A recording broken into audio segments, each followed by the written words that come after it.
Good evening, one and all. We welcome you all to the 3 days international conference on biological diversity, environment, health, well-being, and sustainable development 2023. Day 2 conference sessions.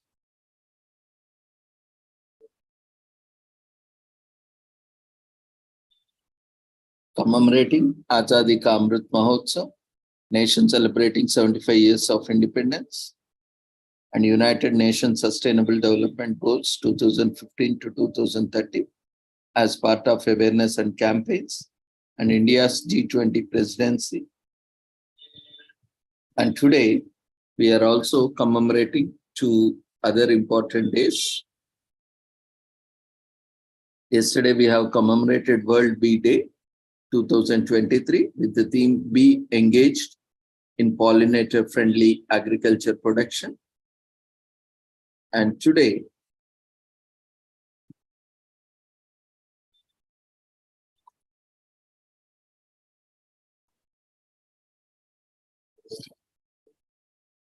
we are celebrating International Tea Day and also commemorating World Day for Cultural Diversity for Dialogue and Development, and also World Fish Migration Day, and also World Meditation Day. So based on this, we'll be having sessions scheduled today.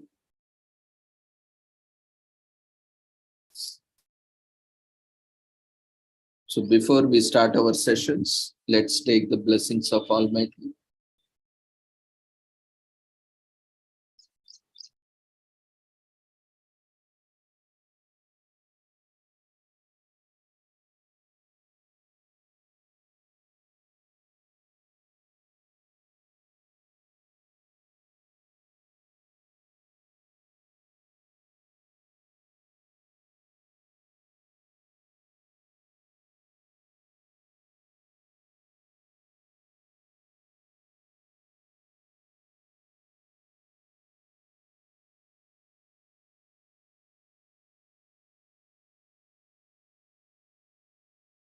कुरुत्वं कल्याणम् आरोग्यं धनसम्पदः शुभं कुरुत्वं कल्याणम् आरोग्यं धनसम्पदः शत्रुबुद्धिविनाशाय दीपज्योतिर्नमोऽस्तुते दीपज्योतिर्नमोऽस्तुते शुभं कुरुत्वं कल्याणम् आरोग्यं धनसम्पदः शुभं कुरुत्वं कल्याणम् आरोग्यं धनसम्पदः.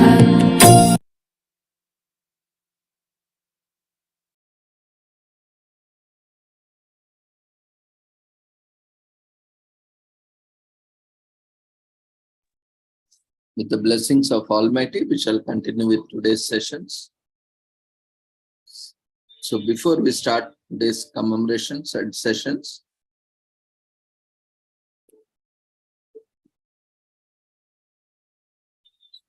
we request those who have not registered for the conference to kindly register. The registration link has been shared in the chat box. And those who have already registered can ignore. Registration is required only once for all the 3 days. So those who have joined today, those who have not registered, you can register it. The registration link has been shared in the chat box. After each session or after all sessions, feedback will be taken in the Zoom platform only. We request everyone to join from Zoom app and also keep your Zoom updated with latest version so that you can fill the feedback forms whenever they are raised in the form of polls. So it may be raised after each session or at the end of all sessions.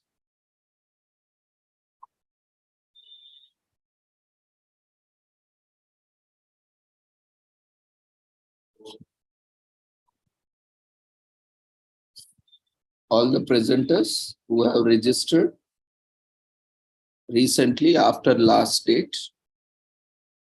those sessions are scheduled.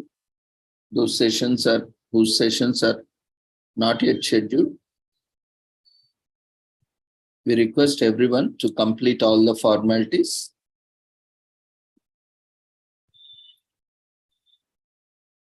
And share your topics. We'll be initially taking up scheduled sessions as per the schedule. After the scheduled sessions are over, we'll be inviting the presentations which are not scheduled after the scheduled presentations are over. So you can share, those who are waiting to present today, you can share your details like topic, name, designation, organization in chat box to host so that we can invite you after all the scheduled sessions or whenever your turn comes as per the schedule.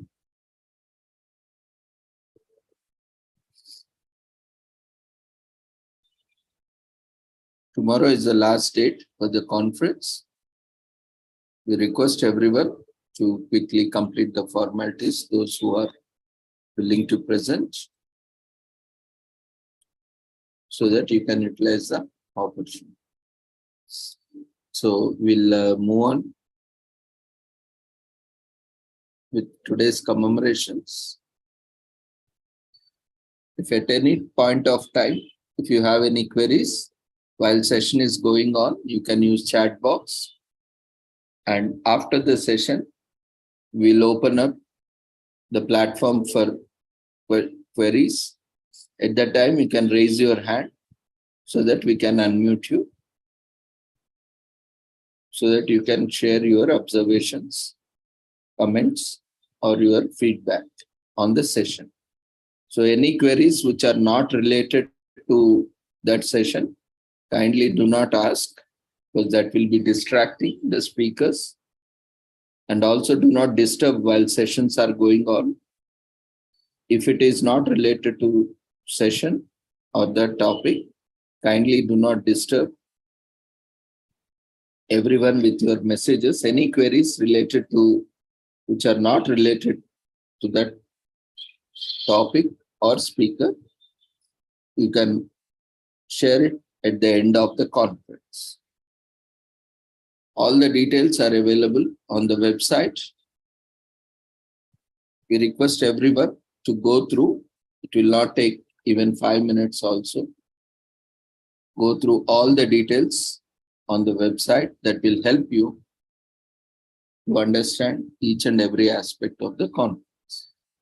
So with this, we'll move on to today's commemorations.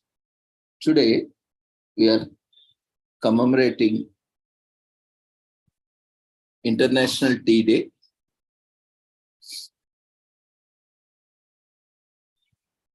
Though tea is a kind of addiction, now many people also do get addicted to tea without drinking tea. Sometimes we see people go insane.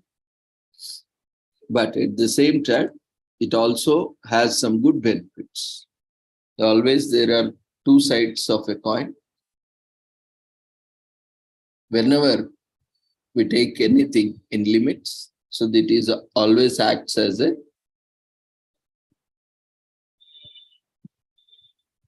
great boon. When we overuse it, misuse it, abuse it, it will be a curse or a poison to us. Similarly, so this is a day that is commemorating tea. So let's look at how this tea is contributing. So tea is a beverage made from the Camellia sinensis plant. So tea is the world's most consumed drink after water. So that's how this popular drink. And it is also believed that tea originated in the Northeast India, North Myanmar and Southwest China. But the exact place where the plant first grew seems to be in India. So tea has been with us for a quite long time, and there is evidence that tea was consumed even 5,000 years ago, but not exactly as we are consuming it now, but in a different form and flavor. The preparation was also different. So tea production and processing constitutes a main source of livelihoods for millions of families in developing countries and is the main means of sustainable subsistence for millions of poor families who live in a number of least developed countries. So the tea industry is the main source of income and export for the revenues for some of the poorest countries. As a labor-intensive sector, provides jobs, especially in remote and economically disadvantaged areas.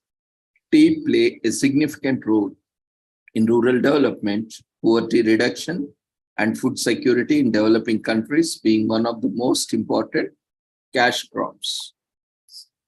And re-emphasizing the call from the intergovernmental group on tea to direct greater efforts towards expanding demand, particularly in tea-producing countries where per capita consumption is relatively low, and supporting efforts to address the declining per capita consumption in traditional importing countries. The General Assembly decided to designate 21st May as International Tea Day. So the day will promote and foster collective actions to implement activities in favor of the sustainable production and consumption of tea and raise awareness of its importance in fighting hunger and poverty. So tea production and processing contributes to the reduction of extreme poverty, sustainable development goal number 1, and the fight against hunger goal number 2, and the empowerment of women goal number 5, and the sustainable use of terrestrial ecosystems goal number 15. And moreover, there is an urgent need to raise public awareness of the importance of tea for rural development and sustainable livelihoods and to improve the tea value chain to contribute to the 2030 agenda for sustainable development. And when it comes to climate change, tea production is highly sensitive to changes in growing conditions. So tea can also be produced narrowly defined agroecological conditions, and hence it is very limited number of countries, many of which will be heavily impacted by climate change, changes in temperature and rainfall patterns, with more floods and droughts are already affecting yields, tea product quality and prices, lowering incomes and threatening rural livelihoods. These climate changes are expected to intensify, calling for urgent adaptation measures. In parallel, there is also growing recognition of the need to contribute to climate change mitigation by reducing carbon emissions from tea production and processing. So therefore, tea producing countries should integrate climate change both on the adaptation and mitigation front to their national tea development strategies.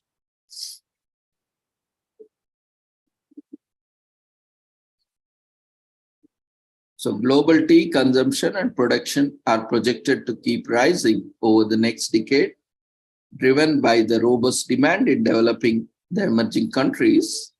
This will create new rural income opportunities and improve food security in tea producing countries, according to the report, Current Market Situation and Medium-Term Outlook.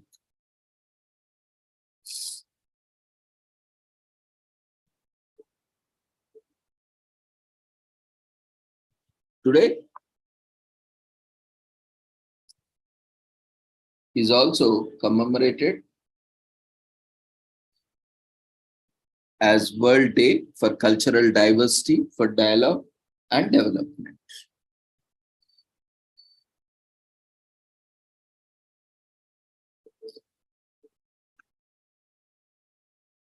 So every year on 21st May, UNESCO leads the celebration of World Day for Cultural Diversity, for Dialogue and Development, highlighting not only the richness of the world's cultures, but also essential role of intercultural dialogue for achieving peace and sustainable development. With 89% of all current conflicts in the world occurring in the countries with low intercultural dialogue to forge effective cooperation and sustain peace, strengthening intercultural dialogue must be a priority. According to the UNESCO data, the cultural and creative sector is one of the most powerful engines of development worldwide. It accounts for more than 48 million jobs globally, almost half of which are held by women, representing 6.2% of all existing employment and 3.1% of global GDP. It is also the sector that employs and provides opportunities for the largest number of young people under the age of 30. However, the cultural and creative sector still does not have the place it deserves in the public policies and international cooperation. In a bid to change this, September 2022 delegations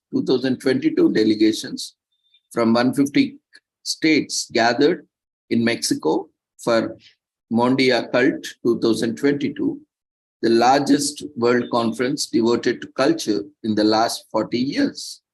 They unanimously adopted the historic Declaration of Culture, affirming culture as a global public good and calling for it to be integrated as a specific goal in its own right in the development agenda beyond 2030.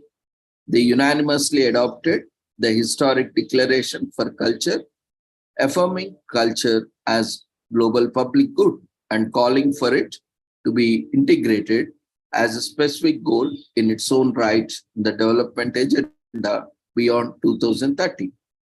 So the text defines a set of cultural rights that need to be taken into account in public policies. These range from the social economic rights of artists to artistic freedom, the right of indigenous communities to safeguard their ancestral knowledge and protection and promotion of cultural and natural heritage. It also calls for substantial regulation of the digital sector, notably the major platforms for the benefit of online cultural diversity, artists, intellectual properties, rights, and fair access to content for all. With the adoption in September 2015 of the 2030 Agenda for Sustainable Development by the United Nations and the Resolution on Culture and Sustainable Development adopted by the UN General Assembly in December 2015, the message of the World Day for Cultural Diversity, for Dialogue and Development is more important than ever. The 17 Sustainable Development Goals, SDGs, can be best achieved by drawing upon the creative potential of the world's diverse cultures and engaging in continuous dialogue to ensure that all members of the society benefit from sustainable development. The UNESCO Culture 2030 indicators is a framework of thematic indicators whose purpose is to measure and monitor the progress of cultures, enabling contribution to the implementation of SDGs. 3/4 of the world's major conflicts have a cultural dimension. Bridging the gap between these cultures is urgent and necessary for peace, stability, and development. Cultural diversity is a driving force of development, not only with respect to economic growth, but also as a means of leading a more fulfilling intellectual, emotional, moral, and spiritual life. This is captured in culture conventions, which provide a solid basis for the promotion of cultural diversity. Cultural diversity is thus an asset that is indispensable for poverty reduction and the achievement of sustainable development. At the same time, acceptance and recognition of cultural diversity, in particular through innovative use of media and information and communication technologies, ICTs, are conducive to dialogue among civilizations and culture, respect, and mutual understanding. So this day provides us an opportunity to deepen our understanding of the values of cultural diversity and to advance the 4 goals of UNESCO Convention on the protection and promotion of the diversity of cultural expressions, adopted on 20th October 2005. So these 4 goals are: support sustainable systems of a governance for culture, achieve a balanced flow of cultural goods and services, and increase mobility of artists and cultural professionals, integrate culture into sustainable development frameworks, and finally, the 4th one, to promote human rights and fundamental freedoms. The 9th session of the Conference of Parties to the Convention on the Protection and Promotion of the Diversity of Cultural Expressions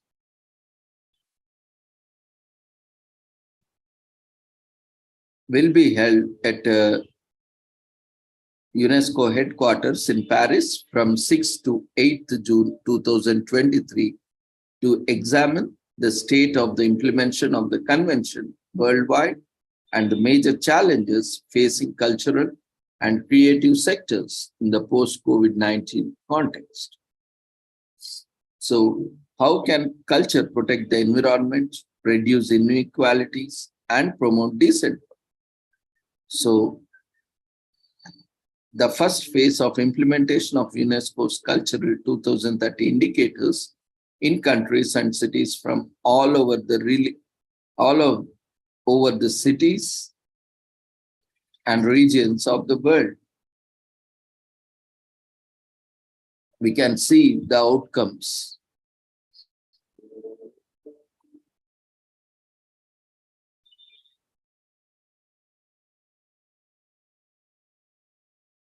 So reshaping policies for creativity, addressing culture as a global public good, development assistance devoted to culture and recreation is on decline, and although the flow of cultural goods and services globally continues to rise, there has been very little progress in addressing the vast disparity between developed and developing countries.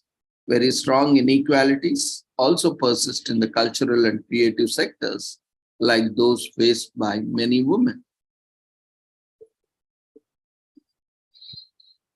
So since 2010, the International Fund for Cultural Diversity has funded more than 140 cultural and creative projects in over 69 developing countries.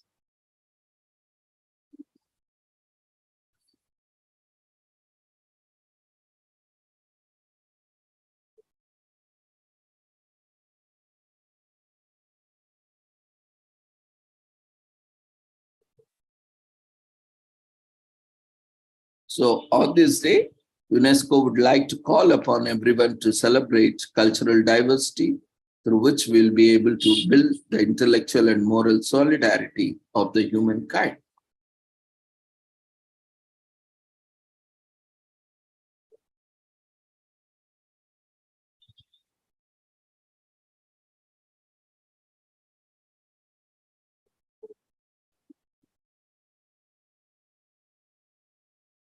Today, we are also commemorating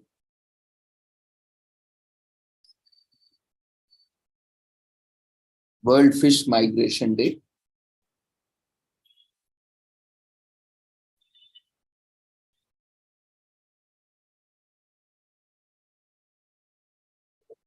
Which takes place every alternate year and is a global celebration that creates awareness about the importance of migratory fish and free-flowing rivers. So on this day, ornithological organizations all over the world coordinate their events around the common theme of connecting fish, rivers, and people. And this day seeks to improve the public understanding of the importance of migratory fish. It also encourages citizens to take action towards the protection of freshwater fish. Many varieties of fish migrate for reproduction, feeding, and life cycle completion. These creatures serve as a crucial link in the food chain and play a vital role in creating productive and healthier river systems. They are also central to livelihoods of millions of people around the world. Migratory fish are ecologically, economically, culturally, as well as recreationally significant. However, many varieties are ecologically threatened or critically endangered today. That's why environmental conservationists created this day to make people aware of the importance of rivers and fish migration. So environmentalists aim for feasible solutions in the areas of fish migration, restoration, river recovery, and degradation prevention. If left unattended, these issues will further push migratory fish towards extinction.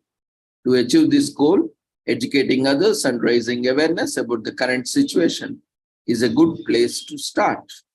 So on this day, experts and stakeholders discover and implement solutions to the challenges. Migratory fish swim over short or long distance at different intervals. They migrate up and down the rivers, between the rivers and oceans, and across the oceans. The routes that they follow are known as swimways and span thousands of miles through different water bodies. Dams are one of the biggest threats to swimways as they tend to cut off the migration routes, which prevents fish from reaching their feeding and breeding grounds. So the World Fish Migration Foundation has currently undertaken a project to map fish migration routes and identify hotspots. This will lead to informed decision-making to lessen the impact of infrastructure development on migratory fish. So the first migratory fish migration day was held in 2014 with the events in over 40 countries. The celebration has since grown over the years to reach millions of people through various media. So salmon, freshwater eels, sea trout, Alice shad, Mekong catfish, American paddlefish, and bull sharks are few examples of fish that migrate. And sea run fish are called diadromous because they live part of their lives in the salt water and part in freshwater. Just like sharks, Atlantic sturgeon are cartilaginous too. Their skeleton consists mostly of cartilage, but not bones. Atlantic sturgeon can live up to 6 decades in Canada, but only up to 3 in the Southeast. So based on different geographical and demographical situations, they have different lifespans. The striped bass, also known as the Atlantic striped bass, striper, line-sided rock or rockfish is Maryland state fish. And rainbow smelt fish don't freeze due to proteins and glycerol in their blood, liver, muscle, and other tissues, which prevent freezing even in temperatures as low as 28 degrees Fahrenheit. So it's an excellent opportunity to get together and contribute to the greater good for the planet. And finally, before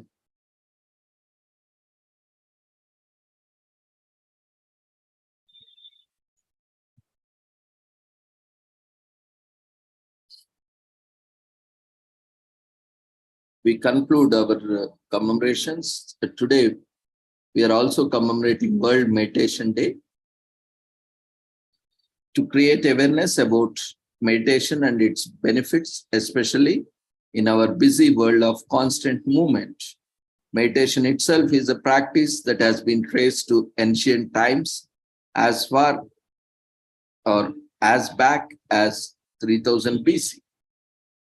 When it was referenced in an ancient Indian text, it also has roots in traditional ancient India and also later on it has spread across the world.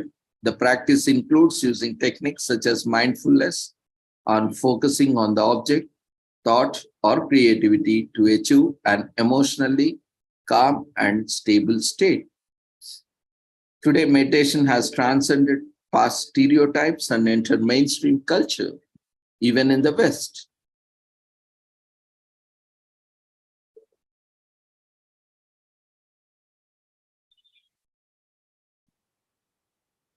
Meditation didn't creep into the Western culture until 20th century. In the 1960s, Harvard medical professor Herbert Benson began to study the scientific aspect of meditation, finding that people who meditated used 17% less oxygen than others. In the 1990s, meditation began to be viewed as a trendy in United States, especially with celebrities joining the trend. Now about 9.3 million adults in the US use meditation annually. Indian records reference the practice of meditation, and meditation is documented since 1500 BC and earlier. There are different meditation forms that are developed in India and as well as erstwhile of the world. The word meditate comes into and use derived by the Latin word meditatum, which was used first in the 12th century. Though in India, meditation was there since quite good time, but it was used with a different name, like dhyana and various other names. And meditation becomes the mainstream in the United States since 1990s. So many successful people believed in the power of meditation and mindfulness and practice it every day. New research also shows that 20 minutes of guided meditation already makes a massive impact, and experts also advise that the best time for meditation is the first thing in the morning. And also now it is also becoming a trend to do meditation before you go to sleep also. So meditation has been shown to help people sleep better, as the relaxing techniques help your mind switch off and bring calmness. So there are different ways through which meditation can be taken up. You can use multiple techniques, strategies, and methods that help you achieve a calm and stable state. Therefore, if you prefer meditating with music that enables you to achieve that sense of calm, you can and you should meditate with music. Otherwise, also without music and without any external aids also, you can do meditation. So remove things from your environment that take up your space without adding value. Clean up your mind, your home, your environment, and prioritize your activities, letting go of whatever is unimportant by decluttering and de-stressing. The type of meditation focus on cultivating feelings of loving kindness to people, even a person's enemies. So during this process, person is encouraged to scan their body for tension areas and then release their tension in the process of progressive relaxation. And in mindfulness meditation, which allows people to focus solely on the present instead of thinking about past or future occurrences. Breath awareness meditation allows people to focus on their breathing, counting their breaths while breathing in slowly and deeply. Transcendental meditation is a type of meditation of spirituality in nature, encouraging practitioners to focus on rising above the current state of being. So it provides relaxation. It eliminates stress. It promotes a peaceful world. So meditation helps us just by helping us free our minds of worry and focus on positives. And it also very well known for preventing and eliminating stress when we are calm and tranquil and better equipped to deal with the stress in our daily lives and environments. And if everything is okay, everyone, imagine if everyone took a little time out of their day to meditate and cleanse their minds of negative thoughts. Don't you agree that the world would be a much more peaceful and united place?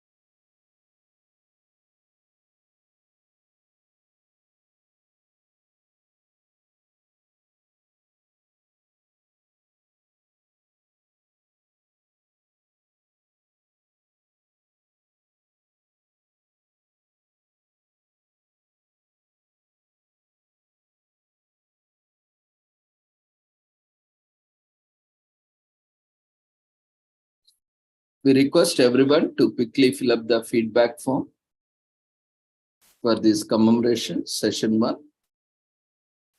Then we'll move on to the presentations today.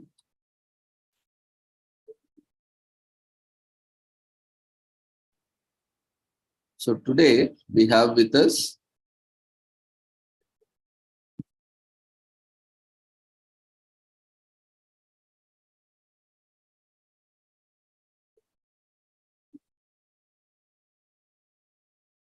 Dr. Karnakar Reddy Garu. He is Managing Trustee for Swashodhan Trust, Hyderabad, India. So they are working on social entrepreneurship development. They have adopted a village and transforming the village into a digital village and a model village. So Dr. Karnakar Reddy Garu, he is a doctor.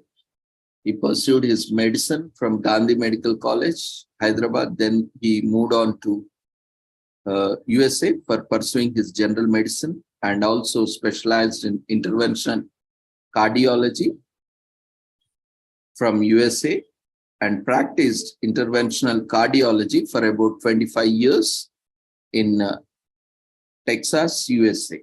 And he is a staunch believer of Sanatana Dharma, and he is also practicing Vipassana since 2 decades.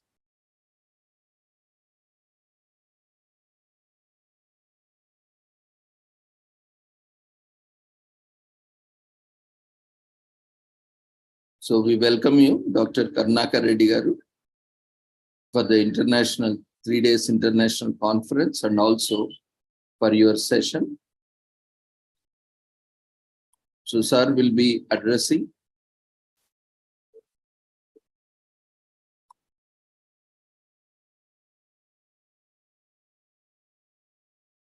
on unity in diversity for health, happiness, peace, and total freedom, and other topics. Karnakar Reddy Garu, you can unmute yourself, start your video.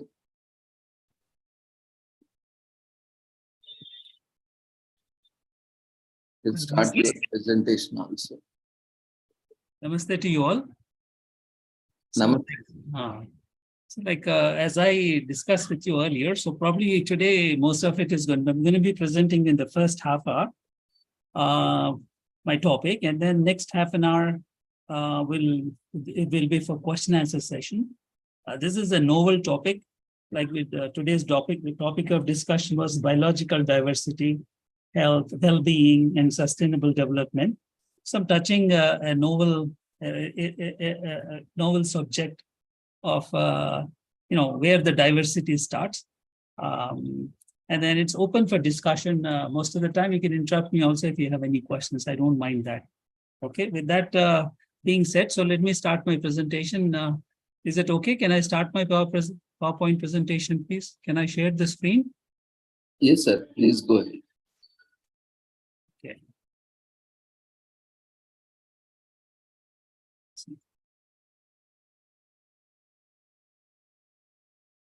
So This topic, as I mentioned, is going to be novel in that mind and body. So I'm going to be presenting this mind and body connection with a little bit of a neuroscience background of being a medical doctor myself.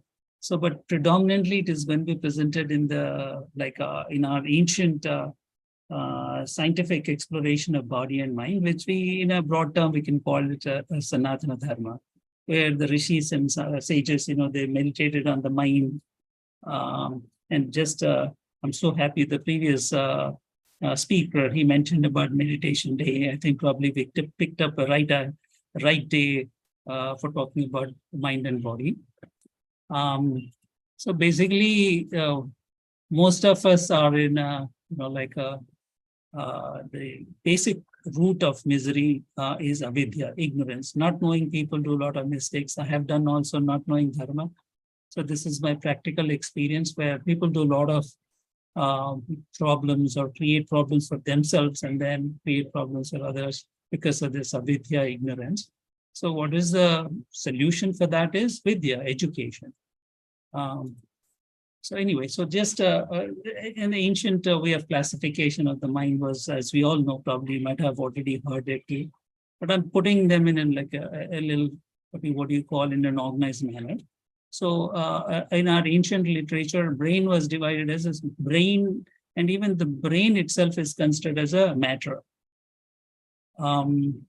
So brain is considered as a physical body, Sthula Sharira. So we can go into it a little bit later. You can ask me questions about what Sthula Sharira is. It's a gross body, and then matter, and then the activity of the brain. Brain is a solid thing. On that, there is another activity which is also a physical structure. It's called Sukshma Sharira.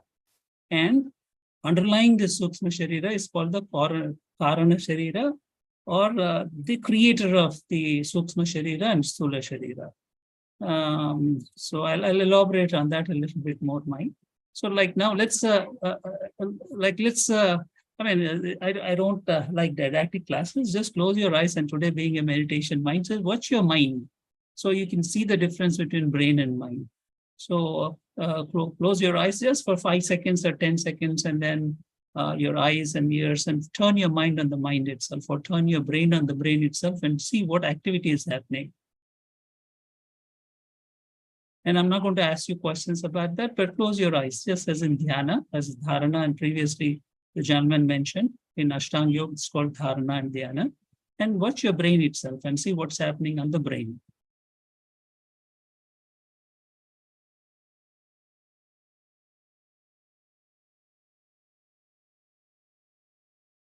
When you do that, that consolidate this activity of the brain. So I'll talk to you a little bit more, since you have a little practical experiences, just as you have experience. What exactly is the activity of the brain, which we call mind? And I'm going to classify that a little bit more later on. Now, okay, what is brain and mind? So like here, let's examine this. Like eye is a sense organ, as we know. The input comes, it's called, it's called Gnanendriyas in our ancient philosophy. And then in our modern literature, it is called sense organs. So what happens? So if I say Amma, and then I'm showing you this picture, and then this picture here on the right-hand side. So when you say Amma, so hey, you're seeing a picture of Amma. So what happens? So you're looking at a picture. So this is the Gnanendriyas, and this input is coming into the brain. So just now, as you might have noticed, any input, even previous sensory pictures, activates the brain. So the mind and manas comes up. So, and then now, because since we are talking about the biodiversity, so you can see, I showed a picture, and this is my imagination of what a mother looks like. And so, like, did everybody say the same picture? Or did Amma means, like different people looked at different ways? The mind showed a picture of the Amma in different platforms. So I'm coming to diversity here. So this is a visual diversity. When we see a picture, how many images different people conjure? And some people may conjure a physical structure, emotional connection with mother, so many ways. 10 years, I say Bahubali. So most of us, in the Telugu field, Telangana. Most of us have seen this picture called Bahubali, which is a superhead. So now, if I say Bahubali, so and I ask you to think. So if I just put it into your ears, Bahubali. So what happens? So it goes to the brain, and then it creates activity in the mind. So it stimulates the brain, and then out of it comes this mind. So when I said Bahubali, so just close your eyes and see what pictures, what kind of action happened in the mind. So, and by the end of the discussion, you'll see every person has got his own picture. And I say Bahubali, so picture, the brain pictured so many, right from the title, song, this character, that character, specificity of the characters. So, but I just said one word, Bahubali. So again, that shows, how much diversity we have. Okay, just I showed you, like what is the brain, the activity of the brain when an input comes through Gyanendriya. So that activity of the brain which happens is called mind. I gave you two pictures. One is a visual picture where I showed you Amma, mother, we all know. And then I showed you also the audio picture, and you can all see what activity happened in your mind. So basically in Sanatana Dharma, in our Dharmic philosophy, so mind is you is the mind. I think probably this is what Descartes in the modern science also said that. So mind is activity on the brain, as I mentioned. So what happens is, so I'll go down into a little bit of it. So what activity happens when the sense organ is stimulated? So like as you can see, initially when the child's mind is very young and there's nothing much written. So, but in our ancient philosophy, the mind of the child is not empty. The mind of the child comes with what is called as prarabdha karma. There are three types of activities which are stored for eternity in people's minds. It's very difficult. They're called samskaras. Our karmic activity is called samskaras. So the brain of the child is not empty. So the whole activities which we have. Okay, let me go back a little bit. So in our philosophy, which happens in India, which we can call as Sanatana Dharma, these activities of what we do are stored it's very difficult to say where they are stored, but we'll talk about. They're called samskaras. This potential activity, what is stored, which continues throughout life, because we believe in continuity of life. When we die, so the body only dies. So the activities, the karmic potential, what we have accumulated, continues to the next life. And based on the karmic potential, what we have, it designates like that kind of a karmic potential to express that energy what is stored in takes up this physical body to manifest that. So that is the reason which we right away called it as. It's kind of a little hard to summarize it in a very short way, but I'm trying my best. That's the reason why your question answer session is very important. So Sanchita karma, total karma is what we have accumulated in our lifetimes. And this lifetime, we take a little bit of those activities to exhaust in this those karmic potentials, which this lifetime is called prarabdha karma. And the child has got already some prarabdha karma. And then, but it is not full like what we have as we grow older. So what happens is the child, so now he is taught by environment, the people around. So all that information goes into the child's through the senses, that information goes into the brain, and that is recorded on the brain. And this is the beginning of the mind. So where it's called programming of the brain. So like in our computer is not a typical, like it's not as you cannot really compare a computer to the brain. But just as an analogy, I can say, like in a computer, when we purchase a computer, there's nothing written in the hardware. So then we start programming, and it is called whatever programs you like, you put it in there into the computer as a memory. So similarly, So the first activity which happens when the child is exposed to the outside world through the senses, that information comes in and it is stored in the brain as a programming. So that is the birth of the mind.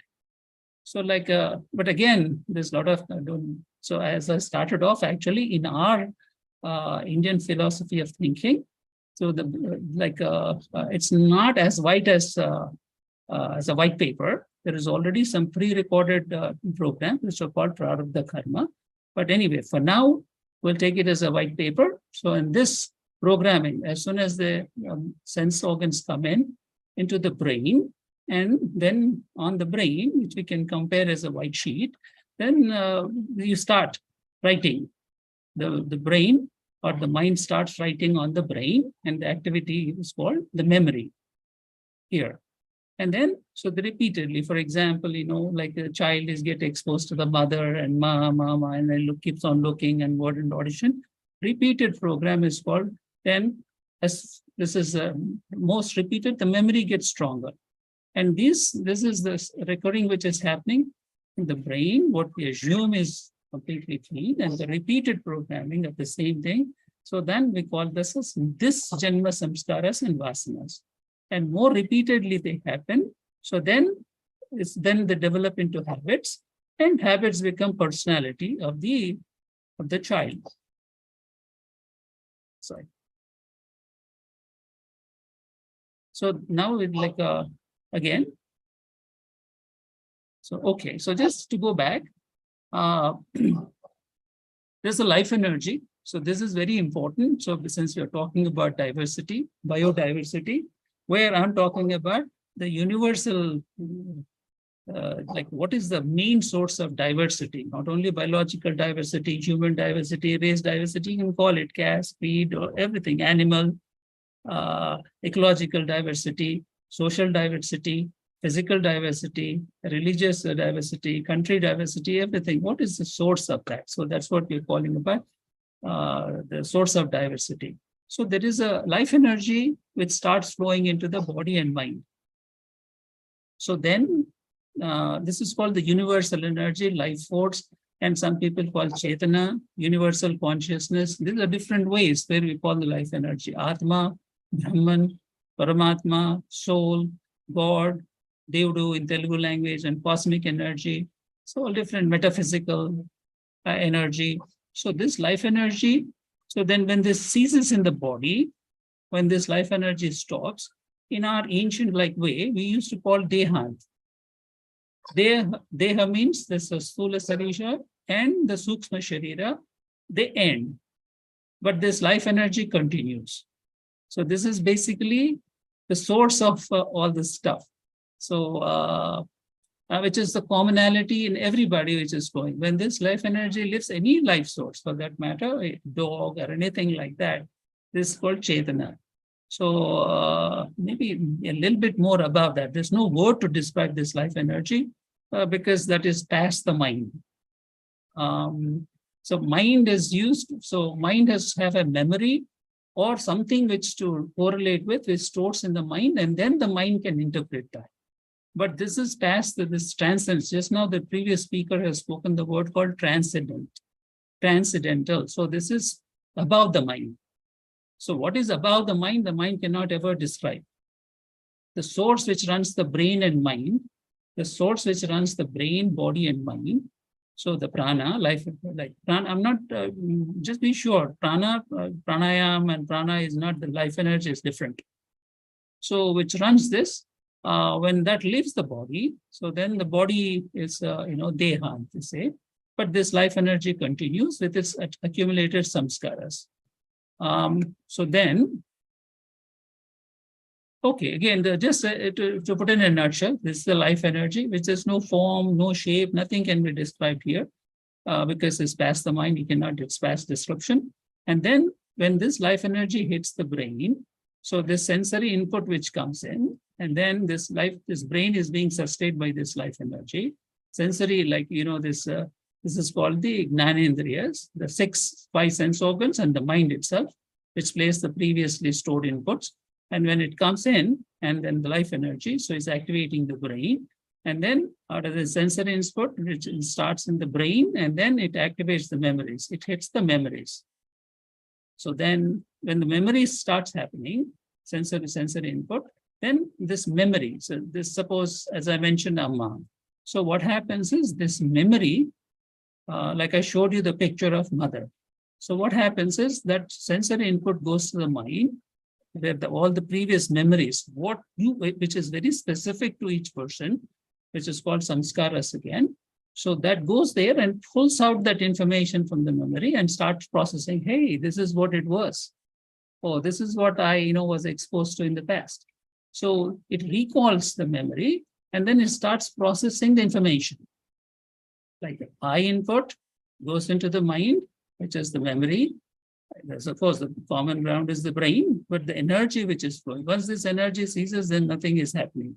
So then the mind previously stored memories, that process is pulled out, like in the computer. So when you give a signal to the computer, when you give an input, so that program, what you have programmed, it goes there and pulls out, recalls the information which is put in there, and it starts processing that information and interprets the interpretation from the memory, and it starts analyzing that. And then once it analyzes, then it starts acting. It starts what to do, the reaction. So up till now, input, now it's here, it starts, karmas is what we call. So once then it analyzes and it says, hey, you do this. So then this is where the thoughts, this is where a karmic theory actually starts. So where the reaction starts happening. And this thoughts is the source of our action. This is karmendriya. It starts again, jnanendriya, like in the modern sense. But this has been told, this has been studied for thousands and thousands of years. Our rishis and sages contemplated on the mind. So this beautiful life energy which flows, without this life energy, as I've shown in the previous picture, is called dehan. See, this is what it is. Now this beautiful life energy is flowing, but the mind, body, and everything is active. And then sensory input comes in, it goes to the memory, it pulls out the previous. So whatever picture, smell, rose, tea, coffee, some people like gulab jamun, some people like whatever, kakarka, like bitter gourd, but I don't. So based on the memories again, it pulls out, interprets the memory, it just analyzes the information what was stored in the previous imprintation of that particular object, people, person into the mind. And then it analyzes and it says, hey, like I'll come to that also. And then once it analyzes, it says it takes action. Here is the motor system, what we call in modern things, but in our past, they used to call karmendriya, thoughts. And then these thoughts lead to action. So like there are two types basically. After the analysis, there are actually three types of action which the mind starts. So after it goes to analyzes the information and everything, basically in our ancient literature, they classified it into three types. One is like, it's called raga. So this is where the karmendriya starts acting. So then there is a like or desire, raga, like or desire. And then the other thing is do not like, dvesha and hatred.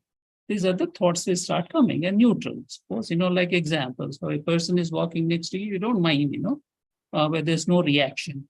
So it's called neutral thoughts. And then, so origin of the mind, as I said just now, is eye sense. So like, hey, gulab jamun. So most of the people like it because that's what, through the eyes you have seen this gulab jamun, and we have reprogrammed it so many times. First time you eat, oh, it is okay. And then you keep eating and eating again. Oh, this is beautiful. So then this is what is the repeated reprogramming. And this is the bitter gourd, which I showed. And then some people like alcohol also. First time it may be nasty, but you keep programming it and mind says, oh, it's beautiful. Okay, it is good. It is good. So some people may like it, and some from the alcohol, it goes to the drugs. Oh, okay. So I tasted it one time, and then I tasted it second time. Oh, it is nice. It develops raga. Same thing with the movie actors and villains. So this is the sensory input is coming, and this is where the programming of like and dislike is coming. And we do this all the time in our lives.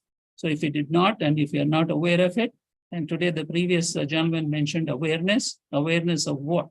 Meditation is awareness of the mind. So this process you should be aware of. your programming and your programming likes and dislikes and neutral activity. So again, so I just, again, what I mentioned just now. So again, so this is where we left off, thoughts, right? And then this is a continuation of it. Once the thought starts, then the strengthening of the thoughts happen. So suppose gulab jamun is there.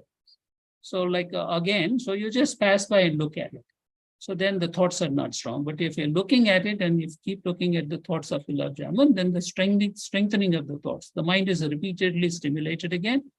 And then the thoughts of the previous stored memories come, oh, it's so sweet. So now it is analyzing it and it says, oh, it is so beautiful, I like it. So ultimately, like and dislike comes, and then the like thoughts are strengthened, and same thing also.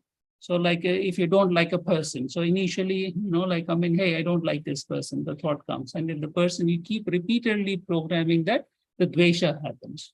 So same thing like object, eyes, place, situation, color, everything is programming of the mind into likes and dislikes. So then these actions, they translate into two types of actions, as we know. One is, this is what, vocal actions, and then the physical actions. So what are vocal actions? As we know, it's a voice. So you say something nice, or if you like that, then you say something nice. If you dislike it, raga, dvesha. So obviously, like what you speak is dvesha. And of course, something which is happening, which you don't pay attention, which is not registered in your memory, you're neutral to it. And then if these thoughts become intense, then they become physical, sharirika. So where vacha is speech, and then physical is sharirika, where you do something physically. So you like something, you give a hug, and if you don't like that, raga, dvesha again, typical actions. If you don't like the person, you can be abusive to that person physically also. So, but remember, be careful. So this is a wrong programming, is very dangerous. So because if the child, like, of course, as we mentioned, in modern technology, in modern science, I think they are coming to the cognition of previous samskaras.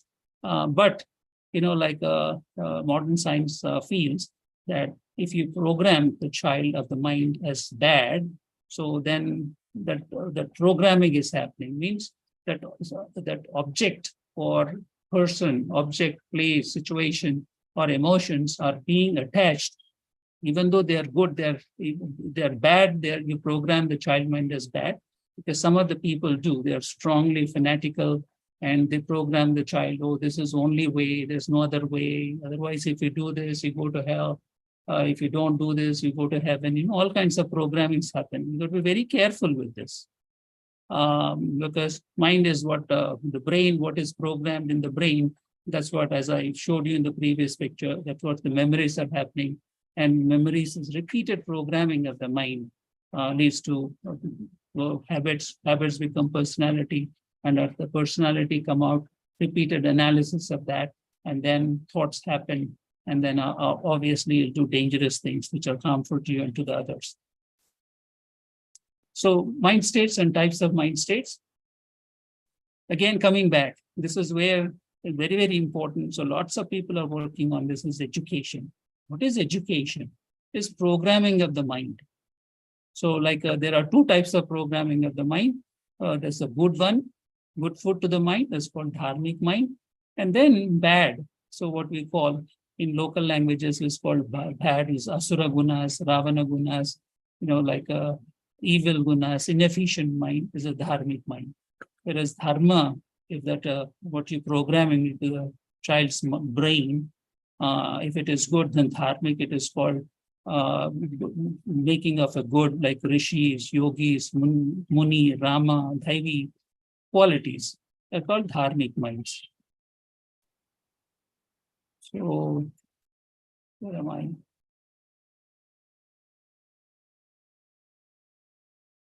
So like now, I think probably as I mentioned, so what you have programmed your mind.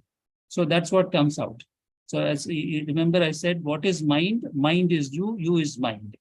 So, and then you don't have to tell me what kind of a mind, like each person can analyze whether the person has got dharmic qualities or the dharmic qualities. So just to break the monotony and to come out of this so much lectures, let's do a little practical class. Close your eyes and see what kind of a qualities in the mind, what kind of a programming of the mind which has happened to you, and what qualities of mind you have. So close your eyes for eyes and your ears, turn your mind on the mind itself, and watch your, what activity is happening in your mind, whether it is dharmic or adharmic. I'll give you, because lack of time, but you can play this on yourself and see what kind of a mind you have. Again, the previous speaker mentioned it as awareness, and this is a part of meditation, awareness of what qualities you have, what kind of a person. So close your eyes and, shut your ears, and then focus your mind on your mind and watch your mind and what kind of thought flows are happening in your mind.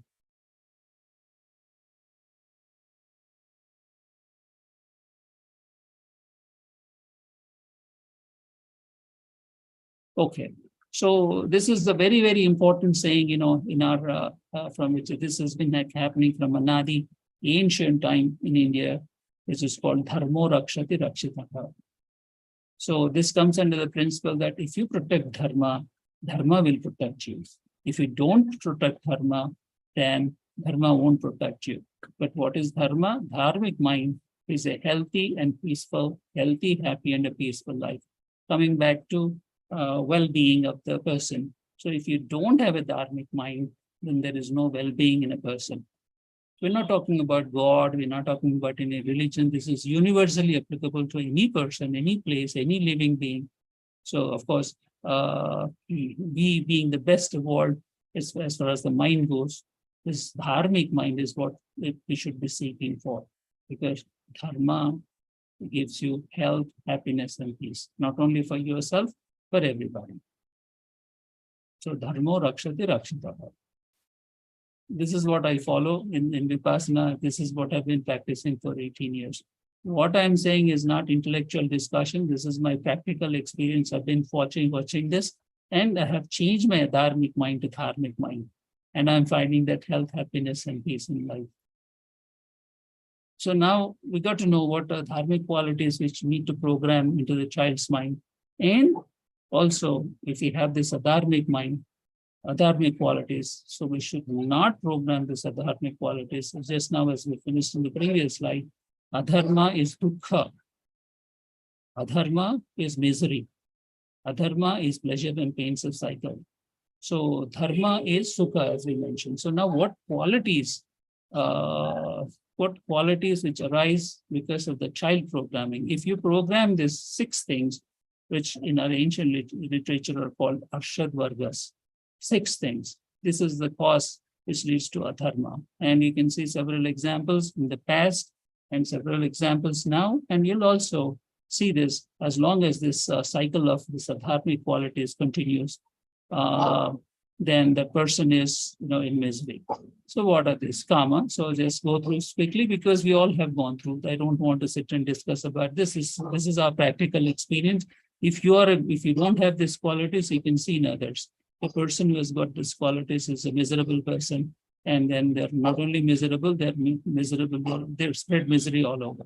This kama, we all know. Krodha, this is very, very common. People have it. Lobha, greed. So we can see this so rampant in this Kali Yuga, what we call moha, very important. Delusion, does not know reality. So this is the person doesn't know what the difference, or this is the first slide what we started off as avidya.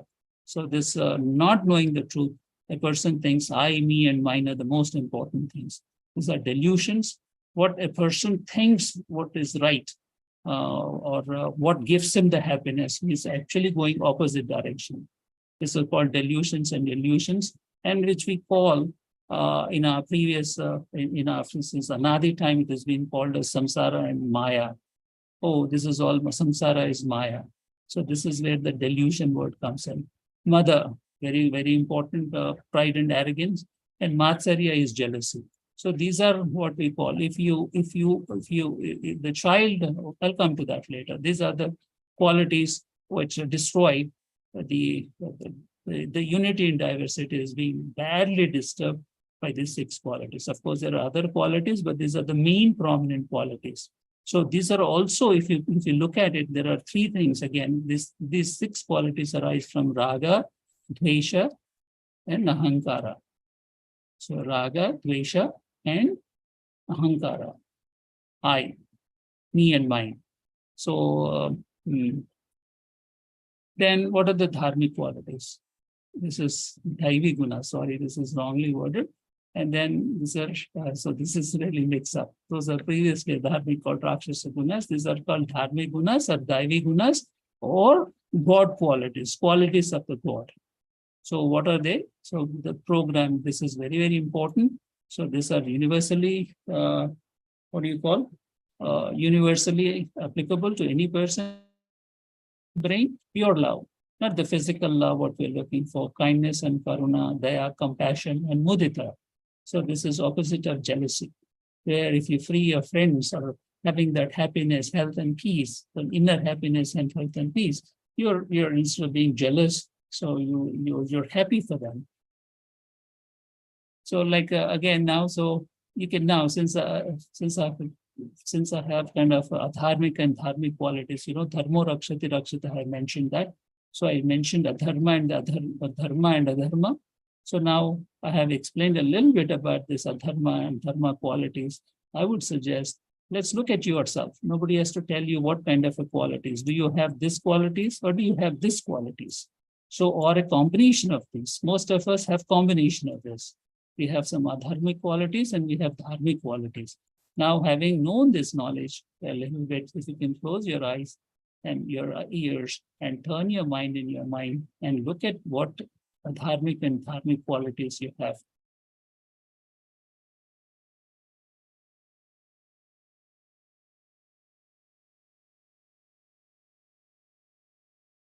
So that's good. So probably you make this thing. So now when I come to the, so I'm telling all these qualities, but always, like there should be a path of practice. I'll come to that, how to change the qualities of the mind.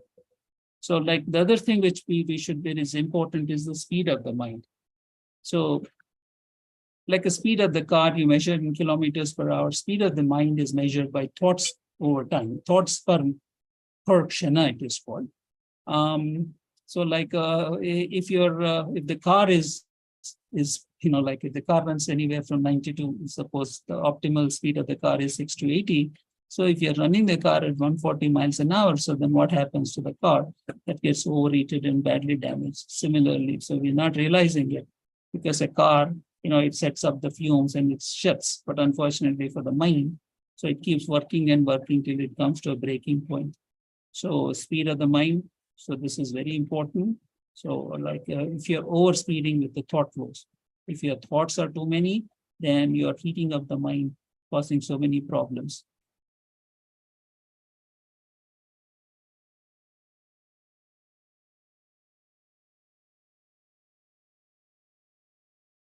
So again, so like just remember that concept. How many thoughts? So we call shana. In ancient philosophy, time is called shana. And actually the definition of time in the Sanatana Dharma is the interval between two thoughts is considered as time. Interval between two thoughts. So if you can close your eyes again and look, do you have any time interval between two thought flows, or how fast your mind is going? Just close your eyes and check your mind again and see how fast our mind is moving.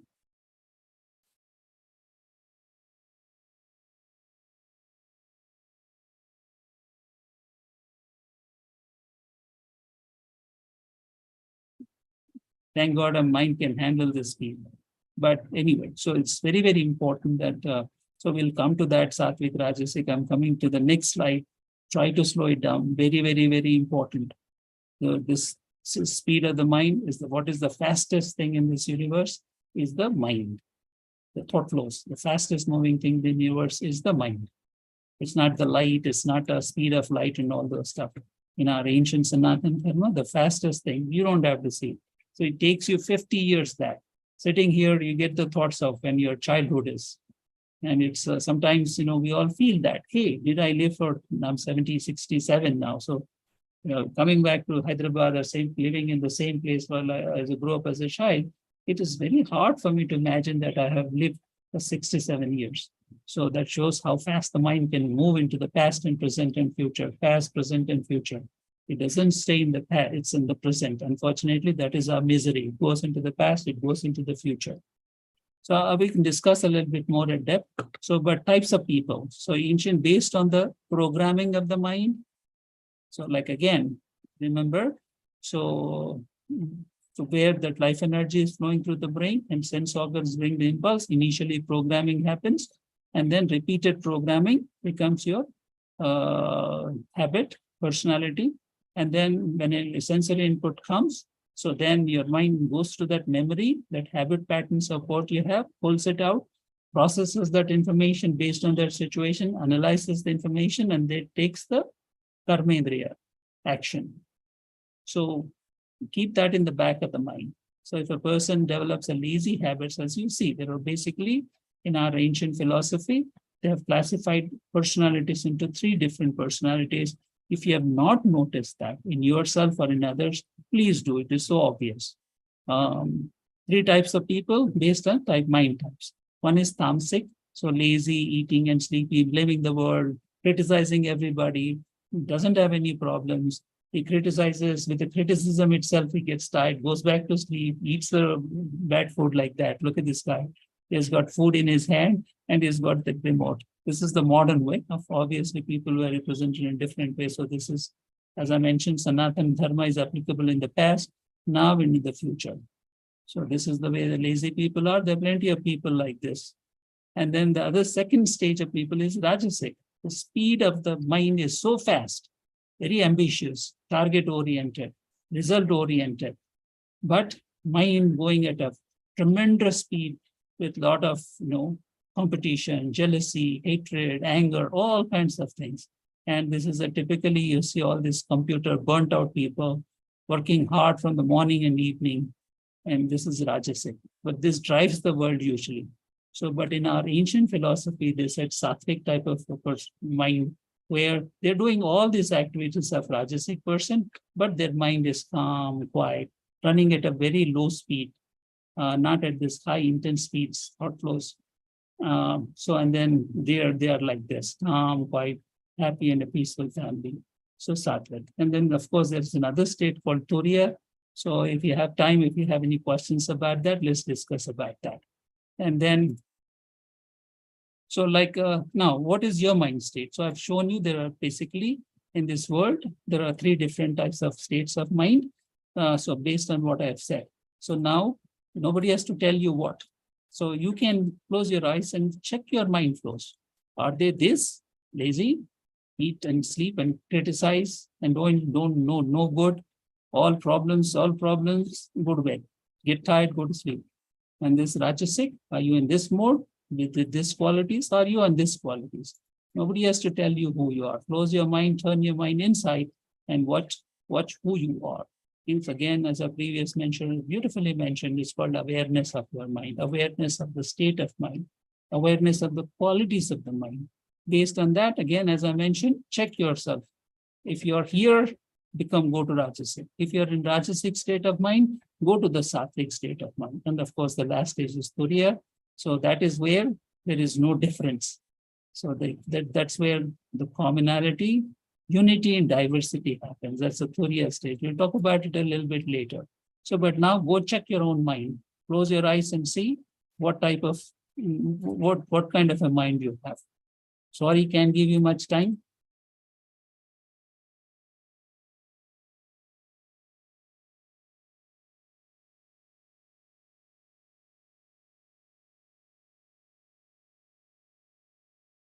So, okay. So let's get on to the next, brain and mind things, like as we started off. So this is awareness, chitta. This is from Taittiriya Upanishad. Taittiriya, I think, yes, it's Taittiriya Upanishad. I'm so sorry because sometimes I get confused with so many Upanishads, but I think basically it is the Taittiriya Upanishad. So Upanishads are beautiful things. They are at the, of course, let's not get out there. So, but these rishis, they observed the states of mind. chitta awareness, consciousness, what level of consciousness we have. Based on that, they classified the states of the mind into 3 categories. So one is I.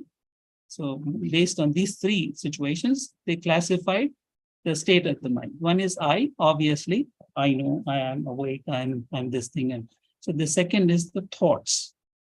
So I, thoughts, and consciousness. Based on these 3 things, they classified the people into 3 different stages. The consciousness, awareness level. So one is called the Jagrati stage, or the awake stage, where so I know what is happening, I'm watching, I'm listening, I'm talking, I'm moving, I'm doing all this stuff, and you're aware the thoughts are happening. You may be aware or you may not be aware, but the thoughts are the common thing which drives us. And then the consciousness is there. So this combination of I, thoughts, and consciousness, that is called awake stage, Jagrati, like what we are now. I'm awake and I'm aware of my, of course, it's sad that we are not aware of these thoughts and this consciousness is flowing in us, but this is called the Jagrati stage. Then what happens when we go to sleep? So then so you're sleeping. So today I was listening to an interesting article. So the sleep stage comes when the person's mind activity is reduced from 50 to 50, 100%, from 100 to 50%. That's when the person starts sleeping. But they didn't take that consciousness level further. But our ancient sages, I'm not again criticizing them, are here. So this is beautiful. If you understand that, you'll find that universal happiness. The more you go deeper, deeper, deeper, you'll get lost in knowledge and you won't practice and apply this knowledge in real life. So here, I'm not here to condemn this or condemn that. So what is available, what is really practical, what takes us to that unity in diversity, what gives us the real health, happiness, and peace, that's what I'm concerned about. So let's not waste our time, this person did this, and criticism, not in Vivad. And this is Samvad. So it's so beautiful. We are all meeting together on such a beautiful platform, social platform. We are really interested in the welfare of the society and the society's well-being. In that, the society's well-being, like the definition of health, as you know, health, like in different ways, health, happiness, and peace. So this sapna stage, now the consciousness, here I drops off. In the sapna, the thoughts and consciousness are running. And we all are aware of this because we go through it. And then deep sleep, it's called Sushupti. So this is Sushupti stage where even the thoughts completely drop off and the person's only thing which is consciousness, this is purity. So is there, when you start thinking, is there any person in this stage, is he diverse or are we all the same? So this is a beautiful question to ask. Hey, here I'm different because my thoughts are different from your thoughts. My dreams are different from your dreams.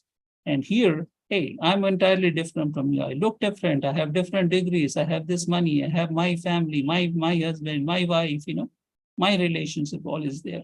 So when you go to sleep, you don't have that. You have only thoughts and consciousness. When you go this, even thoughts are gone. So even that's the thoughts are the mind. So even the mind is also completely there, and then you have the purity, that life energy or the consciousness flowing in you. This is unity. This is no difference. Any person, this could be any person, any picture, even I think probably different animals also, when they go into this deep sleep stage, this is where the unity is. This is Sushupti, where again, it's very important. We go through this mind stages every day, and unfortunately, we're not aware. So here, my country, my borders, my religion, my philosophy, my thinking, my degrees, my money, my wife, my children here, lot of noise. Here the noise becomes less in thoughts and consciousness. We're almost coming from diversity to less diversity. And here there's no diversity. Everybody is the same out here, deep sleep. And there's no thoughts, no mind, no I, no physical body, no mind. Thoughts. And then this is where the universality. There is another stage after this. It's called Turiya stage, which I earlier alluded. So if you have any questions, we can go there. That is where the whole unity and diversity is. This is where our ancient sages and rishis lived. So beautiful is that mind state. Oh, so beautiful is it. And so beautiful is health. And you're totally free of any dukkha, misery.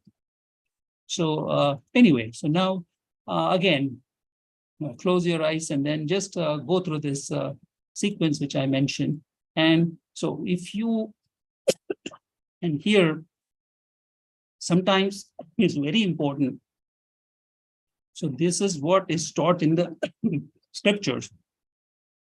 But shall we take the truth as what is written in scriptures as scriptures as the truth? I don't. You should question it. Is there any truth in it? So then that is called first initially, it's called Shruti, means any knowledge, any literature, either you hear, you read, or you see, or through satsang, then that's not the truth. That's the truth of somebody else. Then you start contemplating. So is it real? Are they saying, is there some benefit in that? Is there any truth in it? So no, in my life, this is what is happening. So they are saying, hey, you do a little different. You change the activity of the mind. You change the programming of the mind which has happened. You change the analysis of your habits of your mind. You change the way you analyze the information which is happening in the mind. This is what they are saying. And they're saying, look, like in the awake stage, I'm like this. In the swapna stage, hey, I'm not there. Am I more peaceful than this stage? And then, hey, somebody is suggesting the sushupti, where I and T are lost. I means the physical body is lost and the thoughts are lost and the consciousness is happening. Hey, this is what a person is saying. Like, is it real? Is it what I'm going through every day? Oh, can I be in this stage where there's no animosity? It's so beautiful. It's so peaceful. And what is that stage which I'm alluding to Turiya stage? Is this reality? Now close your eyes and go through it and see, is there any truth which I mentioned now? Is there any truth in the Shastras which I mentioned? Is there any truth in that? There's nothing. There's always in nature, there's a cause and effect. Nothing happens in nature. Nature is very scientific. Nature is pure. Nature obeys the laws of nature, which are strict, which are applicable to the universe and applicable to us, because we are part of nature. So what I'm saying is there any truth? Now close your eyes and check what I mentioned. Is there any truth? Or is a bunch of dogma?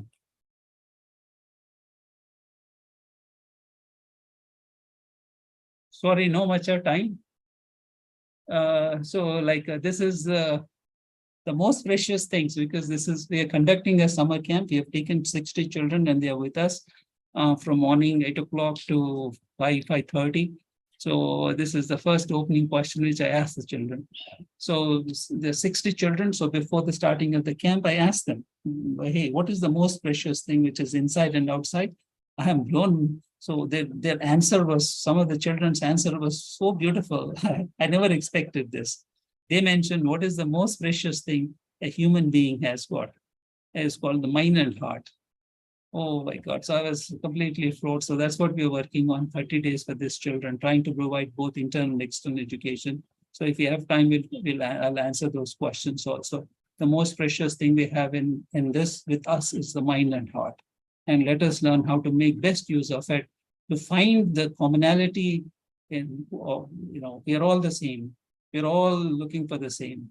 We're all made up of the same brain and mind, physical body. We may look a little different.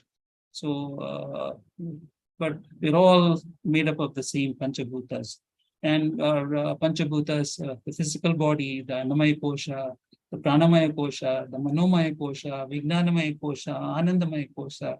So these are again different layers of the body, which I think again Taittiriya Upanishad this has been taught several thousands of years ago.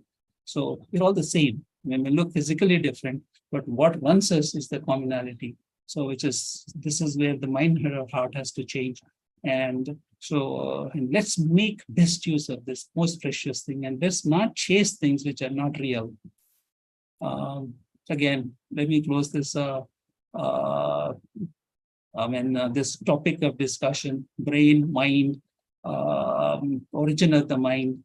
So how the programming happens, how we analyze, and how that creates all these differences, and how it creates these psychosomatic disorders as yoga, as Ayurveda suggests, 95% of the diseases are psychosomatic disorders which are created in the mind. 5% of the diseases are caused by external pathogens, congenital disorders or cancers. And then that, as an allopathy doctor, I believe that. So I've been interventional cardiologist. I've done so many things, which I think is exciting. Like a person is dying, you go in and you go up, open up the blood vessel at 2 o'clock in the morning. The person is doing well. So, I mean, it's so beautiful to see that. But what am I doing? What amount of percentage of effort which I'm putting? What is this beautiful body and mind? How much it helps? Those things, that leaves me, like what I used to do. And yes, I thought the doctors, they think they're great people, but they don't realize the importance of the body. Such a beautiful body and mind what we have. So again, so the dharma rakshati rakshitaha. Dharma is the thing which keeps us united, which keeps us helpful, which this biodiversity, not the biodiversity I'm talking about, the whole universe, so can be united into one single platform where we lose all these physical structures, national structures, boundary structures, our philosophical thinkings, and find that commonality.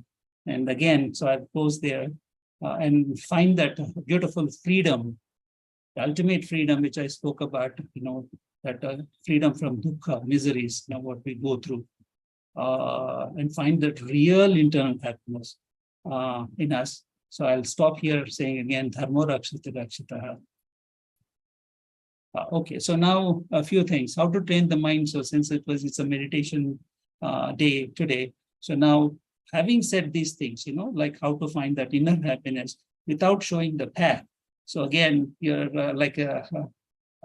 you ask a blind man to walk the path. You tell him, hey, this is beautiful. This is the road you take. This is the way you walk and everything. But if you don't show him the path, it's like you're leaving that person with knowledge, but not a path. It's not completely done. So this is my experiences from the Sanatana Dharma and myself itself.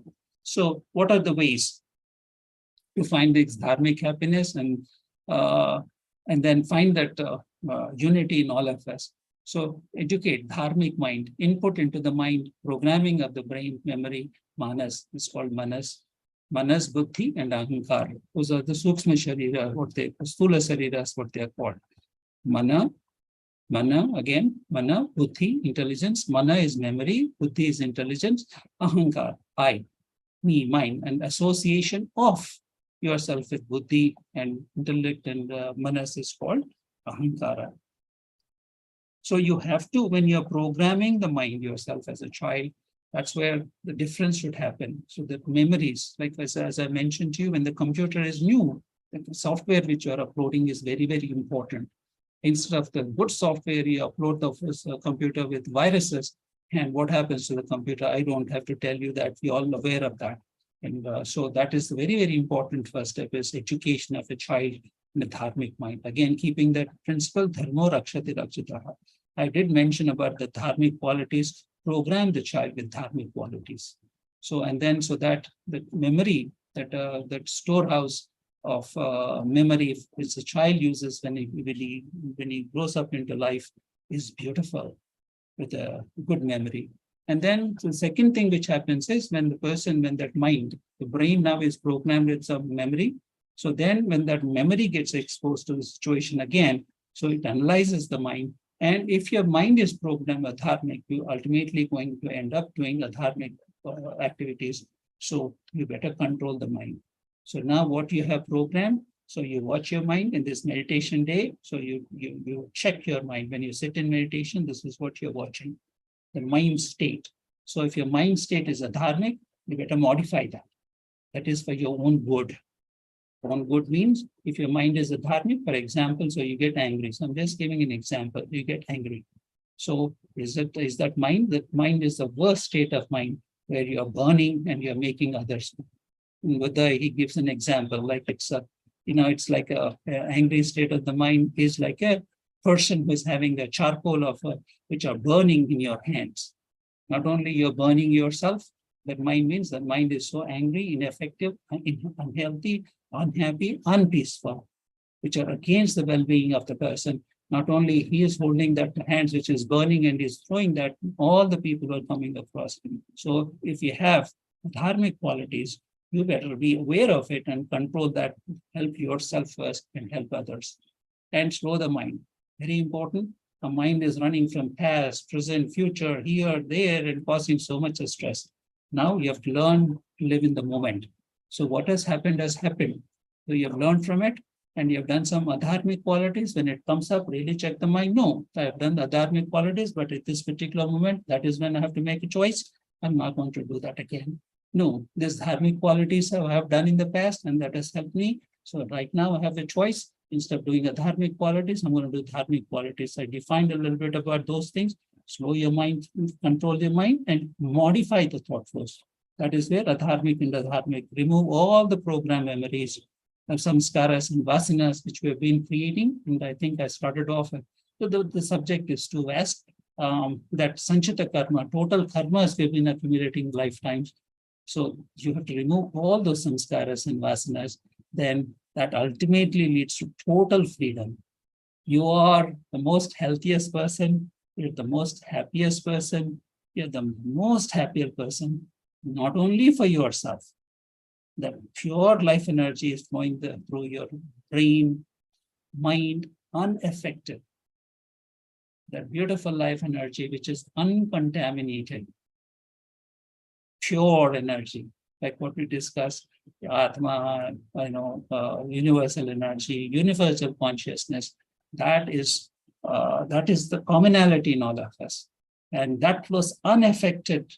So, and removes this diversity, and that is called in our ancient people have realized called Jivan Mukti and Moksha. So, so much to say, so little time. So, last, and try to change your mind. This last game which we play is close your eyes and see what bad qualities you have. Just do. You're not aware. So your mind wanders from back to, past to future, future to past. It never stays in the moment where you have to live the now. So you're wasting so much of your lifetime. So try to control that on this meditation day. I think I'm so happy it was an appropriate day, and thank you for the Ravinder sir and all those people who organized the meeting today, especially on a meditation day, to talk about the brain, mind, and its activities, how to control the mind. To me, I think this is called, again, just a little bit, meditation in our philosophy. Change, you can say yoga. So we're all familiar with this word yoga, but just let me take a few seconds of your time. I know time is precious and we are running a lot of time already. I've taken so much of your time. Yoga means that mind which is going out through the sensual organs. And then you have to turn that mind and watch your mind and what dirt you are creating. Control the mind and then modify the mind and change the dharmic, dharmic qualities into dharmic qualities and get rid of all your samskaras. Don't create new samskaras. This is the definition of yoga. And then, this is the definition of mind. And meditation means modifying your mind flows, being aware of the mind flows, controlling the thought flows, and changing the dharmic into dharmic. I think, in my opinion, in my understanding of life, we can call it a spiritual life, and that is called meditation. So now I think probably with this, I think I'll rest my voice. And then a little bit about what we are doing. So actually, Swashodhan Trust is is a social rural entrepreneurship where we are trying to provide urban amenities in rural areas, which was, like Abdul Kalam has mentioned, it's called Pura, provide. Pura means the first words, providing urban amenities in rural areas. So that's what we are trying to do. So we are providing, because in rural areas are 70%, they're unexplored. There's plenty of opportunities to, if we can do what we are doing already. So they'll open up entrepreneurship by itself. So as I mentioned in my, I think probably Ravinder sir might have shared with you. So what we are doing, what are the urban amenities which rural areas needs? High quality digital education. So we are connecting the, high quality, free education in government schools, and then high quality, low cost healthcare, providing computer centers out there and teaching teaching so that they can get digital jobs. And so this, we are doing it by connecting the villages to urban areas through rural, to digital highways. So once physically you can connect a village, maybe through 3 or 4, like urban centers. But through digital highways, if we connect the village through digital highways, now the village is connected to any place, any person in the whole wide world. So that's what we are doing. And we are bringing not only urban amenities in India, we are trying to bring urban amenities from all over the world to those villages. So we have already done work, a model village in Chipalpalli village is 55 kilometers. And now we are taking that experiences and we are starting this digital village in Adilabad district. There is a village called Tosham. It's a tribal village. So, and then now we almost 70 to 75%, the basic model is done. Now we're going to take it into this area. And once we make that successful, our plan is to provide this to as many rural villages, which are much needed urban amenities in these rural areas and prevent urban migration. And again, I thank the organization for giving me an opportunity to represent it. I think probably let's go to question and answer session. Thank you. Namaste.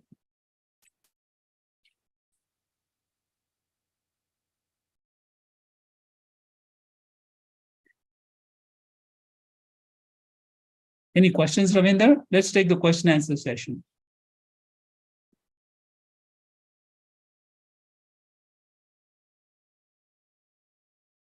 Yeah, thank you, Karnaka Reddy garu. It was very insightful presentation.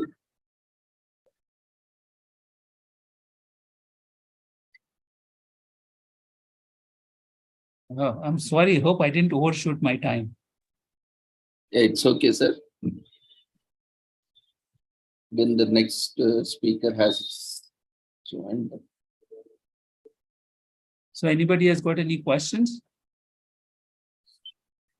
Yeah, dear friends, if you have any queries, we can take it. One or two. There are a lot of appreciation messages in chat box. So meanwhile, I will go through the chat box. Others can raise your hand. From Shashreka, we have Dr. Shashreka, like chemical bonding, all animals, living and abiotic systems were linked to each other. Bandhas, web in ecology. And Jagruti is like a dog in Shiva Purana. Ella Pirappum, Pirantu, Illaitom, Emperuman. And we should think every creature in this beautiful world is precious. And there are a lot of appreciations, wonderful session, very good session. And Dr. P. Arunachalam is asking, please share PPT, sir. So a lot of appreciation messages from participants. So I think it's very clear. Everyone has understood it. Very informative. Will improve myself with this Lochan Gupta. Nice. Thanks to all. Thank you, friends, everyone. So if you have any, you can also unmute, raise your hand, so that we can unmute yourself, or you can unmute yourself also. By Neera Atri, thanks manifold, beautifully presented. It completely resonates with, as I am practicing meditation since 15 years. Nalini Prabhu, nice session. Yeah, we have one hand raised.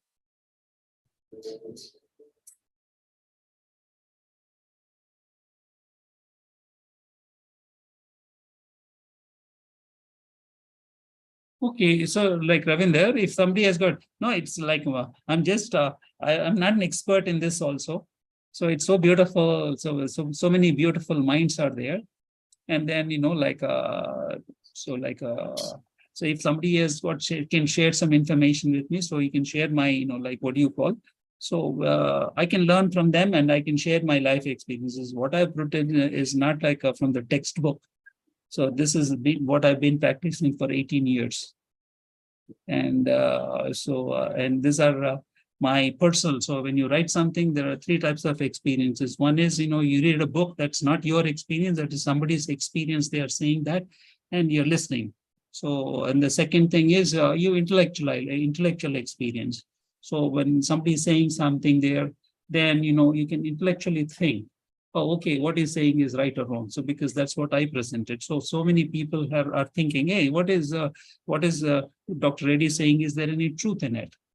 So that is an intellectual experience, but that is not real experience of yours. So the real experience comes when you really experience that. So what I mentioned, like, hey, now I'm sitting here, so I'm talking to you all. So I shouldn't have any, oh, okay, so I shouldn't get that thought of, oh, I'm greater than you. Then ahankara, what we call just now, I, me, and mine might come.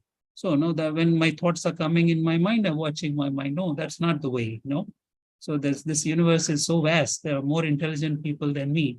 How to share the knowledge? So that is that is what you have to, not only you have to practice this in mind, this mind diversity means so many minds, so many people, means so many minds, so many programming, and so many samskaras. So means so many ideas, so much of diversity.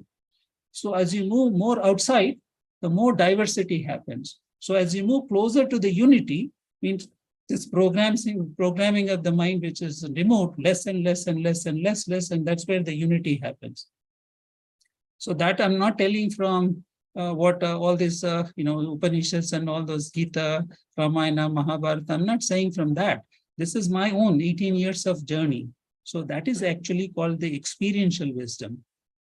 That is called, like Sutamanpaya, Sutam Bhavana Mayapanya. Bhavana means you have modified the mind and experienced that. And to that experience, you have moved from diversity towards unity. But that movement has to be so much where you lose yourself, means there's no completely lack of programming happens. That is when there's no biodiversity was the topic of the question. So where there's no bio, nothing. So where you're in the universality of, what do you call? We're all in that universality, where the dogs, everything, you don't feel as it is a dog, and this is this is Ravinder, this is this person, that is that person, this is my money, this is not your money, or this is my person. Or at that time you passed all these emotions, and that stage is so beautiful. So I'm not at that level, but I can say I'm moving in that direction. So that is what today's discussion was. Oh, I'm great. No. So many people may be ahead of me in this journey. It's so beautiful to learn from each other and move towards that, from biodiversity to unity. And along with this, this journey is so long, so much of distances we have to travel, so many lifetimes we have to work on. And then today, so we are beautifully, we're not this human body and mind. We have this beautiful energy. So hopefully I radiated some of my beautiful energy, which we call as metta, to you all. And you also gave me some beautiful energy. So this is where, what do you call, all the topics, well-being is going to be there. As long you talk about well-being in so many ways, as long as there's no real transformation in the mind and moving towards that commonality, which we are all the same. We may look different, we may think different. Every animal, in fact, in our Advaita philosophy, even an inanimate and animate has got the same consciousness, that energy which is flowing in all of us. So it is so beautiful if we can go to that level. But it is very hard to do it. But can it be done? Can we take a few steps towards it together? Yes, we can. And that is the only way, I think, our society can be healthy, happy, and peaceful. Maybe I'm very dogmatic. I live the other way of life because I lived in USA, which is more sensual world.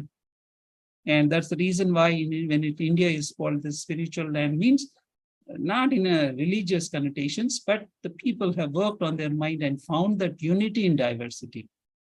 So, and anyway, I'm sorry, hope I didn't take too much of your time. Hopefully I didn't get into the next speaker's time. But, like if somebody, like it's, again, as I mentioned, like we can share our experiences and help each other to find the unity in diversity.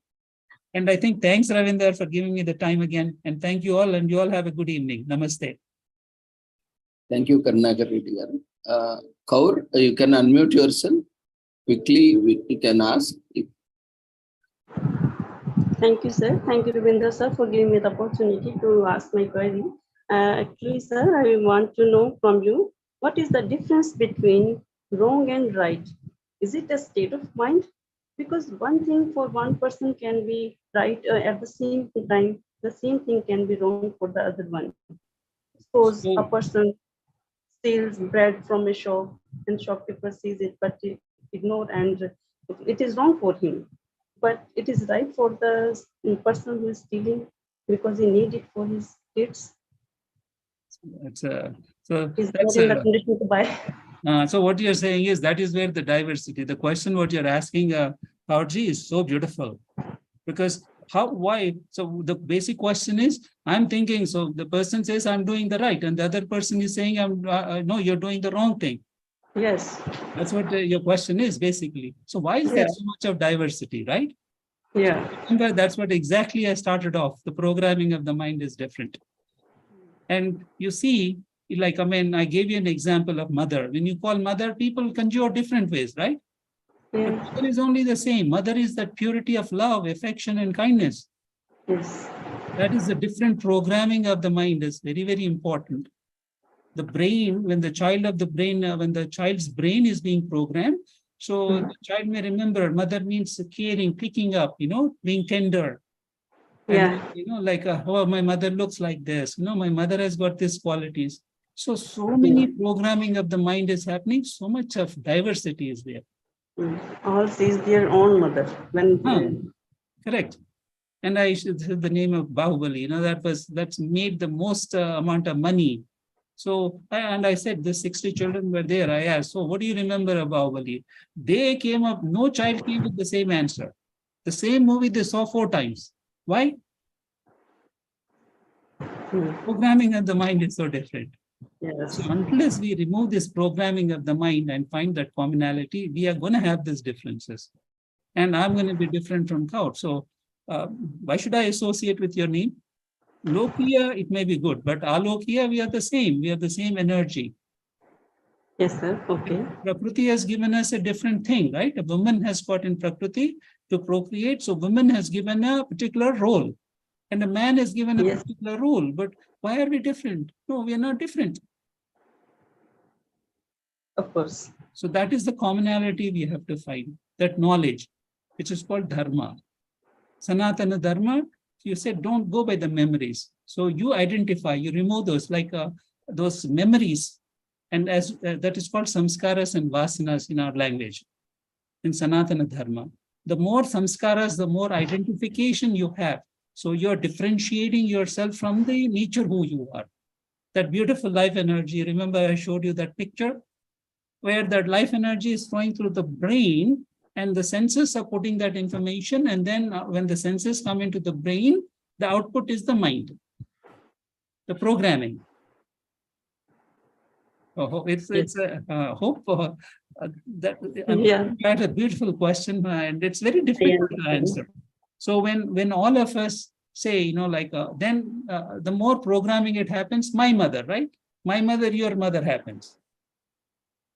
And the more you go, then probably the lady is more common, you see, my child, right?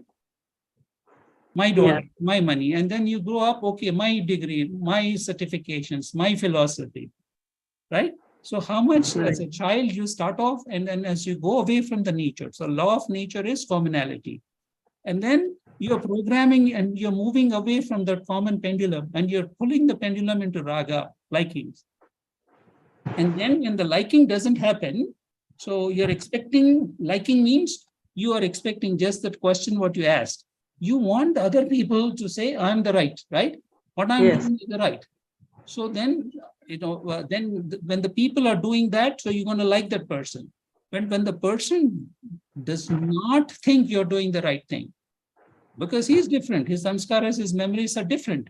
When he doesn't like it, automatically that liking what you have developed for that object, person, place, degree, philosophy, religion, whatever it is, then when that happens, when that doesn't satisfy your need, not the society's needs, then what happens? Then it swings, the pendulum swings to the opposite side, which is called Dvesha. Your law of nature, you're in the middle. But your programming of the mind is giving this diversity. Yes, sir. So Yes. mothers are mothers, right? Mothers are beautiful. And you are a human being and I'm a human being. That's an animal. Animal has got the same right. Why are we different? Because our programming of the mind is different. So unless we realize we are this beautiful energy and we're all seeking the same called internal happiness and not get lost in this pleasure and pain cycles, what we're going through, this raga and dvesha pendulum is swinging, you'll never find that unity in diversity. Yes. And you will But have, sir, the wrong one. Hmm. sorry, But and the wrong one often gets punishment. sorry, The wrong one person must get punishment. definitely. Who will decide the punishment? He's नहीं कौर जी, आप बोलिए ना, अगर एक आदमी गुस्से में है, क्रोध में है, is he not punishing himself? What is the state of mind when the person is jealous, when the person is stressed, when the person is fearful, when the person is anxious, when the person is stressed? Don't you think so? He is punishing himself first. मैंने आपको उदाहरण दिया था. So, like anger is like a Buddha tells this is so beautiful. वो बोलते हैं कि ये कोयला रहता है ना, गरम कोयले आप हाथ में आपके हाथ में है. But who is the first person is hurting when a person is angry? Is you. So why is he not getting punished? He is getting punished right away. इसका एक कर्म पल बोलते हैं, अपने सिद्धांत है ना, कर्म का पल. कर्म सिद्धांत.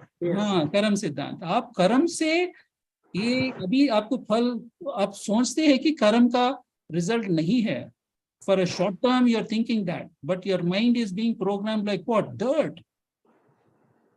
आपकी हाँ, अधर्म आपको माइंड में है. You're programming your mind to adharma. You are suffering. Yes. But anyway, so I think it is so nice that I'm happy that you're having these questions. I think अपनी YouTube में बहुत है Kaur ji. It's so beautiful. Thank you, sir. Thank you. The session was very beautiful. I enjoyed. I learned a lot. Thank you, sir. Thank you for the answers. Thank you for giving me a chance. You know, it when we discuss like that, it also strengthens my mind. ये संवाद होता है ना.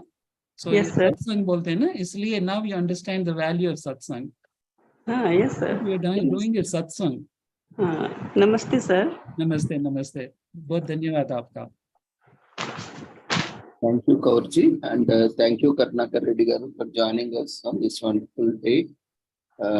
Initially I thought, this was more pertinent because you were talking and connecting it to meditation, spirituality, and diversity. Yes, sir. It was a very much related topic. Thank you once again for joining us, and we wish you all the success in your future endeavors.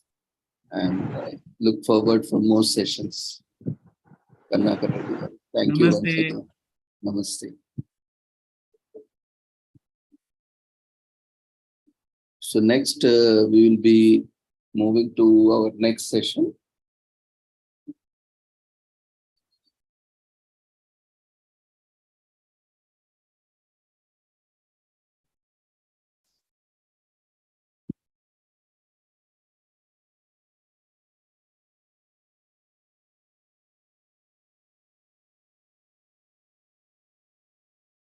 Prasad Garu, is it? Yes, please. Yes, please. I'm ready. Yeah, sorry. Actually, I was looking for your name. That was. I'm V.V. Hariprasad. I'm a retired deputy conservator of forests. I'm V.V. Hariprasad. That still Vamsi is my son's system. And now I've been working on his system because mine is not working properly. So I'm V.V. Hariprasad. Yes, sir. Yes, sir. I got you. I was just waiting for you to join with that name. So, yeah, thank you, sir. Let me introduce you. Yeah. So we have. Now the time is 8 o'clock. Can I complete by 9 o'clock? It's up to you, sir. You have 1 hour. That's okay.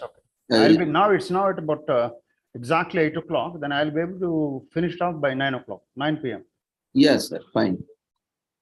Because I couldn't see your name, so that's why I was giving some. I've been waiting right from around 7:15 onwards.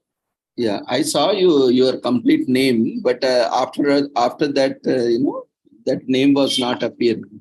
Yeah. So that's the problem. Anyway, sir, thank you. So we have with us For the next session on biodiversity and biopiracy, we have with us Sri V.B. Hariprasad Garu. He is Deputy Conservator of Forest, retired, and also practicing advocate in Telangana High Court. And he has very rich experience working with environment, forest, and biodiversity. He was ex-consultant in AP Medicinal and Aromatic Plants Board, Hyderabad, and also ex-consultant for RBC in AP State Diversity Board, Biodiversity Board. And also he was in charge for various training programs, supervised and preparation of PBRs. And he was also ex-consultant for Tirumala Tirupati Devasthanam. We know the famous Lord Balaji's temple in Andhra Pradesh. And he is also guest faculty in various premier institutions like Telangana Forest Academy, Central University of Hyderabad, NIRD, NARM, MCR, HRD Institute, and also biodiversity boards of Andhra Pradesh and Telangana, and also various organizations. So we welcome you, sir. We thank you for accepting and joining us on this wonderful occasion. Over to you for your sessions. Okay, thank you very much.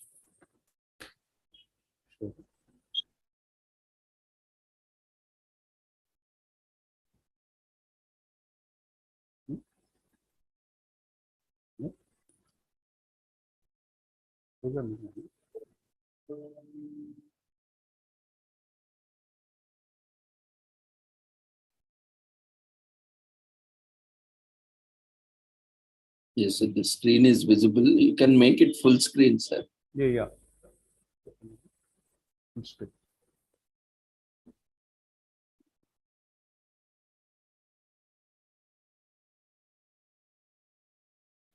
Is it okay?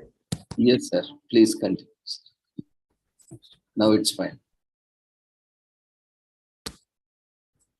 Actually, thank you very much, Ravindranath Garu. I've been given this kind of opportunity to have a talk with are the students or what are they? May I know about it? What is the target group comprising? Mostly are academicians, assistant professors, associate professors, and we have PG students and research scholars. Okay, thank you very much.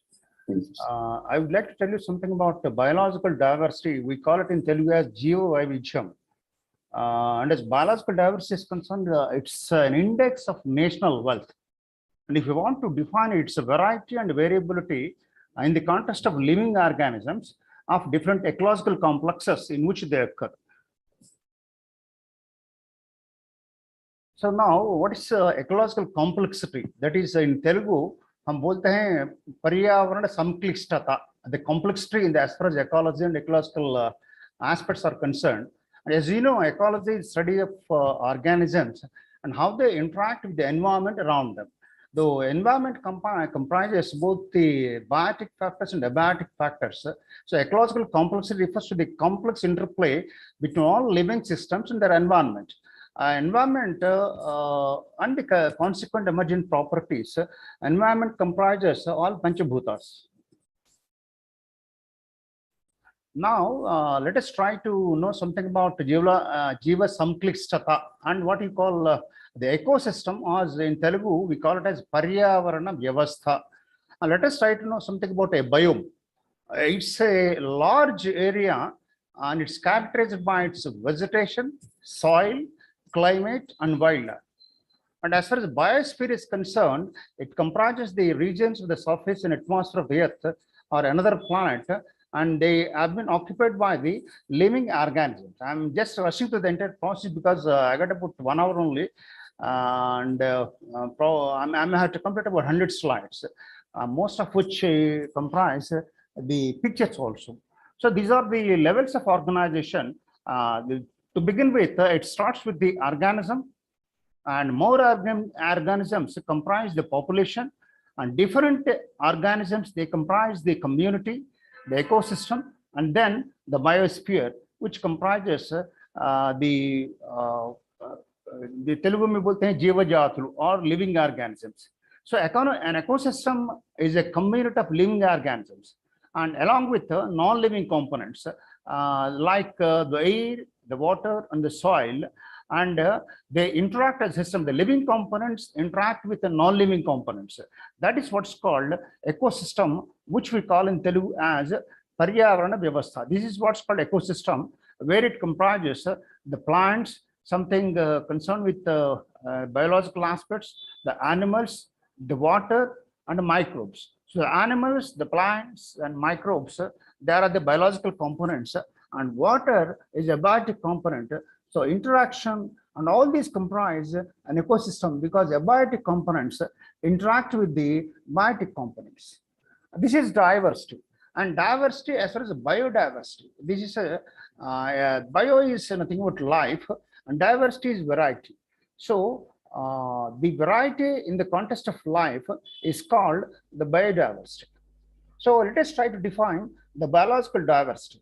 It means the variability among living organisms from different sources, from all sources. That can be an aquatic source, at source, or other sources, and the ecological complexes of which they are part, and includes diversity within species and of ecosystems. It comprises different ecosystems.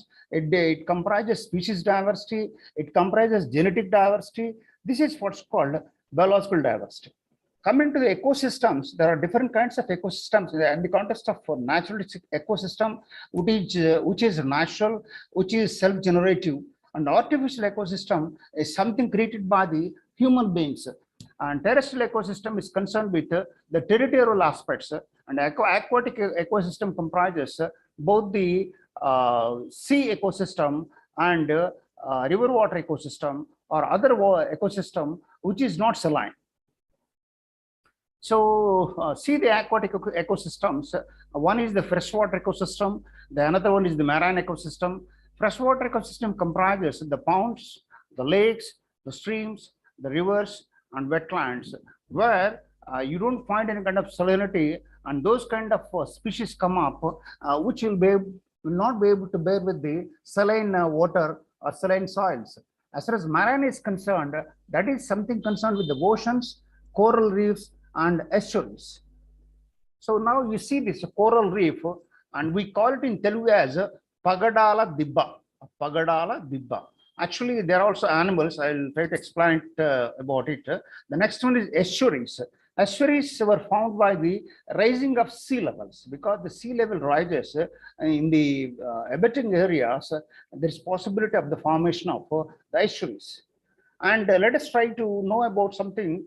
The coral reefs. They are the tiny individual corals which are called polyps, and they are made up of colonies. That is a group of organisms of one species that live and interact closely with each other. And these marine invertebrate animals, you must bring what invertebrate and vertebrate. Invertebrate animals have hard exoskeletons made up of calcium carbonate, and they are sessile. That means they are permanently fixed in one place. So they grow very slowly, and they form different shapes and sizes depending upon the species. They are highly valuable components as far as biological diversity is concerned. And this is what's called freshwater ecosystem. And that water is natural and drinkable. And there you'll be able to get only that kind of vegetation which can put up with the fresh water, not the saline soil. So that depends upon the combination of those species which will be able to come up in this kind of fresh water only, not the saline waters. This is what is called marine ecosystem, and this you can find near the seashores, inside the seas. This entire comprises the marine ecosystem.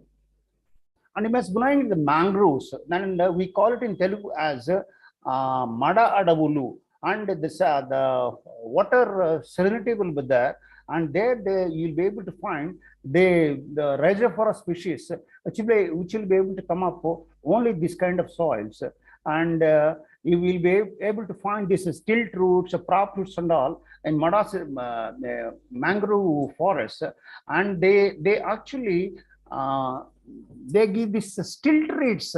They give a kind of mechanical support to the plants, and mangroves absorb a lot of carbon dioxide from the atmosphere at an impressive rate. And as far as Telangana is concerned, we don't find much of the Mada forest, but as far as Andhra Pradesh is concerned, you can find the Mada forest near Kakinada. Kakinada and Rajamundry, you'll be able to find very beautiful Mada forests out there. And this is a natural ecosystem.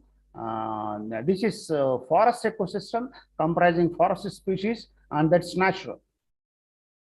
And these are all two types of grasslands, and there is a variety of grassland. One is a grassland comprising grasses. Then the other one is shola forest, where you'll be able to find the trees in the sholas. This is urban ecosystem. This is totally this total artificial urban ecosystem has been formulated by the human beings in artificial ambience. So this is, let us presume this to be a kind of city, and habiting the entire area has been taken up with afforestation, where they can find lots of tree growth. You must be knowing the fact that as far as Hyderabad is concerned, it's one of the best cities all over the world as far as urban forest is concerned. And recently, in the entire world, when once the all parameters have been taken into consideration, Hyderabad has been adjudged as the best city as far as greenery is concerned, the best city in the world in the context of urban forestry and greenery component. And as far as forestry component is concerned, from the last year, there's a lot of development in the forestry component, greenery component in Andhra Pradesh and Telangana. Andhra Pradesh stands first in the entire country, whereas the Telangana stands second. While deciding this factor of first or second, even the afforestation taken up in the above the, I mean, other than the natural forest areas, that in the city area, the village areas, all these have been taken into consideration, but only the afforestation that have been taken up in the natural forests is not taken into consideration. Along with that, the other aspects of afforestation that has been taken up beyond the forest, I mean, natural forest areas, which are the conventional forests, have been taken into consideration. Let us try the ecosystem services. You kindly imagine, if you quantify the amount that one has to pay, the human beings have to pay, how much one has to pay to the nature, be it called the clean water, the fish, the wood, the pollination process, the cool temperature which is caused by the tree growth and green ambience, the control of flooding. The control of flooding has been taken up by the natural control of the forest growth or tree growth, and purity of water, and store sequestration of carbon dioxide. If you try to quantify our aesthetic value, recreatory value, if you try to quantify this, which we receive from the nature as a whole, if you want to quantify it in terms of dollars, can anybody do that? If there is a necessity for us to go and purchase the ticket for going into a park for sake of recreation, then you will be able to know the value of recreation. And if you want to stop this pollination, if you want to have this pollination on a larger scale, because of probably yesterday or today, you must have read the topic on pollination, where these honeybees have been totally vanishing on a bigger scale. And because of that, the pollination is going to be stopped, and consequently, the variety of plant growth stops. So this kind of natural help through ecosystem services, when it is to be quantified, it runs into millions of dollars. And in United States of America, it so happened that in one of the places called Fox Valley Metro, and the avenue plantation, a tree has been tried to be quantified in the context of money, whether it receives the carbon dioxide, what kind of recreation it gives, what is the property value, what is the air quality because of the availability of the particular tree, entire the benefits that have been accrued by the respective tree growth as avenue plantation in Fox Valley Metro area of United States of America. When that has been quantified, it gave an amount of about $4.89 million per year. So $4.89 million per year is the quantum of money that one has to pay one gets the benefit because of the benefits accrued because of the avenue plantation, and this is the value that is given by each tree per annum that amounts to $4.89 million per year. Now, let us come to the Convention of Biological Diversity, which has taken place very long back in 1992. That's what's called Earth Summit in Rio de Janeiro, Brazil, from 5th June 1992, and entered into force from 29th December 1993 onwards. That came into force. So total out of 194 parties attended, 168 were the signatories. And probably you must be knowing the fact that the United States of America was not one of the signatories because they are the people who just want to exploit the biological issues of other countries in the form of patent process or the other way of doing things. So they were not one of the dignitaries at the point of time. So out of 194 parties, 168 parties were the signatories, and India was one among them. The convention recognized for the first time in the international law that the biological diversity has been taken into consideration, and a lot of importance has been given to biological diversity. So conservation of biological diversity is a common concern of humankind. So over a period of time, people could understand that millions of species have been getting vanished. And once you try to go for certain medicinal plants, even in a place like the Seshachalam Hills, nowadays you don't find certain species which were existing about 1 decade back or 2 decades back. Such way, you must know the IUCN, International Union for Conservation of Nature, has identified some of the species which are endangered, which have become extinct, which are critically endangered, which are in threatened stage. So Gloria superba, which is a very good species for the aim to use for the ailment of ladies, it's one of the species which is an endangered species. So that way, the entire world and the countries and the respective scientists have found the importance of biological diversity. So they came to a conclusion that common concern of the mankind is conservation of biological diversity, and it is an integral part of the development process. If development has to take place, it's necessary that we have to conserve the biological diversity. So what are the components of conservation and biological diversity? The convention has 3 main goals. One is conservation of biological diversity, sustainable use of its components. Whatever use you will get because of the biological diversity, they have to get sustained. They have to be there over a period of time. Now, suppose presuming that you got the biological diversity in the form of a capital, try to use its interest, not the capital. Keep the capital intact. So the biological diversity is a kind of capital which the entire human beings have to keep as intact, and we are supposed to use the interest component only. So that is what's called sustainable use of its components. Whatever components are there, they have put to use in a sustainable manner. And as far as distribution of their benefits are concerned, they must be fair distribution, equitable distribution. The biological diversity and the components are not to be put to use totally by a class of people or only by certain countries. So fair and equitable distribution is one of the goals of the Convention of Biological Diversity. As I've already told you, India is a party to the Convention on Biological Diversity, and the Convention on Biological Diversity recognized as the sovereign rights of states to use their own biological resources. Suppose India has a kind of has got a kind of biological diversity, so whatever resource it has got, the entire sovereign rights of that particular biological diversity is vested with government of India only, or with the people of India only.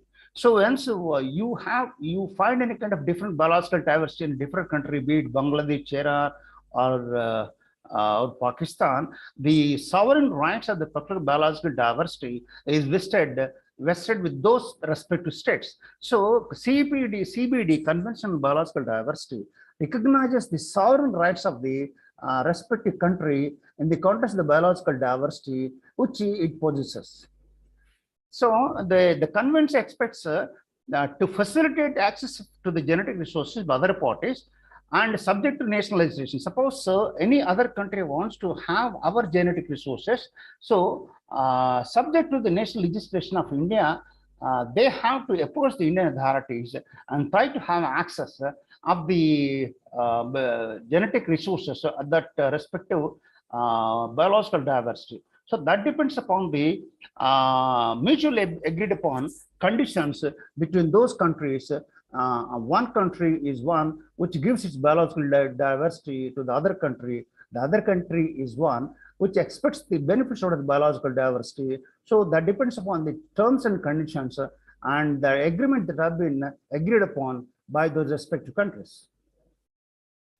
So India is, in the entire world, there are only hardly about 17 mega diversity countries in the world. And that has been identified by Conservation International 1998. That's a kind of organization which found out by research and going deep into the aspects. They have identified about 17 mega diverse countries in the world, and India is one of those 17 mega diverse countries. With hardly about 2.4% of the land area, India accounts for about 7.31 of the globally recorded species in the context of fauna. You must be knowing the difference between flora and fauna. Fauna is the animal species, and biological races is defined. That means plants, animals, microorganisms of different sources, be it an aquatic source or a terrestrial source, or even parts thereof, even their parts also, their genetic material also, and their byproducts also. All these comprise the biological resources, and with the value can be, once they are try to be quantified, the value can be an actual value or potential value. What kind of potentiality it has got? Even that also comprises in evaluating the value of the biological resources. But it does not include the human genetic material is not included in the genetic resources or Biological Diversity Act. So you see the elephant here. The elephant itself is a biological resources, one of the biological resources that has been killed for poaching of tuskers. It's a tusk or part of biological resource. The animal by itself is a biological resource. See the animal, the tiger. The tiger, for sake of the skin, the tiger is killed, and the tiger itself is a biological resource. Its skin is a biological resource. It again, whatever is part of the particular animal is a biological resource. And for sake of the skin of the animals, the people kill it, and that is conserved by the Wildlife Act 1973, which has been modified recently.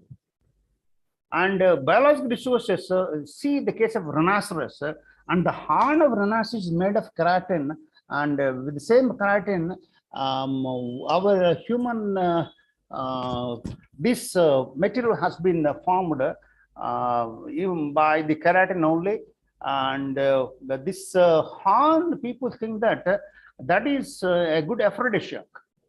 Aphrodisiac means it's defined as a material that is useful in the context of increasing the sexual potency of a human being. But it is not. It has not been proved that rhinoceros horn is quite aphrodisiac one. But in spite of it, people who believe blindly and kill that rhinoceros just for sake of that horn, which is made up of keratin. And you must be knowing that Assam in Kaziranga sanctuary, you can find number of these rhinoceros. And this is a crocodile. It's called mugger, and there is a different crocodile which is also called a gharial. And this mugger is skin is used for sake of preparation of purses and other materials, especially in the Western countries. The skin has been put to use on a very big scale, and this is also one of the biological resources. And you must be knowing that red sanders. Red sanders is one species, that's what's called Pterocarpus centennis in English. That's only available in India. In India, it's nowhere available in all over the world, but it's available in Sesachalam Hills part of Chittoor, part of Kadapa, and Kurnool areas and Kadapa areas, and part of Tirunelveli district of Tamil Nadu, and it's available nowhere in the entire world. And this has got a lot of value. And earlier, a lot of smuggling used to take place, and the Japanese used to purchase this. Chinese now they have been maintaining very huge stocks of red sanders. That is called.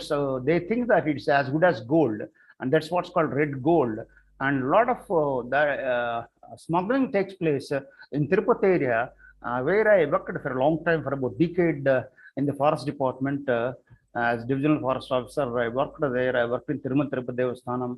In fact, I worked there in flying squad division as DFO, where we have to go and try to catch these smugglers who try to smuggle this, because most of the people, smugglers, come from Tamil Nadu. They're paid about 50,000 rupees advance. They come over here. They go like early in the morning by 2 or 3 a.m.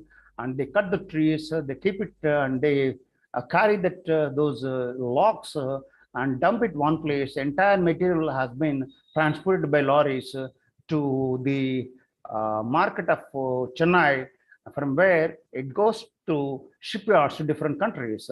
And the cost will be between 20 lakhs per ton to 25 lakhs per ton, depending upon the quality of the red sanders timber. And the quality of the red sander depends upon the color and wavy grain it has got. The question is why the scientists of different countries all over the world are not in a position to raise these species. After all, there are a number of the plant breeding can be taken up in all possible ways. Why don't they take it up? What's the necessary for the people all the way from China to come out to India and purchase this, paying about 24 lakhs per ton? What one has to understand is this species comes up naturally here only, and the wavy grain you can find only in the areas of Seshachalam and Kadapa, Kurnool and Tirunelveli district, and that depends upon the edaphic factors, the quartzite component of the entire soils, if that is adequate, and that you will be able to get this wavy grain and red color. Otherwise, even if you want to take up this planting in different other areas, you don't get this kind of wavy grain and the red color. So consequently, the quality of the particular red sanders is not good. So all people from all over the world, especially from China and Japan, they come to India and they purchase the red sanders timber from Indian market. And this is one of the endangered species under IUCN category, International Union for Conservation of Nature. So this export of this species is not allowed unless the international permission is accorded even to the government of India. This is teak you must be knowing. Adilabad has got beautiful teak. Maharashtra, Allapalli has got a lot of teak. So this is also one of the biological resources. And smuggling of teak is taken up on a very big scale in places like Adilabad and Maharashtra and even Warangal also. But Warangal, almost teak has been gradually disappearing, in spite of the fact that we used to have very good plantations earlier, because of number one, the smuggling, the other one, the harvesting, if at all it is taken up by the forest department. And let us try to define the genetic diversity. As far as genetic diversity is concerned, the species is one. Now you are watching the mango species, Mangifera indica. There it is only one species, Mangifera indica, but genetically that is different.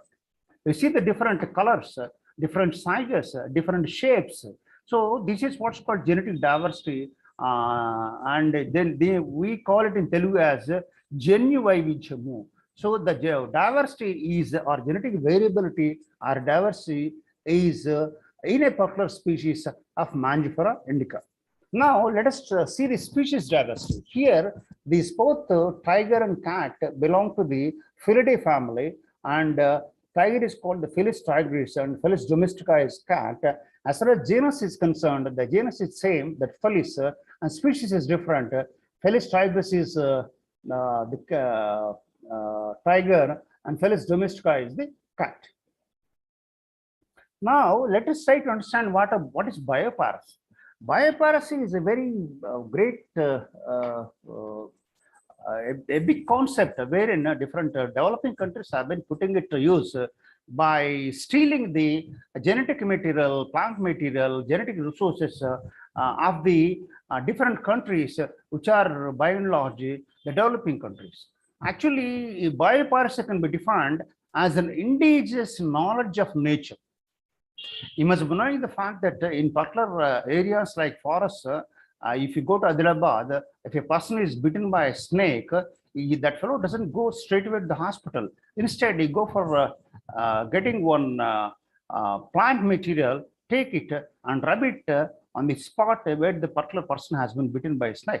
So this is what's called indigenous knowledge. So this is a situation of where the indigenous knowledge of nature, that is prakriti gurinchiనటువంటి the jnanam, knowledge, and that has been originating from the indigenous people. This kind of knowledge their forefathers have got it, and that has been passed on to the respective generations later on, and that has been put to use by others for profit without permission from or with a little or no compensation to the local people, in spite of the fact that they use their indigenous knowledge. By using their indigenous knowledge in the patent process, they neither take the permission of the concerned people, nor do they give any kind of compensation to them. In fact, it becomes an Herculean task for those indigenous people to prevent these big developing countries to resort to biopiracy. And now here you can see the national plant germplasm system, and you can find about 20,000 accessions of the rice Oryza sativa. About 20,000 accessions are there, and all these have been preserved in the form of national germplasm system, and it preserved about different diversified plants. Biopiracy, it operates to unfair application of patents. So for not allowing the people to use our genetic resources, we make it a point to preserve them under germplasm. But when once the aspect of biopiracy comes into practice, they operate unfair application patents for getting the genetic resources and the traditional knowledge. There is a patent process. I'll be explaining towards patent process. So biopiracy is defined as theft or usurpation of genetic materials, especially plants and other biological materials, by the patent process. So what's the patent process? What do you understand by the patent process? As far as patent is concerned, it is not applicable to the discoveries. It is applicable only to the inventions. When a person invents a particular invention, goes for an invention, so an exclusive rights and what you call it as sarva hakkula bhuktam, that is the rights are granted to the concerned person by a sovereign state. What it be it in India and USA, UK, anywhere else, a person invents a particular thing, be it something chemical component or mechanical component or something a natural component.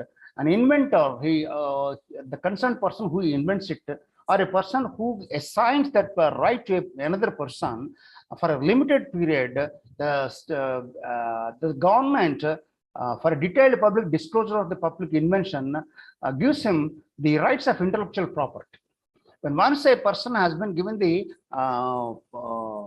patent right, he can demand money from the different countries or from different people who want that patent invented, that invented material to be revealed to them, and he'll be having probably for about 20 years or 25 years their patent rights, and he'll be given the money or whatever benefit he's supposed to get for a particular period, he'll be getting it. So that's what's called patent, and patent is concerned with the inventions and not discoveries.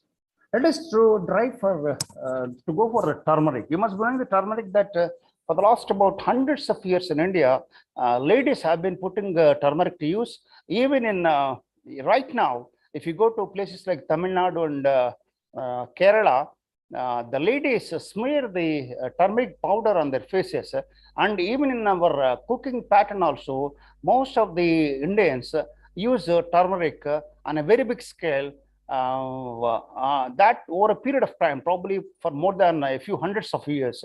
But what happened? Two persons who went from India to US in 1995, and they were working with the University of Mississippi Medical Center, and they were granted United States patent on the use of turmeric in wound healing. They claimed that they have invented that the turmeric can heal the wound healing, and having claimed it as their own invention, they were granted United States patent on that particular aspect of wound healing by the turmeric. But as a matter of fact, India has been putting it to use for hundreds of years. In India, turmeric has been applied to cuts of children as anti-parasitic agent. So, but in spite of it, they claimed it that it to be their own invention, and they got the patent granted from the US Patent Office.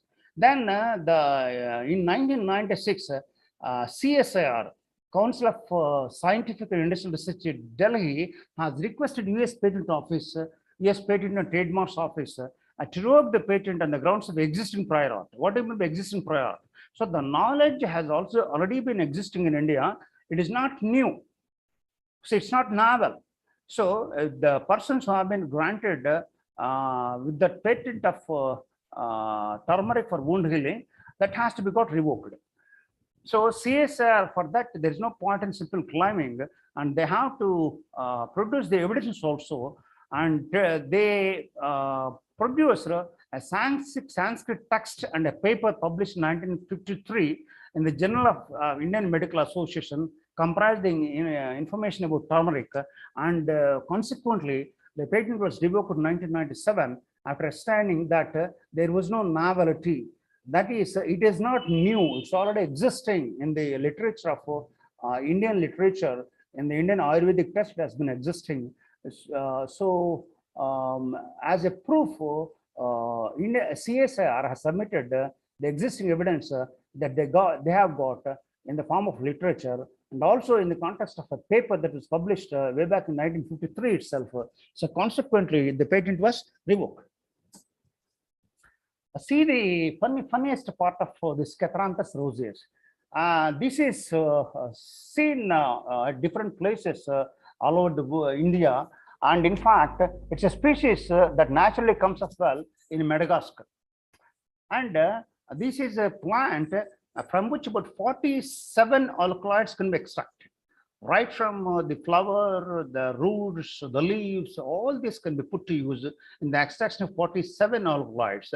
And vincristine and vinblastine are the two alkaloids which can be put to use in the treatment of leukemia or blood cancer. So the United States of America all the way went to Madagascar, which is this African country, and they found the species.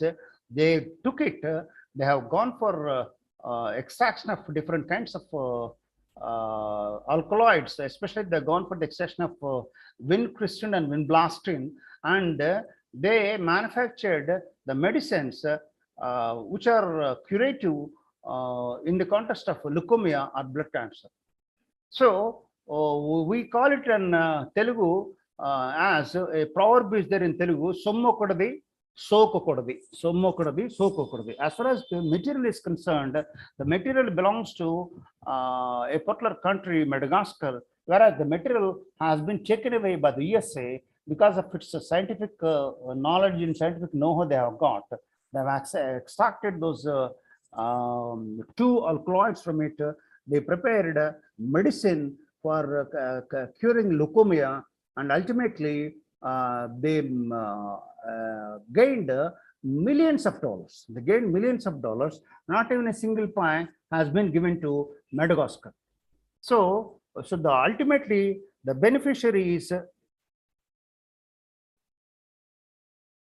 the United States of America, and the property, this ownership lies with Madagascar. So same with the Bayapar, say Ongol bull is from India that has been taken to different countries through Gujarat, and in Brazil has got number of Benga, this Ongol bulls. Its skin is highly reflective in nature, and mad cow disease does not cause trouble to this bull. So number of the semen has been taken from India through ships, and animals have been taken, and market in Brazil has been totally depending upon this Ongol bull. In fact, Ongol bull belongs to Ongol, as the name itself suggests, and they have been, it's a very big market of the meat of Ongol bull is there in Brazil. So as far as gir, the another species is there, this gir, and the embryos of gir cow have been taken from Gujarat, and they have been sold to different other countries in the process of bioprocess. This is what's called Kirgo of Gujarat. So what are the threats of bioprocess? As far as the bioprocess threats are concerned, the original material that belongs to a particular country or a developing country or a country which is not in a position to claim its right on that, in spite of having this traditional knowledge with it, they have been taken away by bioparasite to different countries, and they use it. They ultimately try to control, have the benefits out of it. So for that, keeping this in view, Biological Diversity Act was formed way back in 2002 itself, and that extends the whole of India. And the main motive for the particular act is conservation of biological diversity and fair and equitable distribution. And as far as Section 3 is concerned of biological diversity, a foreign national, a non-resident NRI, a body corporate, or any company where non-Indian participation is there, he cannot take any biological resource from India without the permission of the National Biodiversity Authority. That may be for any purpose. That may be for commercial utilization or industries, research purpose, food flavors, anything. Nobody is supposed to take the biological resource from India without the permission of the National Biodiversity Authority, even for using the genes of the particular material for improving crops. So as far as Section 4 is concerned, whatever research has been taken up in India in the context of any biological resource that has been taken up from India, the result of research are not to be transferred to any other person, any NRI, any foreigner, or any company which has got the shares of foreign companies.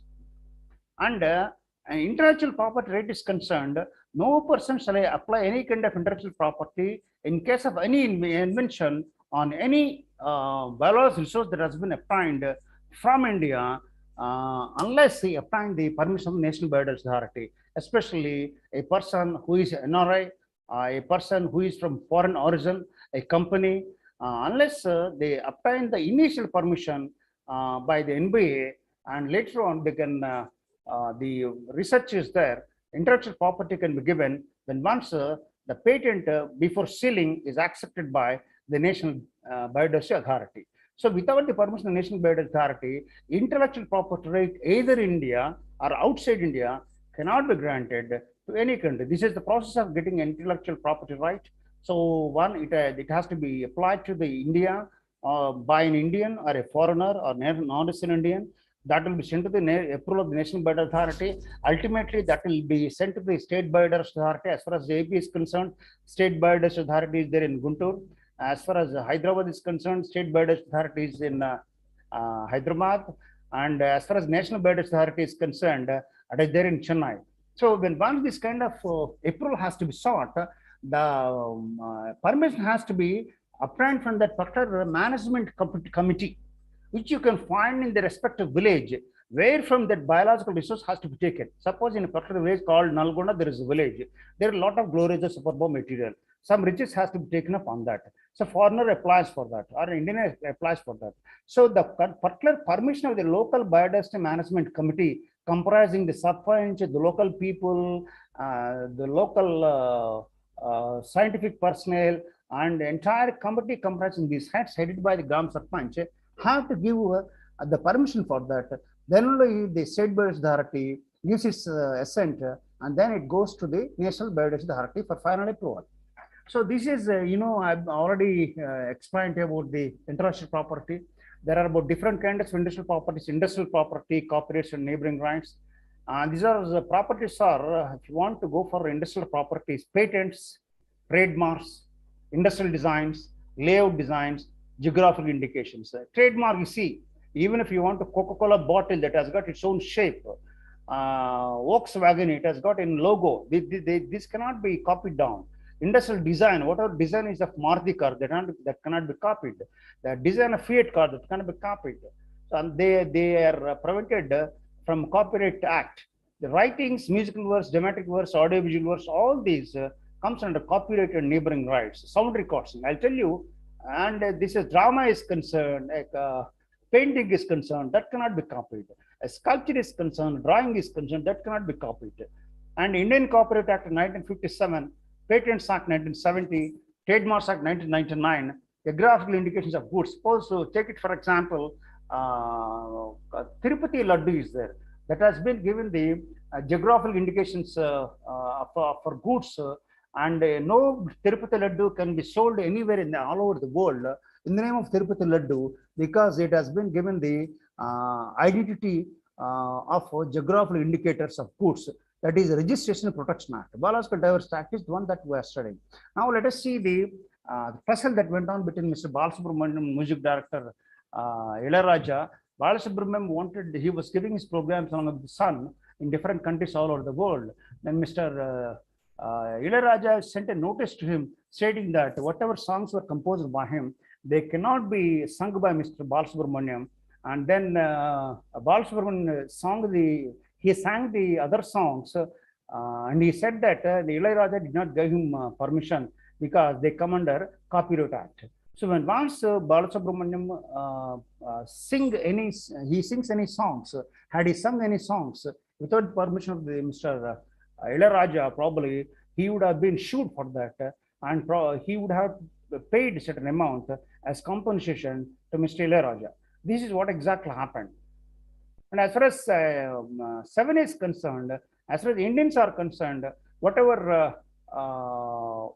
biological resources are there, if they are being put to use either for research or for another purpose, or for biological survey or for commercial utilization, permission has to be obtained from the intimation has to be given.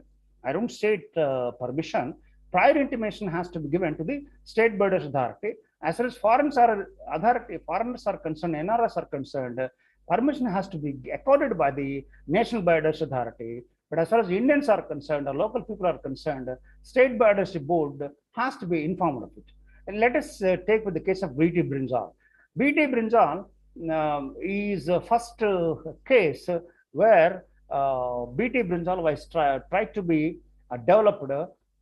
In the process, they have taken the bacterium Bacillus thuringiensis from the soil, and from that genome, necessary genes have been tried to be transferred into the this local cultivars of this brinjal. This is BT brinjal. This is the Bacillus thuringiensis, the right one, and these are all the number of cultivars, varieties are there. Number of varieties are there. About 500 varieties of brinjals are there in India. That's what's called genetic variable. There are species where they are the same, the brinjals, but they are variable as far as genes are concerned. So what happened? They have used these promoters, terminators, and antibiotic resistance markers gene, and using agrobacterium as the medium, mediated genetic transformation. The BT brinjal has been developed to give resistance against brinjal fruit and shoot borer. So you used to find, this is what's called brinjal shoot and fruit borer. For this, they have taken the Bacillus thuringiensis, the bacterium from the soil. And from this, they have taken the gene, and through gene modification, they tried to induce the gene into the cultivars of into the local varieties of brinjal.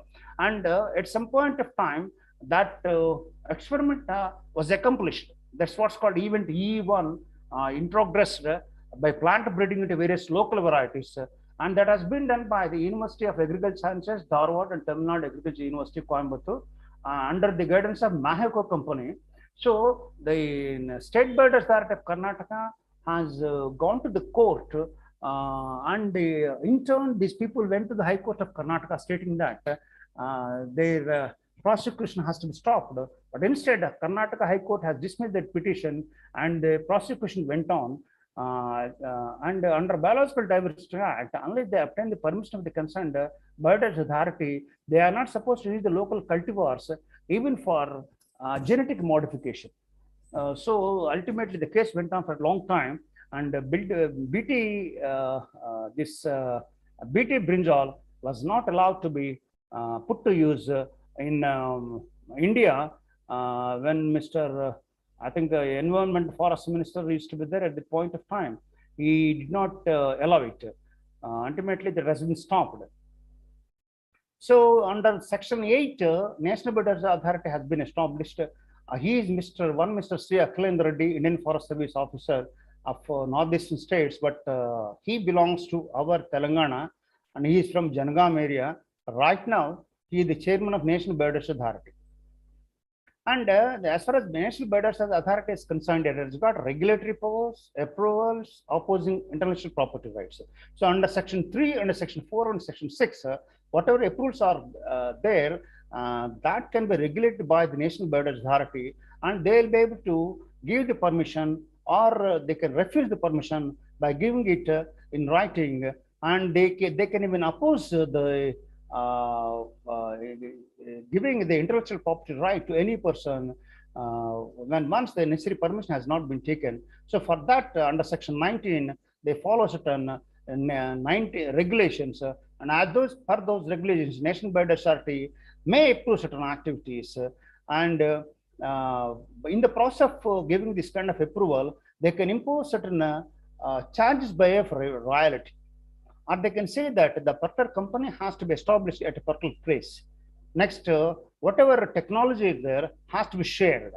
Otherwise, next, whatever company project has been established, that can be established in a place where this kind of material is available. So on these terms and conditions, the National Biodiversity Authority has got to be the right to give permission for taking these genetic resources by the foreigners. And when once this kind of approval has been given, it ensures that fair and equitable, impartial sharing is there among the stakeholders. So the local people has to be given the share out of it. So for that, they can go for a joint ownership of intellectual property. Technology can be transferred, and production, research, and development of units will be insisted upon to be established at a particular place. The State Biodiversity Board is at the state level, and prior intimation has to be given, as I already told you, by the local people under Section 24(1), if they want to use the local bioresources, and they have got different powers. Suppose they want let us say, lemon is not to put to use, Gloriosa superba is not to be put to use, or different species, Pterocarpus setanis is not to be put to use. Under Section 24(t), they can give the prohibition and impose restrictions on the particular species not to be put to use either by the foreigners or the local people. So these are all the different species which are in the endangered list. Andrographis bedomi and Cycas bedomi, Cycas cercinalis, they're all different species. In Telugu, they are called Madana Kamachi. They are abundantly available. Cycas cercinalis is available in Seshachalam Hills, and Cycas bedomi and Cycas cercinalis is also available in Western Ghats. Pterocarpus sentanis is available in Seshachalam Hills, Carolum indica. Vultures are available in Ongole area, Warangal area, and they are the species which are in the endangered list. Jadan cursor is available in Kadapa. That is one of the endangered species.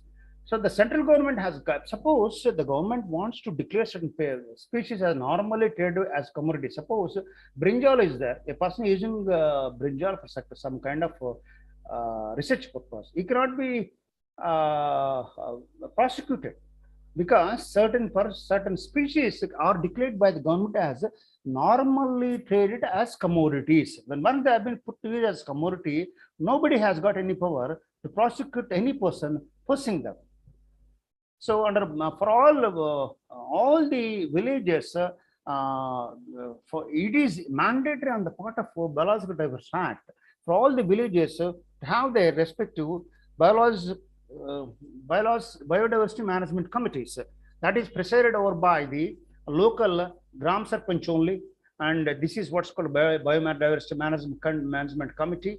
And for everything, whichever species is required in a particular place, the local biodiversity management has to give its consent. So it's mandatory on the part of the National Biodiversity Authority to contact State Biodiversity Board, intern which consults the particular management committee where the particular species is there.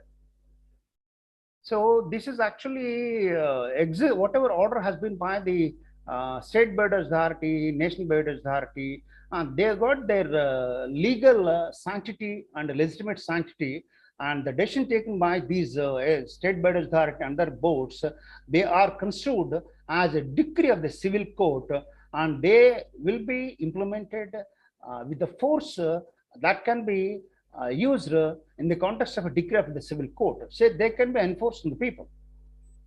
So penalties can be imposed under Section 3 and Section 4 and Section 6 if no permission has been taken. The concerned person can be punished for about 5 years and with fine for about 10 lakh rupees, or with both.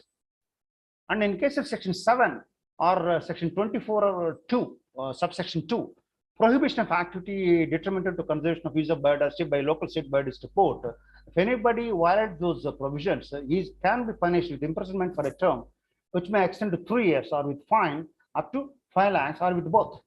Other provisions, so all these crimes or offences are cognizable or non-bailable. Do you probably must bring what is cognizable? When in the context of a cognizable offence, magistrate need not give any warrant. Without the warrant, the concerned officer can arrest a person in the context of a cognizable offence. So when once Section 58, it's also non-bailable, and whatever laws are available in addition to these act, people can be prosecuted as per those laws also. Cognizance offence, no court shall take any cognizance of any offence under this act by itself or by any third party. If he approaches the court, that can be taken up only by the central government or any other officer other than the central government, or if any person gives a notice of not less than 30 days to the prescribed authorities, be it central government or state biodiversity authority or state government, then if the respective authorities do not take any kind of action, does not take any kind of action, then the benefit claimant goes to the court. He can go to the court. Then concerned court can take up the issue, but not suo motu or without consulting the respective authorities. And as far as the rules are concerned, 16 it stipulates the procedure of access to collection of biological. So what is the procedure to be followed? And Section 17, how the approval that has been can be revoked. And as far as Rule 18 is concerned, these are all not sections, they are rules. And Rule 18 stipulates the restriction of activities related to access to biological resources. Suppose a global superbug is there, it's an endangered species. The government doesn't want the species to be accessed, then that can impose restriction under Rule 18. And in addition to that, Rule 21, biological biodiversity heritage sites which have been identified as important sites. Suppose in Hyderabad, there is one lake, and that is very popular one. And as far as Andhra Pradesh is concerned, Timmama Marimanu is there. They got biodiversity importance. So they got they are called biodiversity heritage sites. And this is the endangered species Gloria superba. And this is what the lake I have been referring to, Aminpur lake. It's in Sangara district. There you can find about more than 300 species of different birds which come from far off places. Even migratory birds come to this place. And flamingos are there, and that has been recognized as biodiversity heritage sites by the National Biodiversity Authority and Government of India. Timmama Marimana, one tree, that is Ficus bengalensis, spread about 6 acres of land, that is near Kadiri in Anantapur district. It's only one tree, and that is been proposed to be recognized as biodiversity heritage sites, but so far it has not been recognized. And as you know, biodiversity management committee comprises local people, agriculturists, forest produce collectors, traders, etc. And other people, the government people from forest, agriculture, livestock, health, fisheries, and the education department, they'll also become members. So all these comprise the biodiversity management committee. The Gram Sarpanch is the chairperson of it. And all for this, they, suppose, let us say, I got in my purse about 500 rupees. I can say that about 500, 600 rupees there in my purse. And my wife can say what kind of jewelry we got in our house. A banker can say how much money has got in the bank.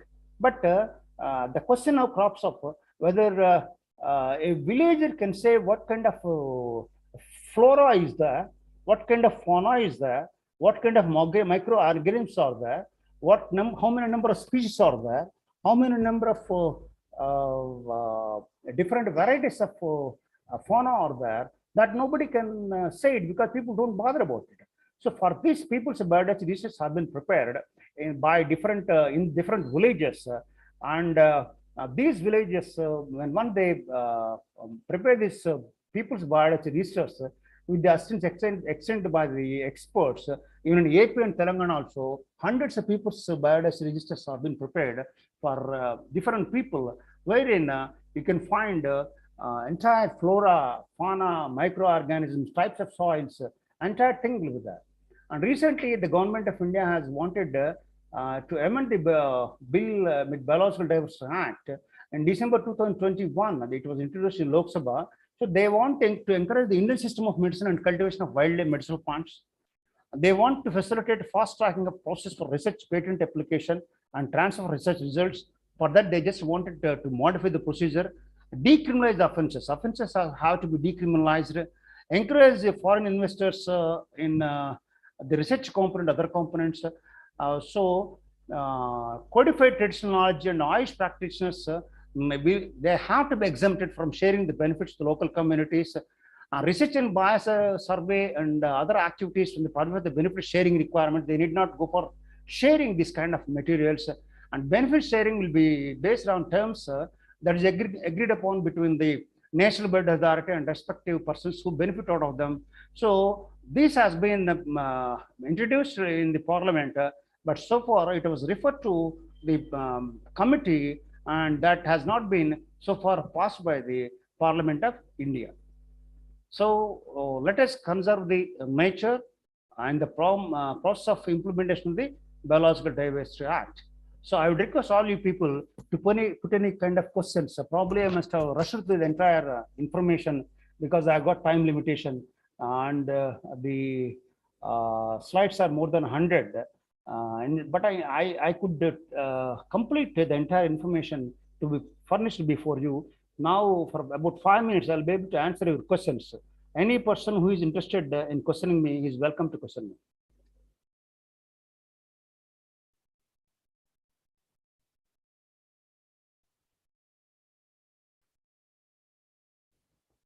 Questions are welcome, please.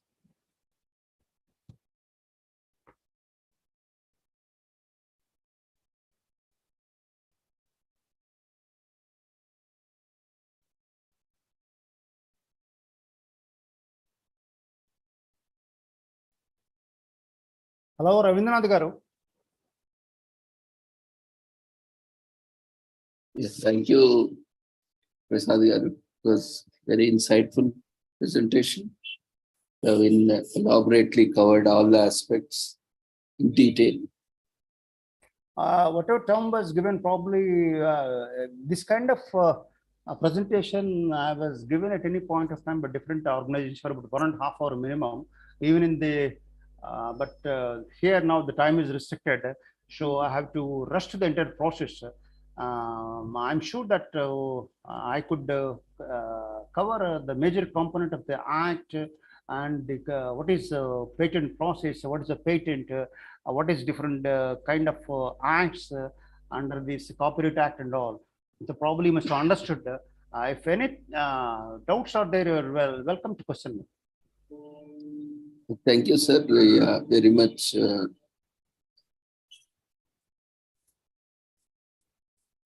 Dear friends, if you have any queries, you can raise your hands. You can also use chat box to share your queries, observations. Yeah, Mary ma'am, you can unmute yourself. Good evening, sir. Good evening. I thank Dr. Ravindra sir and Sri Holistic Health Foundation and Sri Research Center for Art, Science and Wellbeing for giving me this opportunity to raise my opinion. Sir, I learned a lot of things from this biodiversity topic because I'm new to this topic. I'm from different discipline, but there's a lot of takeaway, and you mentioned about that Tirupati Laddu, which is very specific, and certain points. It's clearly a lot of information which I have not heard in other presentations. You said, sir, it's a mind-blowing session and a wonderful and excellent session, sir. God bless you. All the best, sir. Thank you, madam. Thank you very much. I hope to see you in more sessions, sir, in our webinars. Thank you, madam. Thank you. So kind of. As far as biological diversity is concerned, probably tomorrow you may be getting an article on the impact of climate change and biological diversity. We should be able to understand the fact that unless there is diversity, you will not be able to exist on the surface of Earth. Homo sapiens will, over a period of time, disappear if you do not find an egg, you do not find a chicken, you do not find a mutton, you do not find a goat, you do not find a ram, and you do not find some trees. And if the entire trees, flora and fauna disappears from the earth, there is every possibility, it's only the question of time, that Homo sapiens, the human beings, will disappear from the surface of the earth. So one should be able to understand that climate change, because of global warming, is causing a lot of impact on the climate and consequently on the biodiversity of species. And every year, thousands of species all over the world have been disappearing. And this kind of process of disappearing different species and climate change has taken up on a very big scale after Industrial Revolution. From pre-industrial revolution, the climate change experts have been trying to keep it up to restricted the temperature up to about 2 degrees Celsius by probably by around 2030. After India has committed to limit its temperature by about 2070. And as far as other countries are concerned, Western countries, they wanted it to be limited by 2030 also. And even China also did not give any kind of commitment in this regard, because it's one of the countries which give a lot of carbon, religious carbon, because of fossil fuels. And USA is one such country, China is one such country. And as far as India is concerned, it's equally bad. But when the density of the population is concerned, it's relatively less. So the more the climate change, the more the disappearing of different biodiversity, whether it is in the context of flora or in the context of fauna, which ultimately lead to the disappearance of human beings. After 50 years or 100 years, probably your grandchildren may not be able to find chicken to eat or mutton to eat because of the disappearance of different species.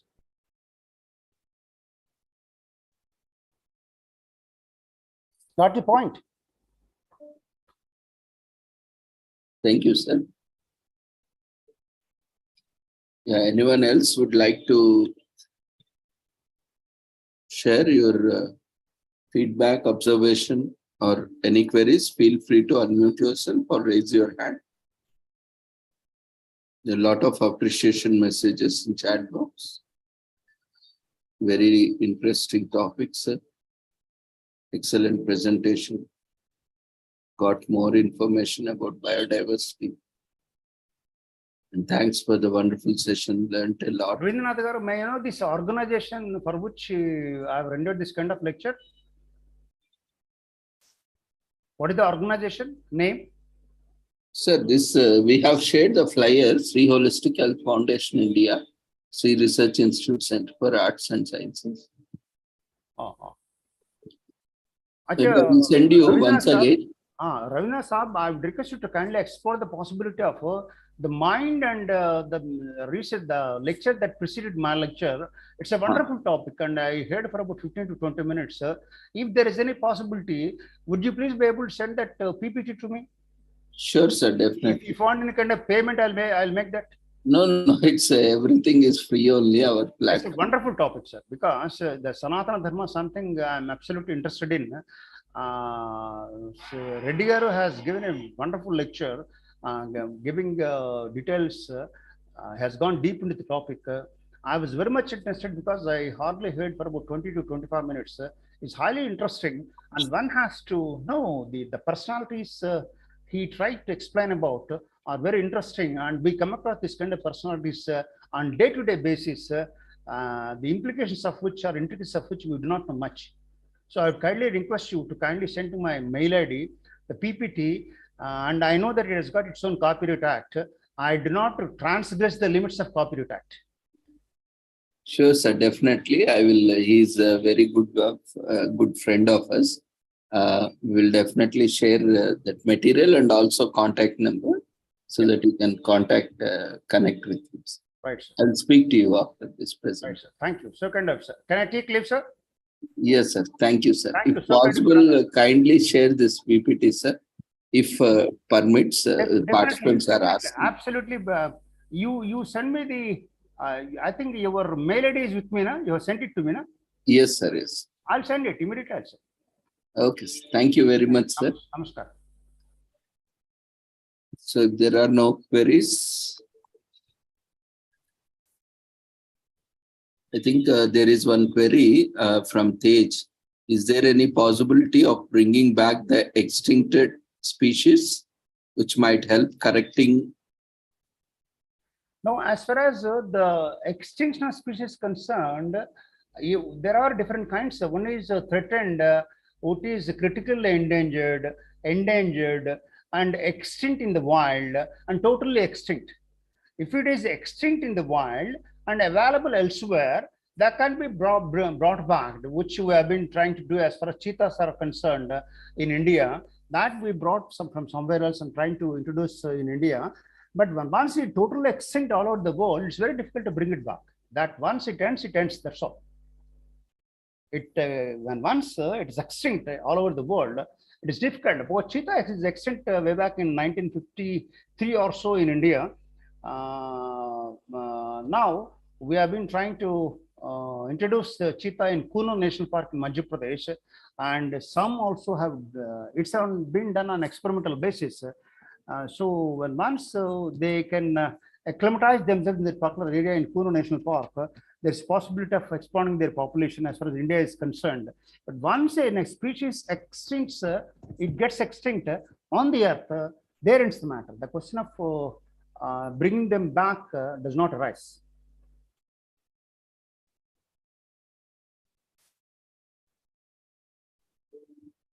Thank you, sir. I'll be sending the PPT to sir, and whosoever wants the PPT, he can take him from sir. I'll send a copy immediately to him.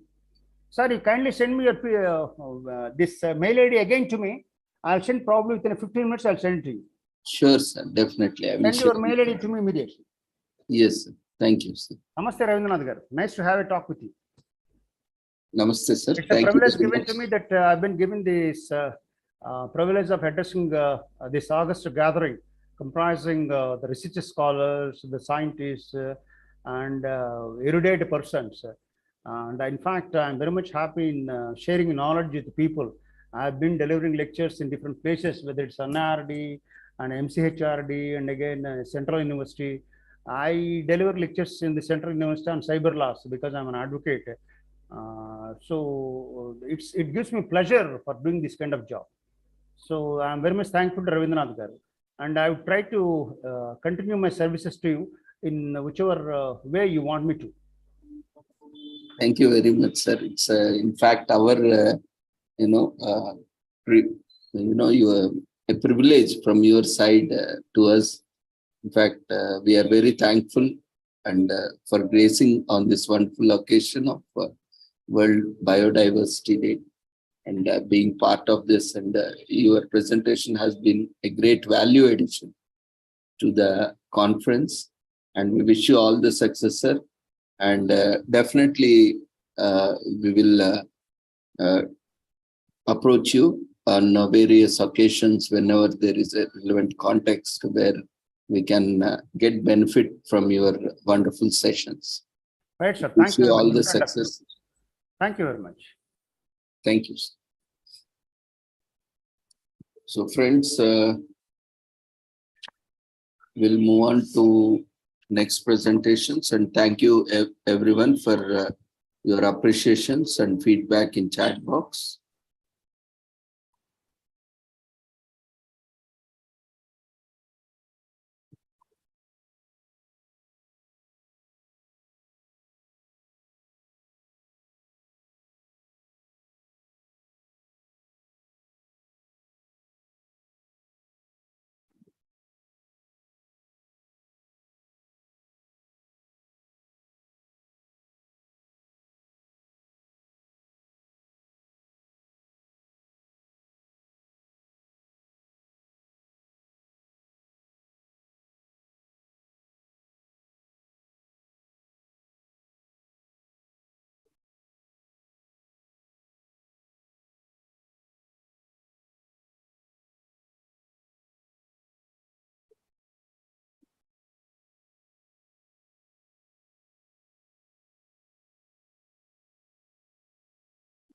Dear friends, we have kindly ignored the feedback form for session 2, and we request everyone to quickly fill up the feedback form for session 3, which is the latest session by Prasad Garu on biodiversity and biopiracy.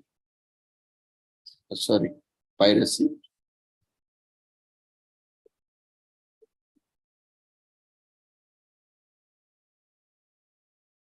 Feedback form has been shared in the form of Zoom polls. You might have seen a window that has popped up showing as polls quizzes.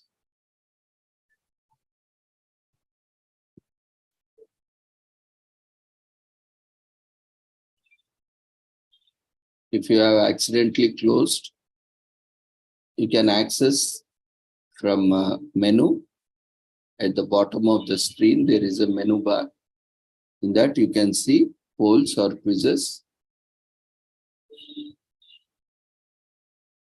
Otherwise, you can quickly log off and log in. That will also solve. Otherwise, you can update your Zoom client to latest version, whichever your device supports. And always stay on the screen, especially on laptops and systems, there is no problem. But when you are using mobile, if you are not active on that screen, or when you are using some other activity on the mobile, because the window suddenly pops up and being touch screens, it gets automatically closed when you are doing other activity. So there is possibility you have to swipe top or bottom, left or right based on the device, or access it from polls and quizzes. You can see active polls. By default, it will automatically appear. But if you are doing some activity, or it may get disappeared by touch of your, on the screen. You can quickly log off and log in. That will also solve the problem.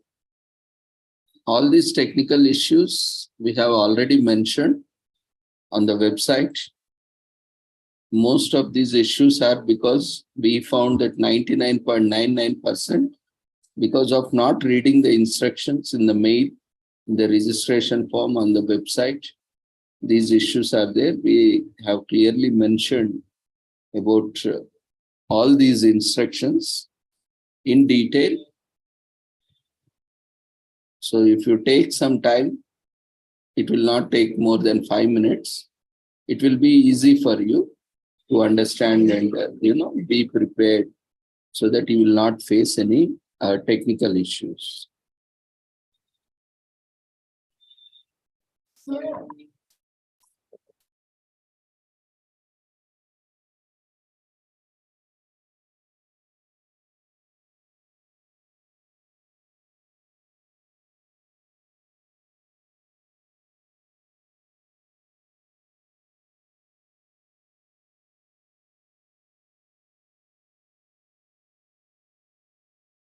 Feedback form will be there for another 2-3 minutes. We request everyone to quickly fill up the feedback form. Once it is closed, we cannot again relaunch the same feedback form due to technical limitations. The data will be lost.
We'll move on to our next session.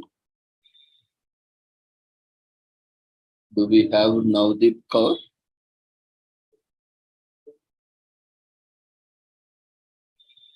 You can raise your hand.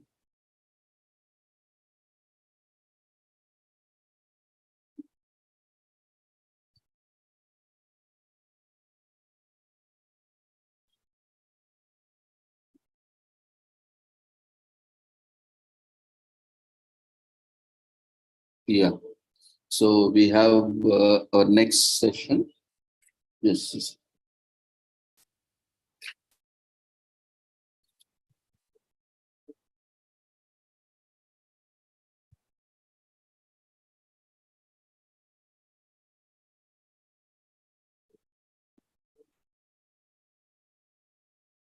So we have with us Dr. Navdeep Kaur.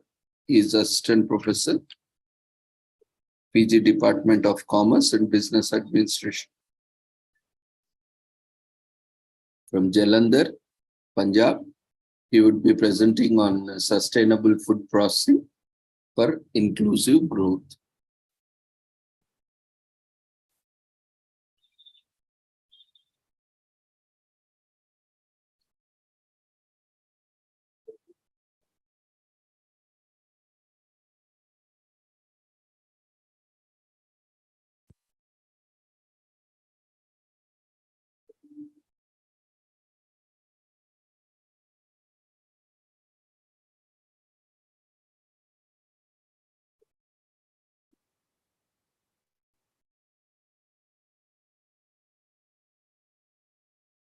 Yeah, Dr. Navdeep Kumar, you can now start your audio, video, and presentation.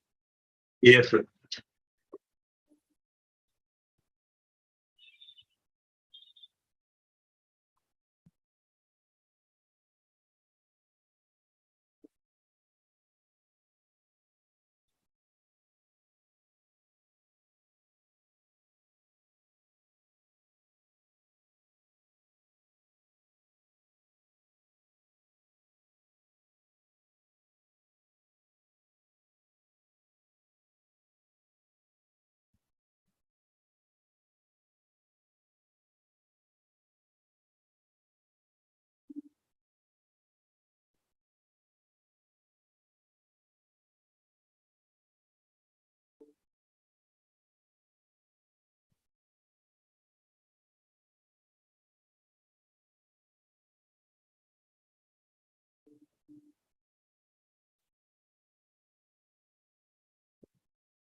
We can't see you.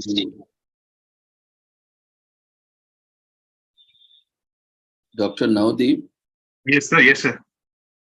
yeah, we can't see you. 1 second.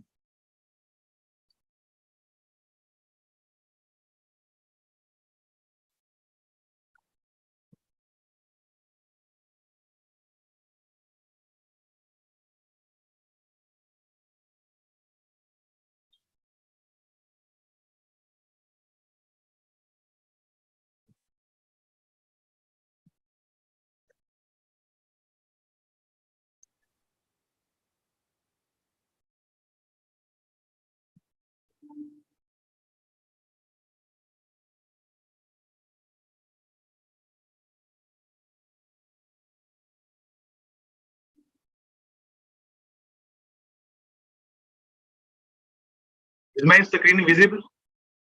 Your screen is visible, but you are not visible. Yes. 1 second.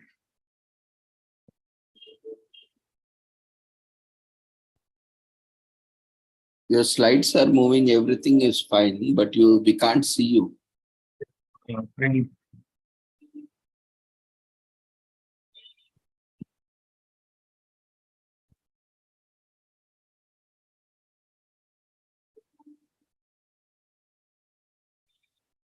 Yeah, now you are visible. Please Okay. continue. Okay.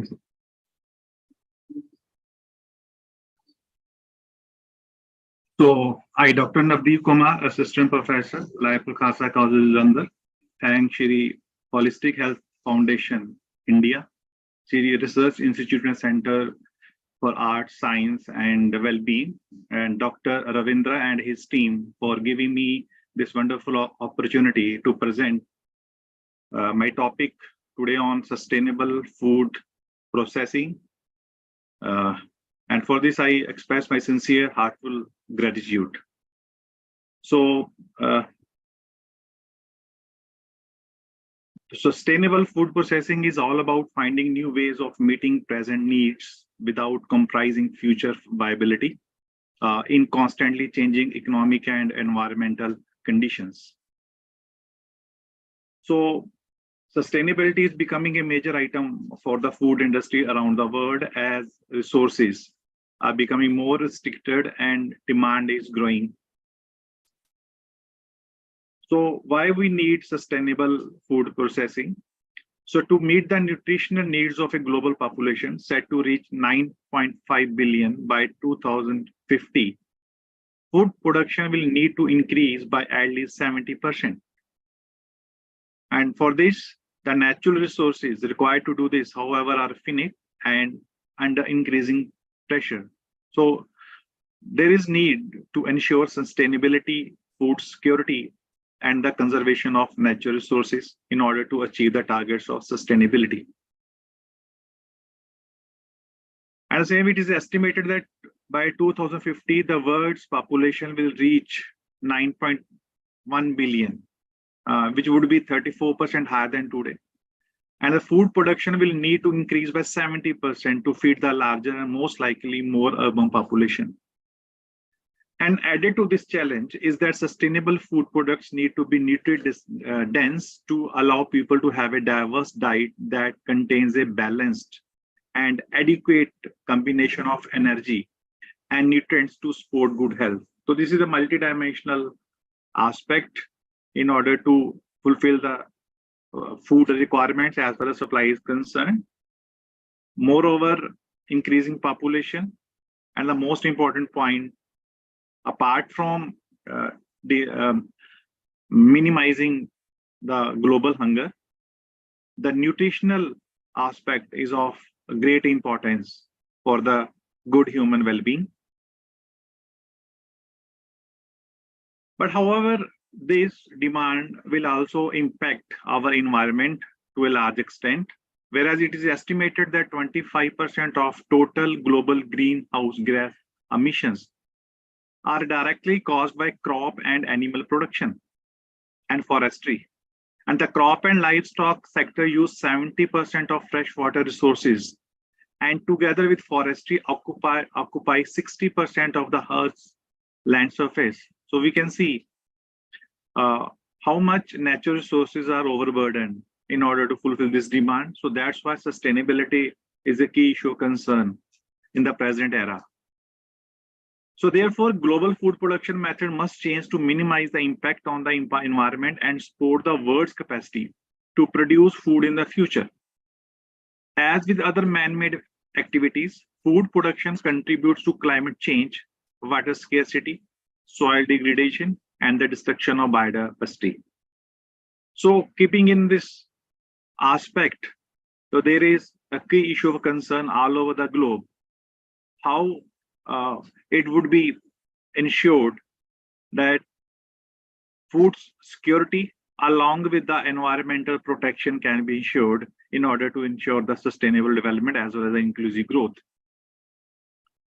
So as far as the Indian scenario is concerned, to meet the second Sustainable Development Goal of achieving zero hunger by 2030, India faces a substantial challenge in meeting basic nutritional needs, in addition to the addressing population, environmental, and dietary pressures. So for this, sustainable agricultural practices such as crop rotation, mixed cropping with pulses, using biofertilizers, limiting the use of pesticides or fertilizers, and integrated pest management must be encouraged and promoted. And for as the water resources are concerned, for this, drip irrigation and solar panels for electricity generation will lead to the conservation of natural resources. So this is the dire need of the hour in this context. The government of India is also worried about this and taken so many initiatives in this regard.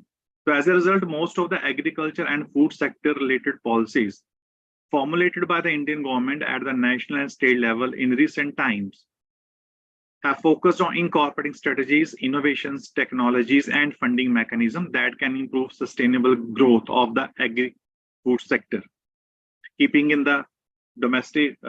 mind the domestic challenges, requirements, as well as the sustainable goals. So leading initiatives include National Mission on Sustainable Agriculture, conceived as one of the 8 missions of the National Action Plan on Climate Change, and focused on the aspects related to sustainable agriculture, such water use efficiency, soil health management, nutrient management, and livelihood diversification.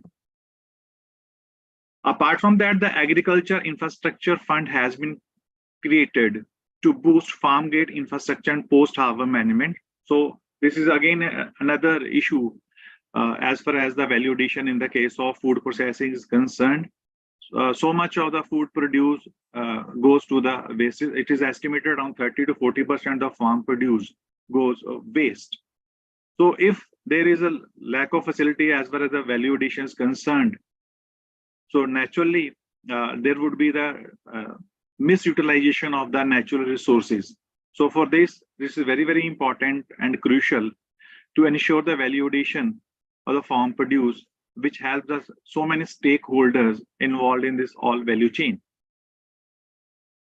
And further, for promoting efficiency within the agri-food supply chain, the PM Sampada scheme for agro-processing and development of agro-processing clusters scheme has been launched, which comprises various sub-schemes dedicated to development of integrated cold chains, agro-processing clusters, food safety, and quality assurance infrastructure, and mega food parks. So the government is very much conscious and attentive to this issue, and constantly taking initiatives in terms of policies to ensure the sustainable agri-food processing be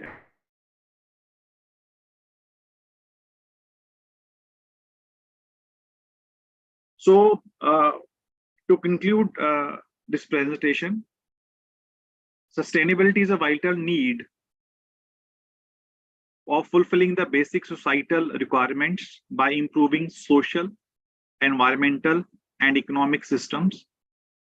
And responding to the goals of sustainability requires the maximum utilization of raw materials produced and integration of activities throughout all the production to consumption stages. And for this, sustainable food processing demands the exclusive use of natural resources to minimize food waste for inclusive growth. So all these factors are focused upon eliminating the various challenges which are concerned with the multidimensional aspects, be it food security, be it effective utilization of the natural resources, as well as economic sustainability is concerned for the various stakeholders.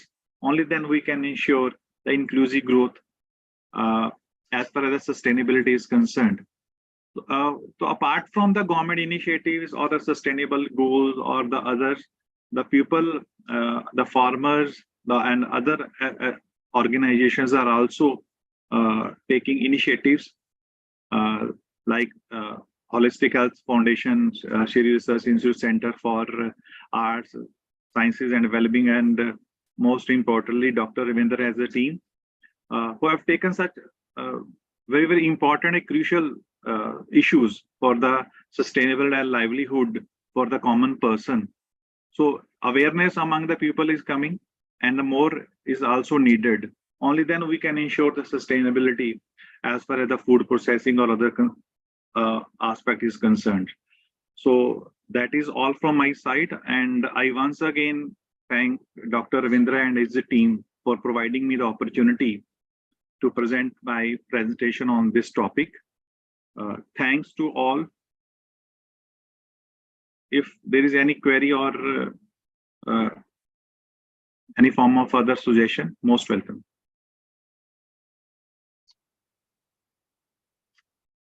Thank you, Dr. Navdeep. Congratulations. It was short but very to the point presentation. Yeah, participants, if you have any queries, you can feel free to share. You can raise your hand, or you can unmute yourself, or you can use chat box.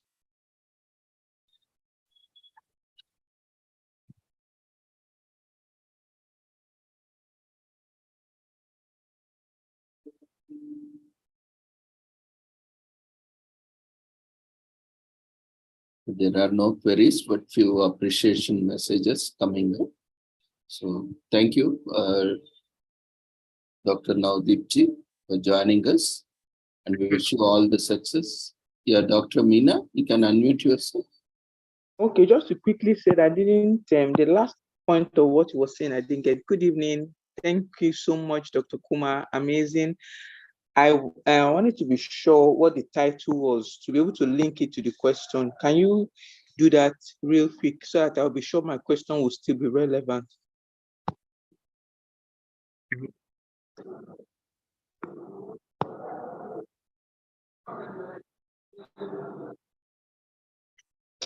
I was asking for the specific title because it appears I missed the last line of the title. So that made me to wonder if the question, will be okay based on what I wanted to ask, because I was trying to say environmental impact measurements and all that, across Africa, especially in Nigeria, and the tools that are most preferred to get most accurate feedback that will impact on livelihoods. But I needed to be sure the title, was in line with my question. So if I could get that, then maybe you can go ahead with the answer. Thank you so much.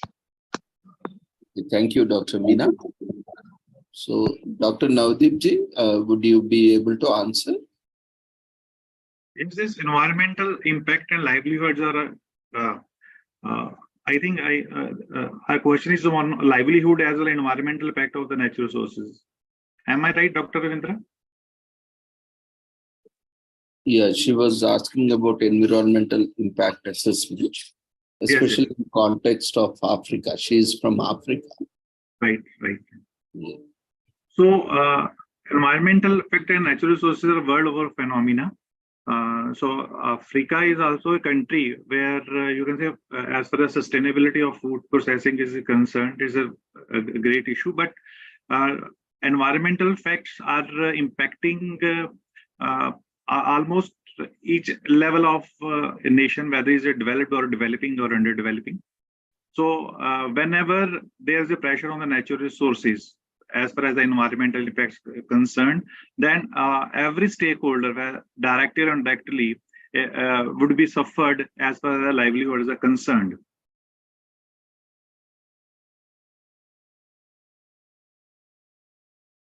Dr. Meena, hope your query is answered. I know. Yes, yes, thank you. Thank you. Basically, if you could have joined earlier, we had expert, those who were working on, yesterday we had a very senior professional, whose entire life he was in pollution control board, and he's expert in India on environment impact assessment, and he has prepared thousands and thousands of reports working on government and as well as in private sector. So anyway, we will sir will be joining tomorrow also. So you can join tomorrow also, and you can ask. He is one of the stalwart in preparing especially EIA. So you can get further information from sir tomorrow on environment impact assessment, and you can also he has visited multiple countries also abroad. So maybe he can share. I will put across this message to sir today. Maybe he will also address it tomorrow. Thank you, Dr. Min. And thank you, Dr. Navdeep ji. Once again, we wish you all the success and look forward for more sessions in future. Thank you. So we will move on to our next session.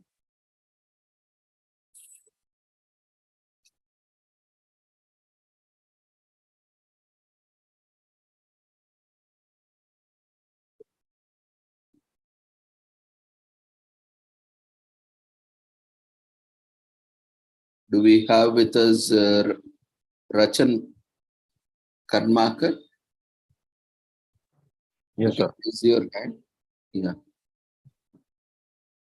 So we have with us Dr. Rachan Karmakar. He is assistant professor from Roorkee Institute of Technology, Roorkee, Uttarakhand. He would be presenting on algae-based biofuel.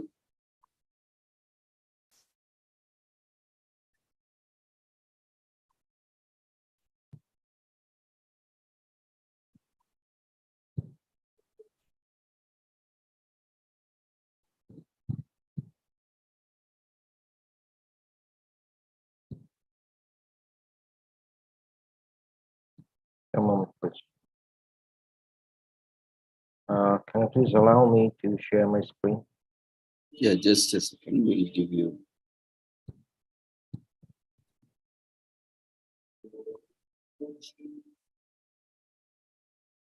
Yeah, we welcome you, sir. You can now start your audio, video, and presentation.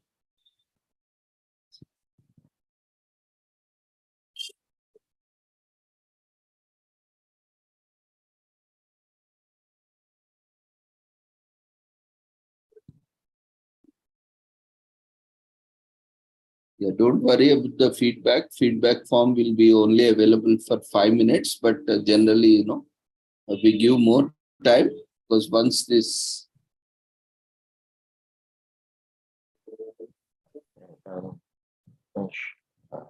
See my screen, my PPT. Yeah, you can make it full screen. Yeah, fine.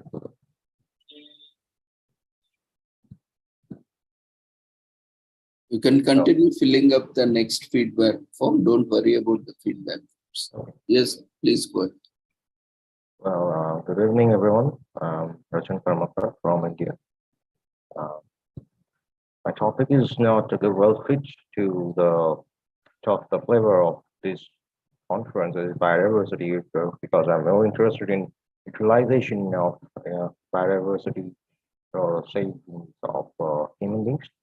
And I think one of the very useful resource of these days is algae, and we can use it for so many purposes. Like you can produce biofuel out of it, you can produce lignocellulosic, materials from it. Can also produce food out of it. There's so many ways you can use algae, and if we get some kind of material, some raw feedstock like that, then we can save some other kind of biodiversity for this purpose. So if you look at environmental concerns these days, starting from air pollution, soil pollution, loss of biodiversity, of course, even plastic usage, all those are directly or indirectly related to energy. And if you look at this graph, of course, with our increased need, our limited source of energy is decreasing. A time will come very soon when all of these fields will be disappearing from the earth, and there will be a huge difference between energy demand and energy availability. So to fill up this gap, we always need some renewable source of energy. But on the other hand, there are some other problems with energy resources that from the time of Industrial Revolution have understood that these kind of fuel, while it's produce energy, they also produce a huge quantity of carbon dioxide and other greenhouse gases. So that is the right time to understand that while we are trying to fill up the gap in energy demand and energy availability, we have to choose some energy resource which should be very much eco-friendly. And there are so many ways we can do it. There's solar energy, hydro energy, wind energy. My concern is bioenergy because, bio is, I think, from my perspective, because of where reproductive capability, they are very much renewable enough. And they're renewable, they're recyclable, biodegradable, in most of the cases, and eco-friendly too. And while we talk about bioenergy, the only problem, there are some problems, a major problem is of course the food versus energy conflict, which ethically we should avoid. The edible resources to produce energy, at least in countries like India. And that's why the farmers are not ready to provide their land to produce some crops which can further be used for energy production. And as a result, most of the biofuel is very costly in the market.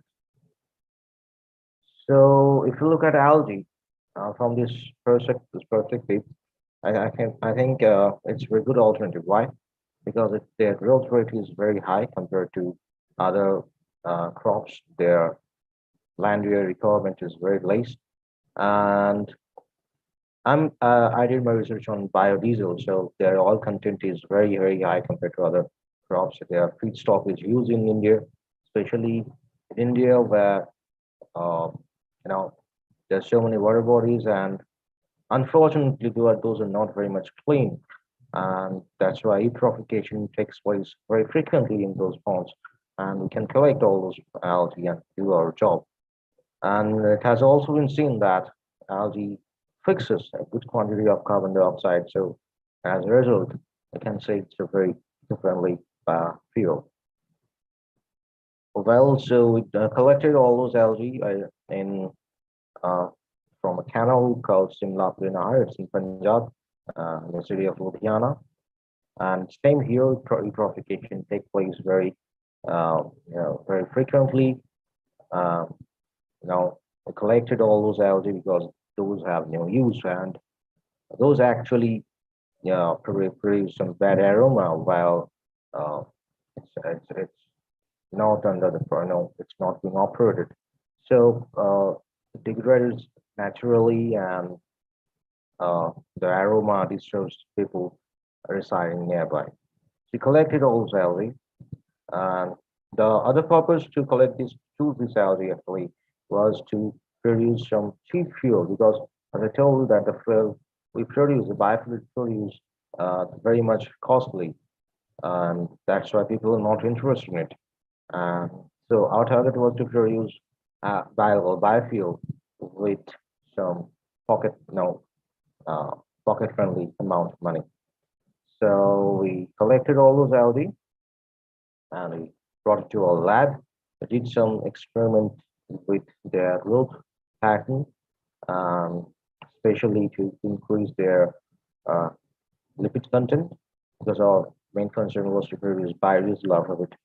And we worked with the nutrient, and very astonishingly, the cow dung slurry also used as a nutrient, and their growth was fabulous when we used it.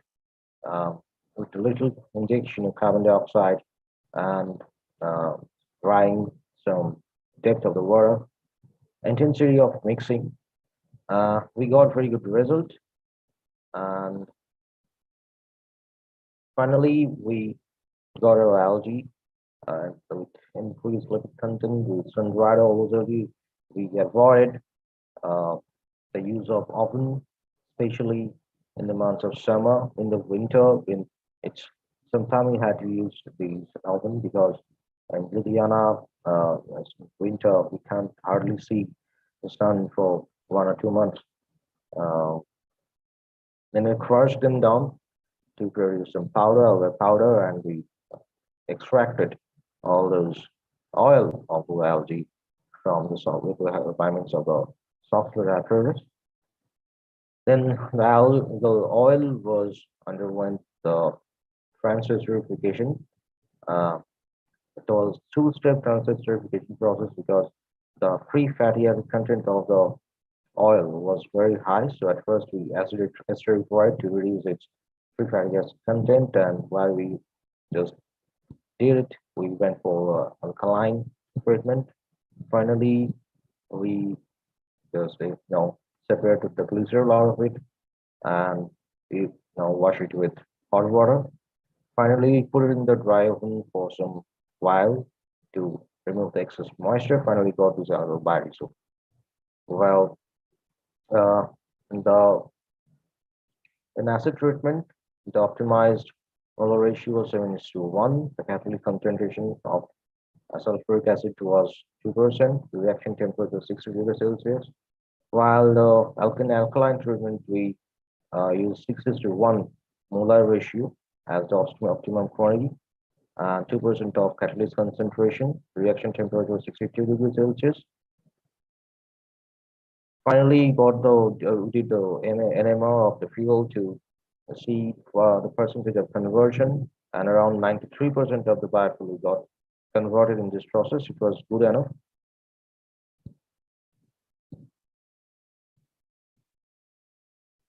Now the properties, of course, the calorific value is the most important thing for a fuel. Is very high. You can see from here. Well, biodiesel has around 41,000 kilojoule per kg of calorific value, almost compared to petroleum diesel, and it's much more than that of Tom biodiesel, tetrafluoride biodiesel, which is in use in current time. Its flash point was very high, so there's hardly there's a chance of a fire hazard or similar things. Acid number, this viscosity, cloud point, pore point, ash content, all those are within the limits of ISBN standard. And we finally went for its emission characterization, which are FBL44 digas analyzer used in a Kaloscar AP1 CI engine. And we found that with all the engine load, with the increased engine load, the production of carbon dioxide, carbon monoxide, then NOx, not NOx, but hydrocarbon, all these were very, very less compared to those of petroleum diesel. Only NOx emission was more at all the engine load point, and that's because the no production of heat. You can see it from the fifth graph that production of exhaust temperature was much more than those of petroleum diesel. So that's why NOx emission was one just can be mitigated by using some NOx catalyzer. But I want to say that this biodiesel was very much useful, although we had limitation to go for its economic valuation, but I think it will be very cheap for the general people. And of course, we use some unused material for this research. So it's kind of soil waste management. Somehow, we have found that the fuel is very eco-friendly. And NOx, as I told you, NOx is the only problem with this fuel, which can easily mitigated by some NOx catalyzer or some additive. These are the references. I'm very much thankful to my guides from CSI, CMRI, Dr. Kundu, and from Thapar University, Patiala. These are the projects that I've already submitted. Apart from that, we've got one patent granted last year from this project, others on pipeline. That's all. If you have some questions, you can go ahead. Otherwise, my email ID and the link of my research gate is over there. They can ask me over there too. Thank you so much.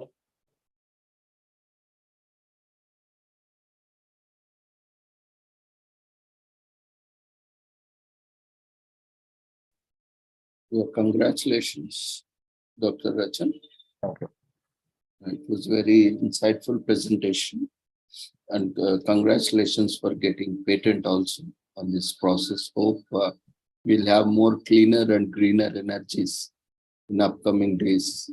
Yes, thank you. Yeah.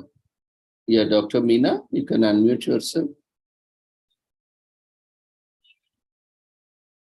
Can I go ahead? Yeah, please. Excellent presentation. Thank you so much, Rakan. This is so amazing. My question remains for any algae related thing, volume. The demand for electricity, the demand for energy, the demand for fuel is so high. We are over 200 million Nigerian citizens, for Nigeria alone, not even Africa. How do we generate so much algae to, meet the needs? Well, nice question, very good question. Yeah, it's a problem, right? Because the biggest stockpile of fossil fuel cannot be replaced by only one source. So, we cannot depend on only one kind of energy because biofuel is, especially if we talk about biodiesel, if we talk about algal biodiesel, the quantity is very limited. So, of course, it's a good alternative, but it cannot replace all the energy sources of fossil fuels. Exactly. So how that's the challenge. But thank you so much, Shah. But that's the issue, because even if we want to do a small grid, a small level power generation, or a small level fuel generation, you still have to face this issue of replacement. Yeah, we have to do some more research to find out the solution. Of course, what we can do, we can use in the transport sector, we can use biofuel. In the electricity sector, we can use hydrogen fuel or some other alternative. Or we have to do some. No, research is very much required in this field. I don't know why electric vehicle is very much popular in the market, and while they are not so much eco-friendly, but more, funds should be provided to the researchers who are interested in biofuel research or hydrogen energy research. All right. So this is next phase of research. Yep.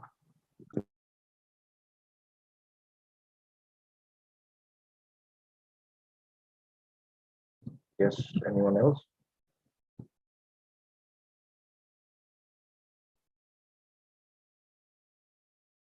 Yeah, Mary, you can unmute yourself. Good night to all. I thank Dr. Ravindra Sir and Sri Holistic Health Foundation and Sri Research Center for Art, Science and Wellbeing to raise my opinion. Sir, actually, it was a more learning session for me, sir, and a lot of insights you brought on the fuel, because I'm not from science background. So this topic is very new to me, but I learned a lot of things because I like to listen to new topics.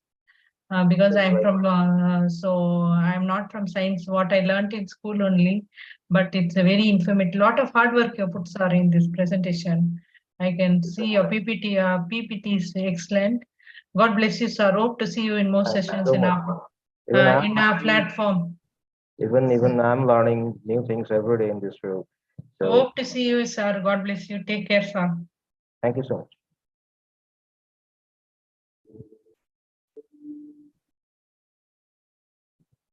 Anyone else? Thank you, Mary. Thank you, Dr. Meena. So congratulations once again, Dr. Rachan. Thank you. We wish you all the success and look forward to more sessions in future. Sure. Thank you so much. So we'll move on to our last session for the day.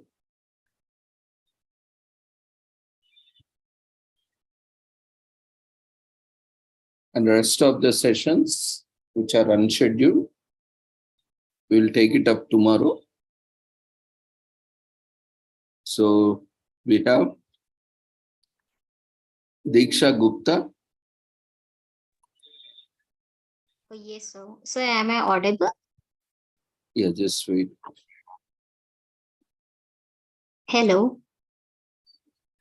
Yes, ma, you are audible. Okay, sir. Now you can share your PPT and also switch on your video. Sure, sir. Sure, sir.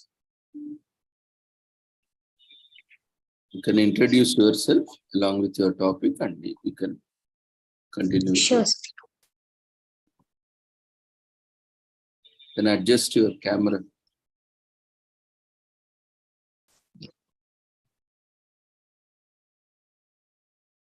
A little bit.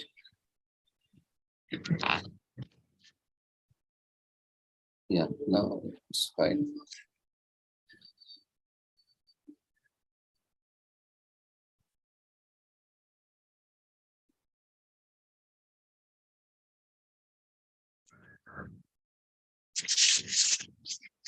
Hello, everyone.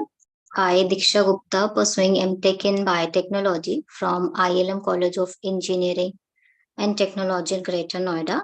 I thank Sri Holistic Health Foundation India, Sri Research Institute and Center for Arts, Science and Wellbeing, Dr. Ravinder Sir, moderator and coordinator for this event, and his team for giving me this wonderful opportunity to present my topic on the production of a cellulase enzyme for improving the medium component using the Plackett-Berman design.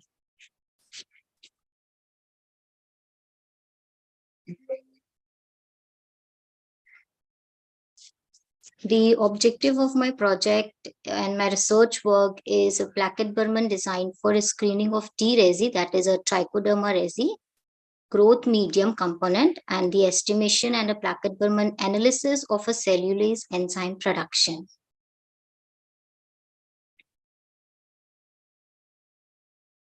Now let's start with the enzyme. So it is a protein which is working as the catalyst, that is a speed that treat a chemical without any changes. Enzyme work as in the two different ways, like it increase the rate of a reaction in order to produce a product. Enzyme only precisely react with one reactant known as a substrate. Then now let's see what is a cellulase. Cellulase is just a type of enzyme only, like a xylanase, amylase, etc. So I am targeting here is a cellulase only. The process of converting a cellulose into a small polysaccharide known as a glucose unit is called as a celluloses.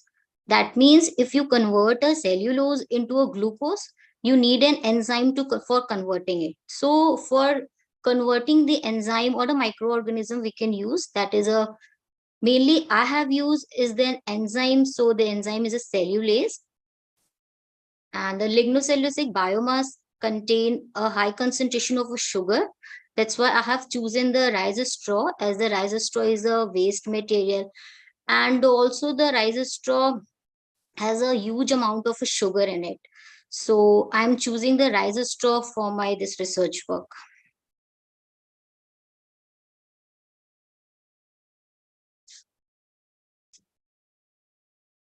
This is a flow chart, like isolation of fungus, media preparation, inoculum transfer to the media, biomass preparation, and the alkali pretreatment, followed by the Plackett-Berman design, which I'm targeting here, and the biomass estimation, glucose estimation, and a cellulase production. Let's start one by one. For the media preparation, I'm using the trichoderma resi, followed by the inoculum transfer. Like a trichoderma resi is a filamentous fungus, and it has the ability to produce a cellulitic enzymes. So the trichoderma resi is being taken, and to preserve it and to maintain the trichoderma resi, we have made the potato dextro broth agar media. First, on the agar media, the trichoderma is been preserved and maintained at a 4° centigrade. Then the followed by the inoculum transfer. Then the PDB, that is a potato dextro broth, has been prepared, and they transferred the trichoderma to the PDB for the further growth. As you can see in this image, this is a PDB media. In this, you can see the white color the appearance. This is a mycelium growth. The mycelium has been formed in after approximately 15 to 20 days.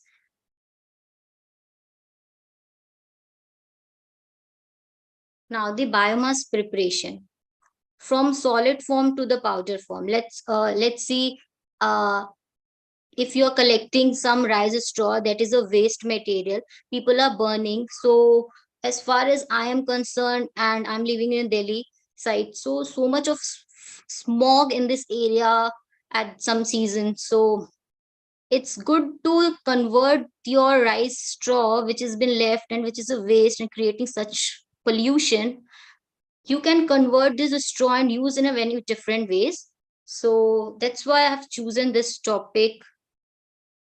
For the biomass preparation, collect the rice straw direct from the farm, followed by the milling, washing, drying, and grinding.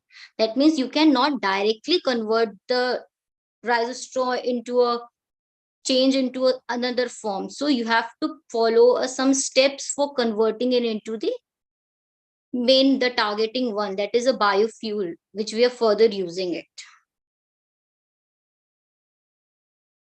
Alkali pretreatment of a rice straw. You cannot use the rice straw directly, as I have said.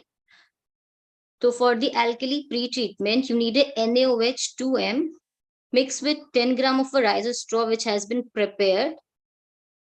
Autoclave the media 60 minutes at 121 degree, 15 psi. Then after the autoclave, when you have autoclave it, wait till it cools down. Then filter out and separate the rice straw, that is a dried biomass. This is a dried biomass, and separate out the black liquor. This is the black liquor. So the black liquor is telling me how much the sugar is present in this rice straw, means present or not. Something what happened ki somewhere the sugar content is very less and somewhere the sugar content is very high. So you have to first check that the rice straw contains sugar and how much the sugar is there present. The sugar content you can check by the DNS method, that is dinitrosalsinic acid method. The Plackett-Berman design. It is a statistical experiment design method which is used to screen a large number of a factor with a minimal runs, used in optimization of a bioprocess such as a growth medium of tea resin for the industrial enzyme production. The Plackett-Berman design, there are some steps to be followed for the Plackett-Berman design. First, define the factor, that is identify the growth medium component that affect the trichoderma resin, like carbon, nitrogen, or some trace elements or vitamins, etc. You can identify according to your research work. Secondly, determine the level. Choose two different types of level. You have to choose, as in a Plackett-Berman design, there are two different level only, one for high and other for low level. Generate a Plackett-Berman design table in a matrix form, like I have taken a 12 different runs with 7 medium components. Perform the experiment, prepare the growth medium according to each combination. Like, say for example, you have taken a maltose, and for a maltose, there is one high value and one low value. So that which is a desired, you can get the result at the last when you analyze the table. Measure the cellulase enzyme activity. For measuring, you can use a UV visible spectrophotometer. Record the table, analyze the data, measure the growth of a T resin for each combination. For measuring, you need for analysis, you need a ANOVA analysis or for a Pareto chart. Then confirm the result. This is a whole procedure which I am following. Yes, this is a medium component for screening using a Plackett-Berman design. These are the 7 medium components for in a various concentration, one for high and other for low concentration. Like I am using the maltose, ammonium sulfate, monopotassium phosphate, magnesium sulfate, glucose, ferrous sulfate, and a peptone. And these are a 12 different run which has been identified using the Plackett-Berman table. This is the preparation of all 12 flowers, as I have to take a 12 runs. And this is a triplicates of different medium components. Like for example, this is a 1 flask, and for 1 flask, I have been prepared 3 different other flour also with the same concentration, so that any variation or any changes happen, we can quickly get it. Next is the estimation of fungal growth and a kinetics behavior. This is the analytical methods. How I'm going to find out. For the estimation of fungal growth, Wattsman filter paper assay method has been used. Simply weigh the Wattsman filter paper before and after the sample has been taken. Fix the tube. Like you can see, this is a test tube, and in the test tube holder, there is a test tube, and in the test tube you fix the funnel, and then over it in a conical shape you fix the Wattsman filter paper. Then pour the 5 ml of a sample in the funnel till it absorbs. Then dry it in the oven at a 60 degree for a 5 minutes. Weigh the paper in a weighing machine, then note down the readings. Next is the estimation of fermentable sugar. Just take a clean and dry test tube, 0.5 ml of a sample which has been prepared previously. This is a sample which has been prepared. You have to just pour 5 ml, 0.5 ml along with a 3 ml of distilled water and 3 ml of DNS reagent. Water bath your sample for 10 minutes at 95 degree. Then under the UV spectroscopy at 540 nanometer, you take down the readings. This is the estimation of a fermentable sugar. That is when we are preparing the sugar before the water bath. After the water bath, the color has been changes into the reddish brown color. This indicates that the procedure has been followed, that is correct. Now, the estimation of a cellulase enzyme activity. This I am being identified using the filter paper assay method. There are other methods also to find out, but I'm using the filter paper assay method. Just add 1 ml of citrate buffer, 0.05 m, along with 0.5 ml of each enzyme dilution, 50 mg of filter paper strip. Incubate at 50 degree for 1 hour. Now, as you can see, I am incubating at 50 degree as this is a buffer. Now, water bath it for 5 minutes. Add 2 ml of DNS reagent, then followed by UV visible spectrometry at 540 nanometer only. This is an observation table which I'm getting. And through this observation table, I'm analyzing using the Pareto chart. So in this, you can see ki G and D has been more significant. That means more influencing factor in this whole research work. That means that peptone and a magnesium sulfate has been influencing more. Conclusion. Peptone is the most significant factor influencing the biomass growth, fermentable sugar, and cellulase enzyme production. The Plackett-Berman design optimized the production of a highly active cellulase from a rhizostom. The flask condition 4, that is for the biomass, and the flask condition 12, that's for the substrate, that is a glucose. And the flask condition 5, that's for the cellulase enzyme production, shows the maximum production. The cellulase enzyme have a several application, like helps in a biofuel production, food industry, like juice making or a wine and etc. Biological detergent for removing the stains, paper making industry, agriculture industry, wastewater treatment, and other textile industry, etc. Thank you so much.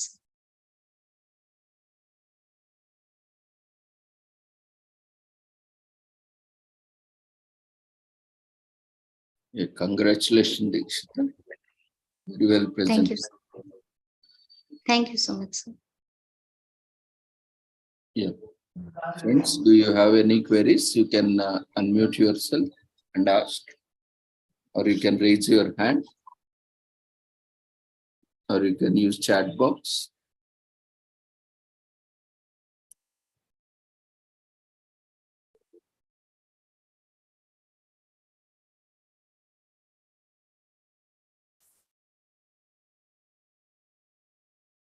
Okay. So if there are no further queries, so congratulations. And we wish you all the success, Dikshita. So we have come to the ending of this day. Before that, we request everyone to quickly fill up the feedback form, overall feedback form.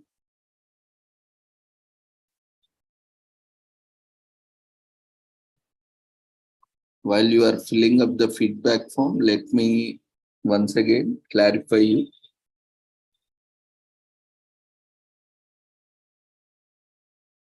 Yeah, John Femi, you would like to unmute yourself?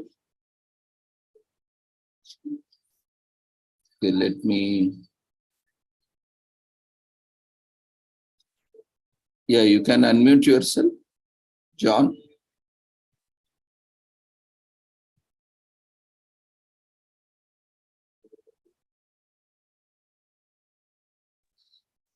Good evening, please.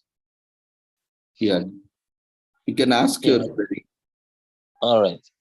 My query is just simple. Does that mean from the research that it is possible to extract sugar from the rice stick, and then that sugar extracted, is it consumable?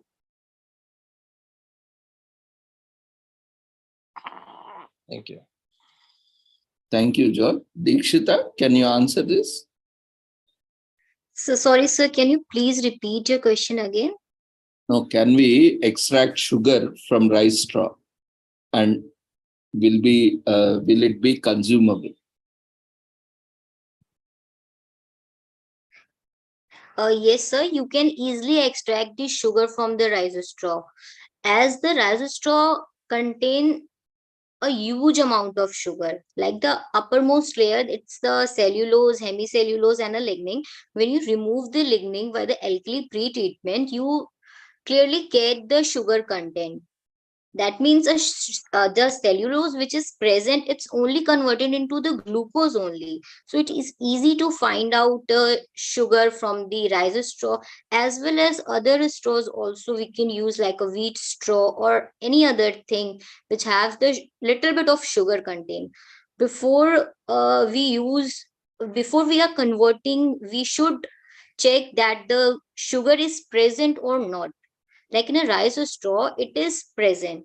Or for confirming it, we do some test, like a DNS test I have done. Like, thank you. Yeah, John, hope your query has been answered. Yes, sir. Thank you very much. Thank you. Maybe one query I have with addition to what John has asked. So, is there any commercial production on this basis, ma? Where from? Yes, sir. Yes, sir. Yes, sir. There is a production going on, but not on a huge amount. Like people used to burn. They didn't think it's create a pollution, and now in this area, like in a Delhi or Haryana state, it's so much of pollution going on, but then also people used to burn it. So from burning, we get a health issues also. So now the government is little bit of focusing to convert a huge amount of straws into some of the other use. They are using it, but not, as far as I am concerned, they use a little bit, not so huge amount, because people are not aware of this can also be converted into any other form. I hope you understand, sir. Yeah. So what we can do, because you are doing such a wonderful research, so you can create more awareness I mean, Oh, we yes, all sir. can create more awareness to the farmers so that they can use alternate way of, disposing or consuming it. And is there any such commercial facility available, at least at your place, where that, this kind of large facility is available for them so that they can send this straw to the facility and, make use of it? Yes, sir. As far as I am concerned, there is a factories, people used to make the ethanol with the straws. So ethanol is also used for burning purpose. So not just not for ethanol also, but government is not supporting so much for this industry, as I've said, ki people are not aware of this. When the people are aware, it's a huge, very useful for the India, ki we are converting such and we are making from the waste such a useful thing. Yes, ma'am. And how about economical feasibility and environment impact, ma'am, comparatively?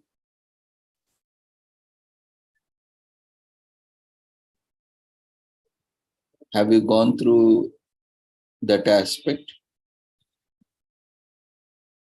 No, sir, just this much. Okay, okay. I'm going to this research work. Maybe I will be doing further in my PhD work. Okay, ma, you can explore this also. Maybe because Yes, when we are suggesting, huh? So we can yes, also see, because at the end of the day, people are going to ask this only. How viable is this? I mean, yes, if I have to implement this, whether it is profitable or not. yes, So, yes. yeah, so very well done, ma.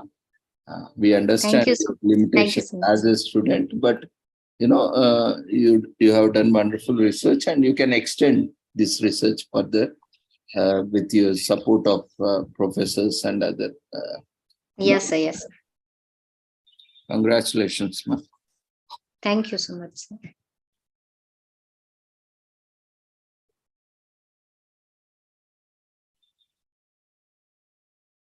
So friends, quickly fill up the feedback form.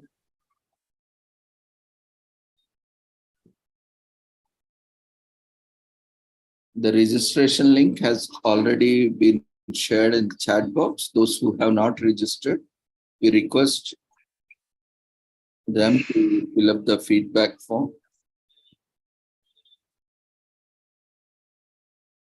And those who have already registered need not fill up again. It's only one-time registration for 3 days. So this is the website which we have shared for all the events. So our latest conference generally would be on the left side. You can see the links navigation menu. Here you can see this is the short form for conference. Otherwise also we have just scrolled down. And this is the standard format for register for participants as well as the presenters. And everything is provided in detail. You can see what is the procedure. First, fill up the registration form, then participate, and then provide your feedback. And just in some cases, there is also an overall feedback form, which will be circulated through your email, or it will be available on the website on the same e-certificate page. So you can fill that and you can download your certificate. And everything is automatic, managed by system, like you have registered, like you have participated, and feel like you are providing feedback. There is no manual intervention anywhere. Even in the same way, certificates are also generated. Only when you miss out something, when you don't follow procedures, or there is some technical issue, then there will be a problem. in generating the certificate, because it is system, na computer, it strictly follows. So what we have to do, I will tell you. And same in case of presentation, you have to register as presenter, and then you need to share all these details in the format. This format is available, it is mandatory. Registration is compulsory because it will officially register you as a presenter or as a participant. Because that is your right. If you are presenting, then you cannot claim your right if you have not registered. So that is the very first thing we need to do. Wherever we go, we have to first register our name so that we'll become officially part of the program. So register yourself and share the details, what you are doing. I mean, what is your research work, and all these basic details are required so that we can schedule, because we'll be receiving a lot of presentations and within less time we have to schedule everything. So it would be easy for us and also for publications and various other purposes. It will also avoid all unnecessary work and unnecessary efforts also, because, and this format also needs to be followed strictly. You can copy this entire format, which is present on the registration form as well as on the website. You can copy and paste in your email, and then you can fill up all the details, attach all the files required, and send it to this email address. Then automatically, after checking by our team, they will schedule your session on the website. So because generally in other conferences we have good time, so there is a lot of communication that goes. Once you send the abstract, that will be reviewed, and again it will be communicated to you. Again you will send a full paper, and again you will be communicated. A lot of time is there, so a lot of communications happens. But here we have very less time, and we do send emails, but we don't get reply that fast. So again, that's why we need to understand when we are working on a tight timelines. So you have to be proactive so that you can get your presentation done. So once you share all these details, if there is a time, you can wait for 1 or 2 days so that we will review and then approve for your presentation. Then the details will be updated on the website. If not, after sending all these details, you can just, that's why we have given an option also to, once you mail it, you can just copy it. It's just one click. You can copy it and send it in the coordinator's WhatsApp. Generally, mail takes a longer time. So that you can also send this copy in WhatsApp also. No need of sending all the files, just this simple format, so that it is easy for it. And it will also help you, just if you need any more changes that needs to be done, or if you need any clarification also, you can see it. And we can also respond accordingly. And then after approval, once it is listed on the website, you can go ahead with the presentation at the scheduled time. On-spot registrations, maybe due to paucity of time, your schedule, your presentation may not be scheduled, but because you came in the last minute, now it's your responsibility to keep joining the sessions. Whenever there is a feasibility, whenever there is a cancellation, or whenever time permits, we will take it up. We'll try to accommodate everyone, but you have to be there. That from your side also, you need to put genuine efforts, and you have to be available so that we can, whenever we invite you, you can complete your presentation. And the next thing is feedback. Feedback is very much important. Once you present, we are seeing that once they present, they disappear altogether from the platform. This is not at all a good way, to present, because you have to join at least some time earlier so that you know context, what is happening. And you can reconnect to the previous or the next speaker. It is always good to, go through the schedule also and see who is before you, who is after you, so that you can connect to the previous and the next present. And it is also sometimes it will save time also. And various other things are there. I'm not going to get in detail. And then you need to provide feedback, if any, overall feedback. Then you can download your certificate. Certificate is the last thing.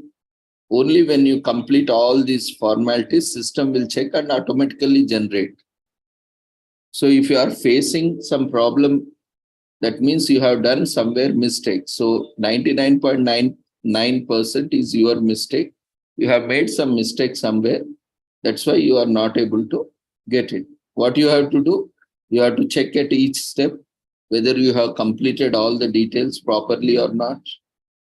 And after this, what happens, we have seen, because every case study we have, every message we have in WhatsApp, in mail.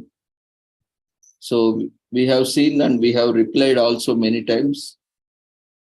And generally, only when we receive the information, see, the exchange of messages goes on for years also. But, there should be a intent for the communication. If we properly communicate, we'll get the intended benefit of it. If we don't properly communicate, our purpose will also be not solved. So there is a format for everything. Use that format and communicate so that we can help you. If you don't help yourself, again, that will be a problem for you only. We are there to help you. At every step, we are there. But you need to help yourself. Otherwise, no. We are always there to help you, but it takes time. And if you don't have that patience and time, then it is your responsibility to be proactive and get the things done. And also when you are communicating, make sure you are following the system. There is a system, and if you follow, you will have a smooth journey. Otherwise, if you don't follow system, then you will be only facing troubles. So it's always better, even if I am at your place also, we need to follow the instructions, whatever the organization it is, So then you can opt for, here there is a flow chart. That's why we have given all these things also. And we are publishing the entire thing, entire proceedings, as well as presentations. Even though if you don't have a full paper presentation, whatever you are presenting as in the form of PPT, that's why we are asking summary or abstract. So that will be published. And a separate intimation will be sent to you. And the full papers also, you will receive a mail after the closure of this series. You will receive a mail where you can send your papers or presentations along with your details also. So we will share you the form. You can fill up the details. And then after review and approval, your articles will be published. And apart from that, once you register, your name will be published in that. as you have registered for the session, and participate for successful participation also might be mentioned. So certificates are available on website to download. So all these details are there where to check. We have also sent an email. If not, also on the website it is there. So the many 99.99%, the problem comes only if you don't check the website, only if you don't follow the instructions. Otherwise, many are getting their certificates and everything smoothly. Only those who don't follow, they are only facing the problem. Whoever, that is very less. But generally where the problem comes is where they are having difficulty in following. They are not reading in the very first place. They are not following. They are thinking like other platform. Not everyone is like you. If I am working like this, you don't work like that, right? In that very conscious only it says that you are not following, you are not like me, or I am not like you. So we need to understand and appreciate that.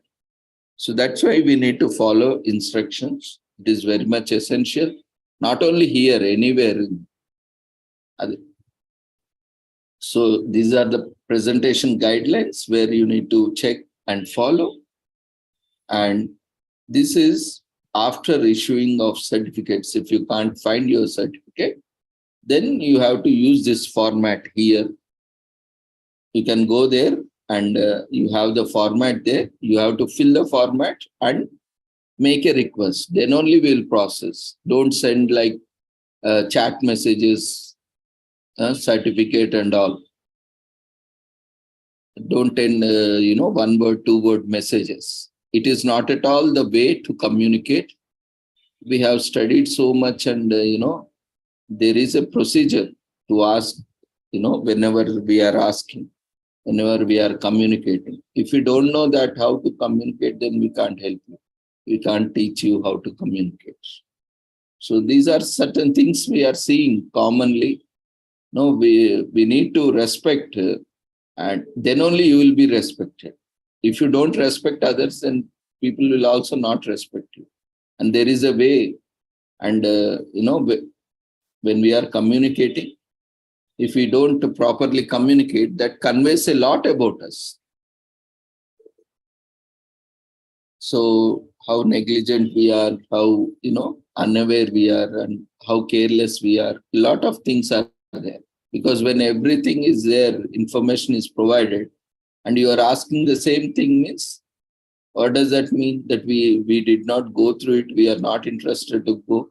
We are not interested to help ourselves in the very first place. So a lot is conveyed through the communication itself. Because I am also a behavioral analyst, I know I can, make out of your communication what can be intent and how careful or how careless you are, how conscious you are, how negligent you are. This is part of my practice. So anyway, what I'm trying to tell you, these are all details, because I keep receiving messages in chat box while session is going on. Share feedback link, or where to download certificate, how to register. All this, everything is there. Because you received this message, there you already got in that message, all details are there. Registration form is there. Website address is given. Once you open the website, you can see the top very first place, you can see this message. And just below that, this conference details are there. Registration form is there. Dates are mentioned. Timing is mentioned. And joining link is there. This link is same for all events, all days. Whenever there is an event, you can join with the same link. And YouTube channel is there where you can watch this. Basically, this is same, but this keeps changing. But don't worry, you just subscribe and like, subscribe and you will get notifications. And website is same. So no matter whichever is the event, this site is same.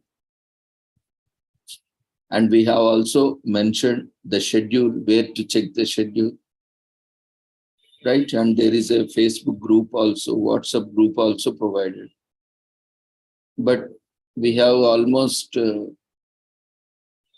300-400 registrations, but hardly we can see in WhatsApp group. We don't join, we don't, how we'll get any information. That is only problem with us. We don't follow and we expect others to follow everything. This is the attitude we carry out. That only creates problem for us. Not only here, anywhere. So let's be more conscious about that, what we are doing. Because from our side, we are very transparent. Everything is there online. So we can prove also we are 100%, 99.9% perfect in whatever we are doing. Because everything is there. Here on the flyer also, it is clearly mentioned. You have the website address, you have the registration form, and you have the joining link. And we also give the formalities, what you have to do. Everything is mentioned, and presentation guidelines is mentioned. You want to collaborate, that is also mentioned. YouTube channel is mentioned. So all details are there. So here you can just see it is the full form of conference, and for easy convenience, we have given the short form. So you can just click here on this. You will get all the details. This is the same content you have received in your email also. See here also, everything is, what is not there, you tell me. We have provided group links also, all the information is there, flyer is also there. And flyer is there in the registration form also, all these details are there. Okay. What you need to do, what is the eligibility criteria, everything we have mentioned. This also we have mentioned, certificates also. Again, there are a lot of queries because you don't read it. See how irresponsible we are. That's the problem. Now, most of the time, we don't read it. That's what I am telling. I can prove, I can show that whoever is asking is not at all responsible enough to go and check website. Very simple, nah? Just open and within the first links are there, all this information is there. Here also, you have all the details. See, conference schedule is there. And presentation guidelines is there. Here you can see all the guidelines. Step by step, first register, then share all the details. This is the same format, you can copy paste. And then check the conference schedule. After 1 or 2 days, if you are joining the last moment, then, or if your presentation is not scheduled, you can contact coordinator and you can find out and join at least 30 to 60 minutes before your presentation and inform the host about your presence. You can leave a message in the chat box that you are available, and you can just leave your name and topic so that host also is aware of your presence and he can invite you as per the schedule. That is also mentioned, and we have mentioned before joining, check your Zoom app, system permissions, camera, mic, presentation, whether they are working, opening or not, working or not, and keep them ready. And also check in whether the power source is connected or not, so that you don't run out of battery, and whether you are connected to good network or not. And your name also is correctly displayed in the participants list. Sometimes you log in with different name and that will create, because system automatically tracks your attendance and also your feedback and maps it to your registration data, and based on that it will generate a certificate. So if you are joining with different name, again that problem will come, because the attendance and feedback will be mapped to that name, and that is not your registration. So you will not get certificate. That is the problem. So always you join with your name, at least you have some part of your name. Always you set your Zoom name, participant name, profile name as you want in your certificates. Wherever, not only this meeting, any meeting, whenever you are joining, you set it as you require, so that these kind of issues will not be coming up on any platform, not only here, anywhere. It's easy for them to identify, and also in issuing certificates. So that is, and when invited, you start your audio video presentation, start sharing, and you stick to the timings, including question and answer session, because anyway the next speaker is waiting as you are waiting. So we also need to be conscious that we don't take up his time or her time. So we have to end, even if there are some queries also, we can take 5-10 minutes, it's okay, with the permission of organizers. We always have to be mindful of our allotted time. And how to start? Again, this is the common sense. Wherever we go, first we thank them for inviting them. Or even if someone invites also, we say thank you for inviting. So you can express your gratitude and start.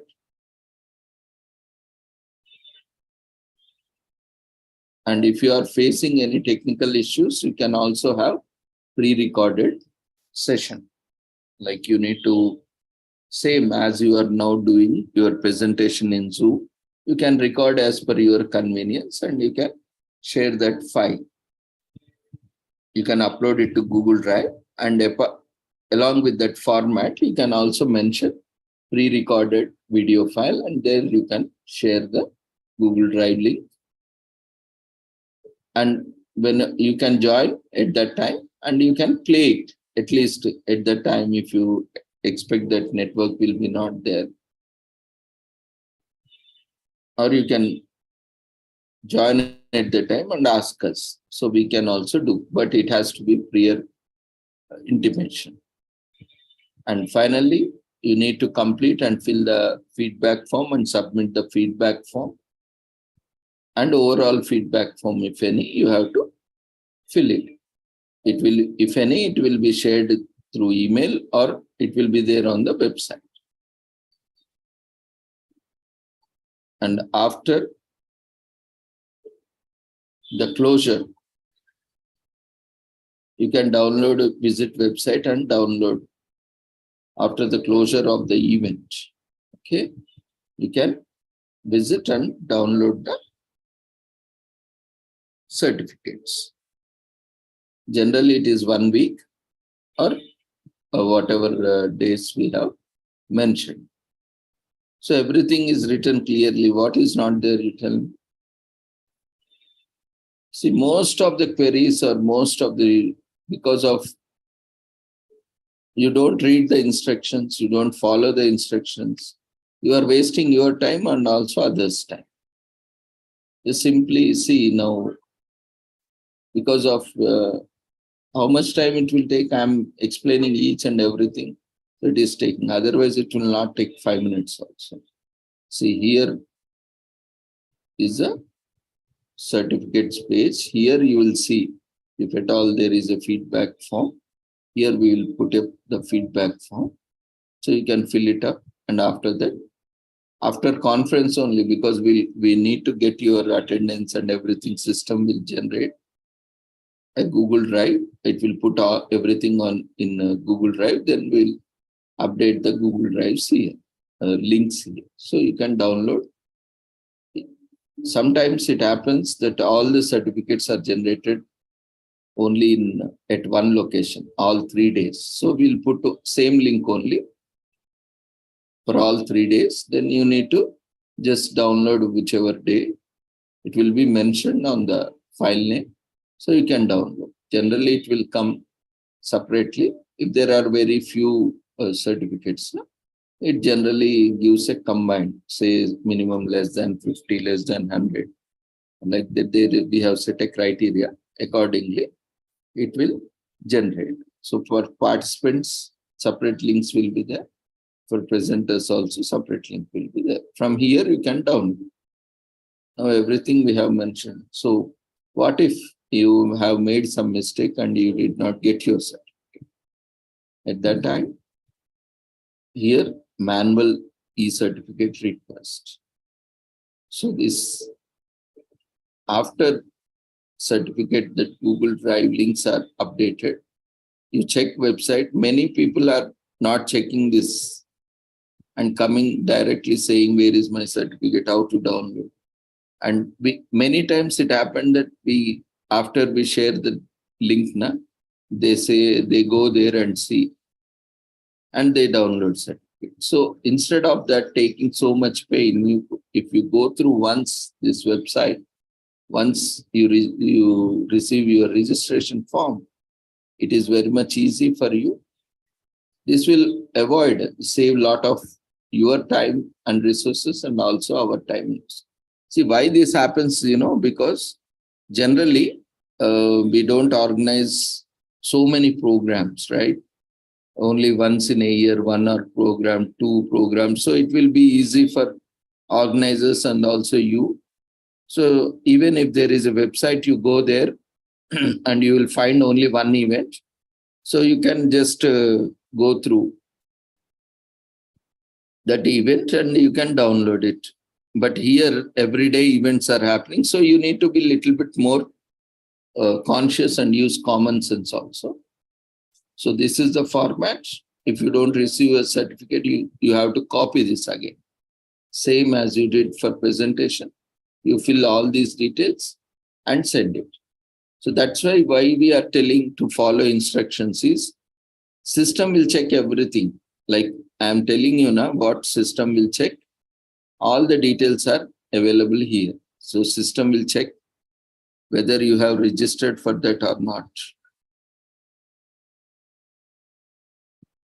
Whether you have submitted, and this format is there. System will automatically take it from email.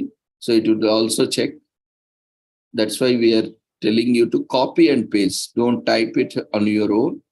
The format you copy and paste, because when you type now, you will miss out something, or you again you will forget something. So that problem will come. If you copy, then you will have all the details, you will fill it up. So these are all details system will check. Then only your certificate will be generated. So this will do, system will automatically do. You need not worry. But only thing is you need to register, you need to participate, set your Zoom name properly and participate and provide feedback. Then automatically your certificate will be generated. No need to worry about it. Only if you don't if you don't register properly, or your name is something different, or you don't provide proper details in registration form, or if you don't participate, and even if you are participating, you are not participating for the minimum required time, and you are not providing feedback form. So these are the issues where, if the eligibility criteria is not met, it will not generate certificate. That is only the problem. So we are also explaining this.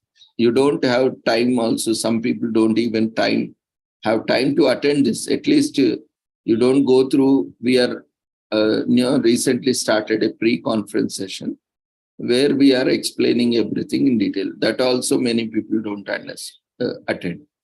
Now, if you are not going to help yourself, who is going to help you? Now you cannot blame also. If you blame someone also, if I blame someone also, there is no use of, because it is our mistake. So we need to learn. Even if we don't know, we have learned so many things. So we have mentioned clearly, entire process is automatic, handled by system. After verification of details, it will generate. If you are not completing the formalities, invalid or incomplete, incorrect details you are typing in forms or feedback, now it will automatically disqualify and your certificate will not generate. So you will not get certificate. Again, whoever is asking, I did not receive certificate, now they are all ones who fall in this category. Somewhere they did something that system have rejected their certificate. And now what we have to do? We have to check everything. This is all it is. See how much work is there for us. And you just message my certificate, send my certificate. What you will do if you are in my place?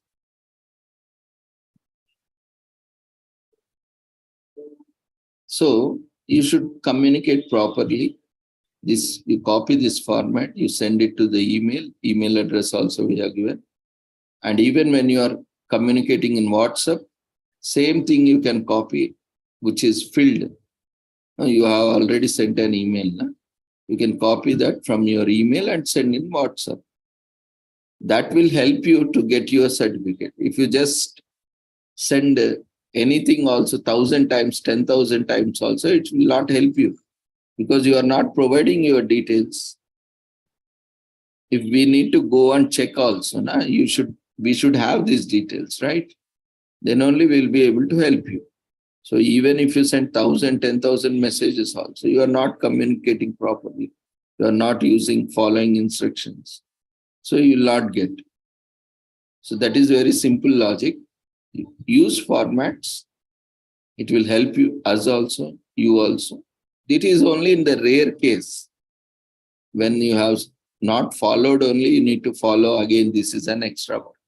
If you simply follow the instructions, you will never need this form. Most of them never need this. Only those who are, have not completed, they will only require this. But again, this also we have mentioned it. Now, what is not there? You tell me. Anything else you'd like to know, you can put in chat box.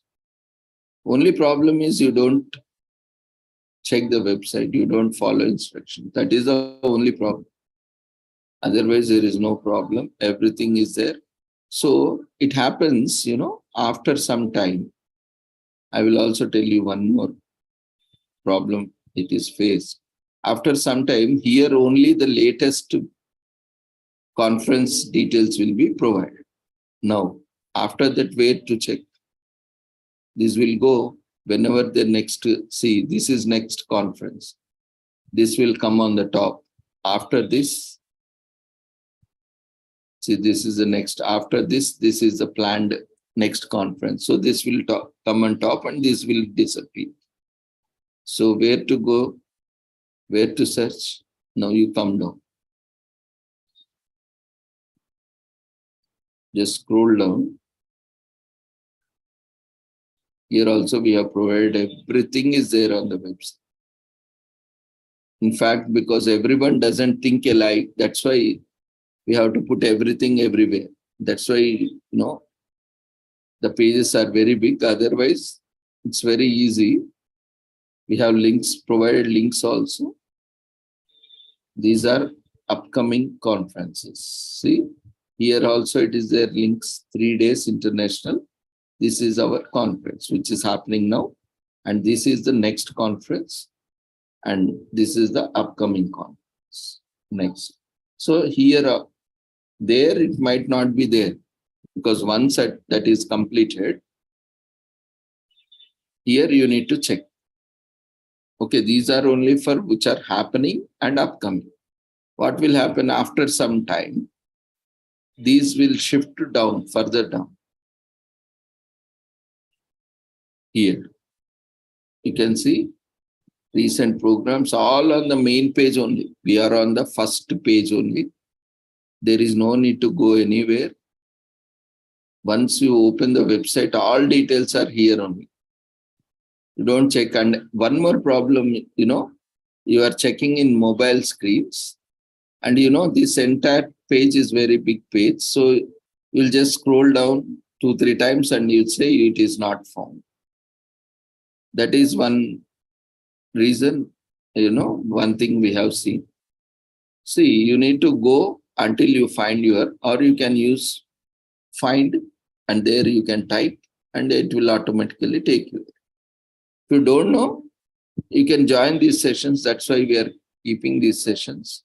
Of course, this is not mandatory, but if you don't know, you join it so that you will learn. If you know all these things, then no need of joining, and you will also know there is no need of asking us also. You can solve it on your own. So here you can see the old conferences which were happened, psychology conference, recent. So you can just see here recent programs, and here you can go. The page is quite long. You can see all the conferences.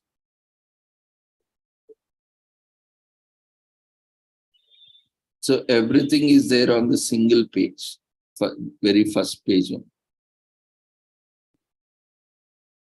And some are asking whether there is any fees. It is clearly mentioned, free, no registration fees. Did we mention anywhere fees? Again, after this checking also, they will say, is there any fee? Why we are organizing? Why it is free?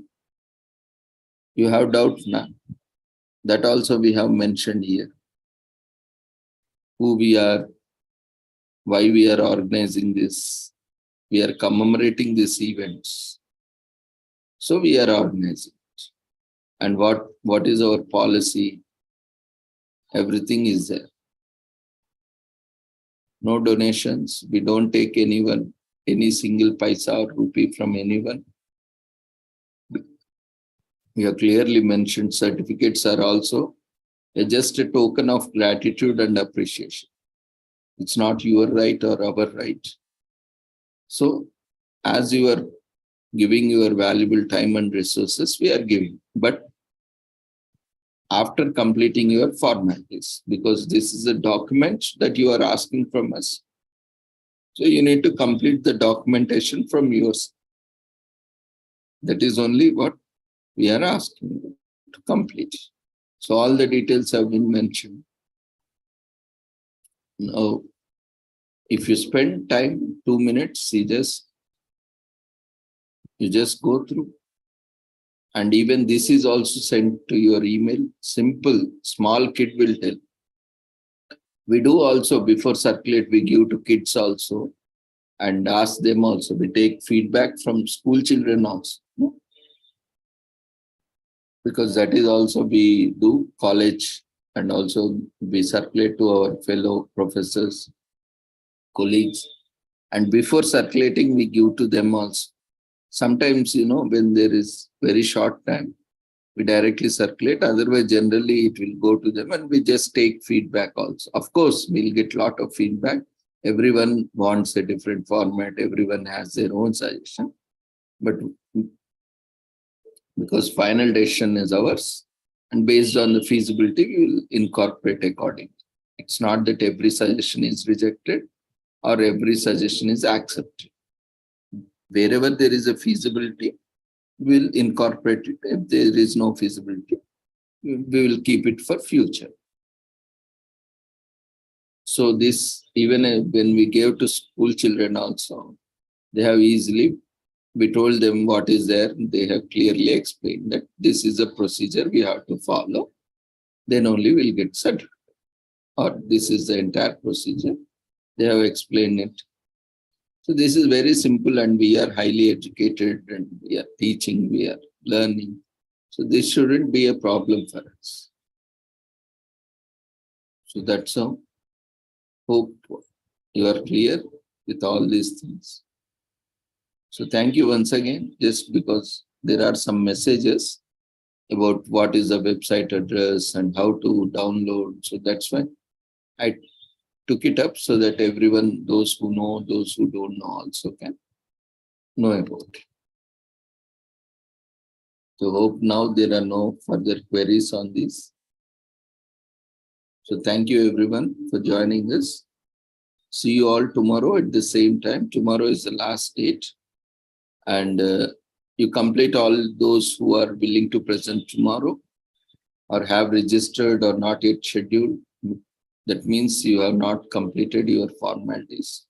You can complete it, and tomorrow is the last date. So once you complete sending all that, call the coordinator and he will be able to help you out. Only you complete all the formalities. Without completing the formalities, you can, without certificate, you can present participate. Certificate is an option. But if you need certificate, then you need to follow. If you don't need certificate, no need of following anything. Again, that is also, you can join and you can participate and attend. So no need to worry about all this format. Only if you need certificate, then you need to follow. So thank you everyone. See you all tomorrow. Take care. Good night.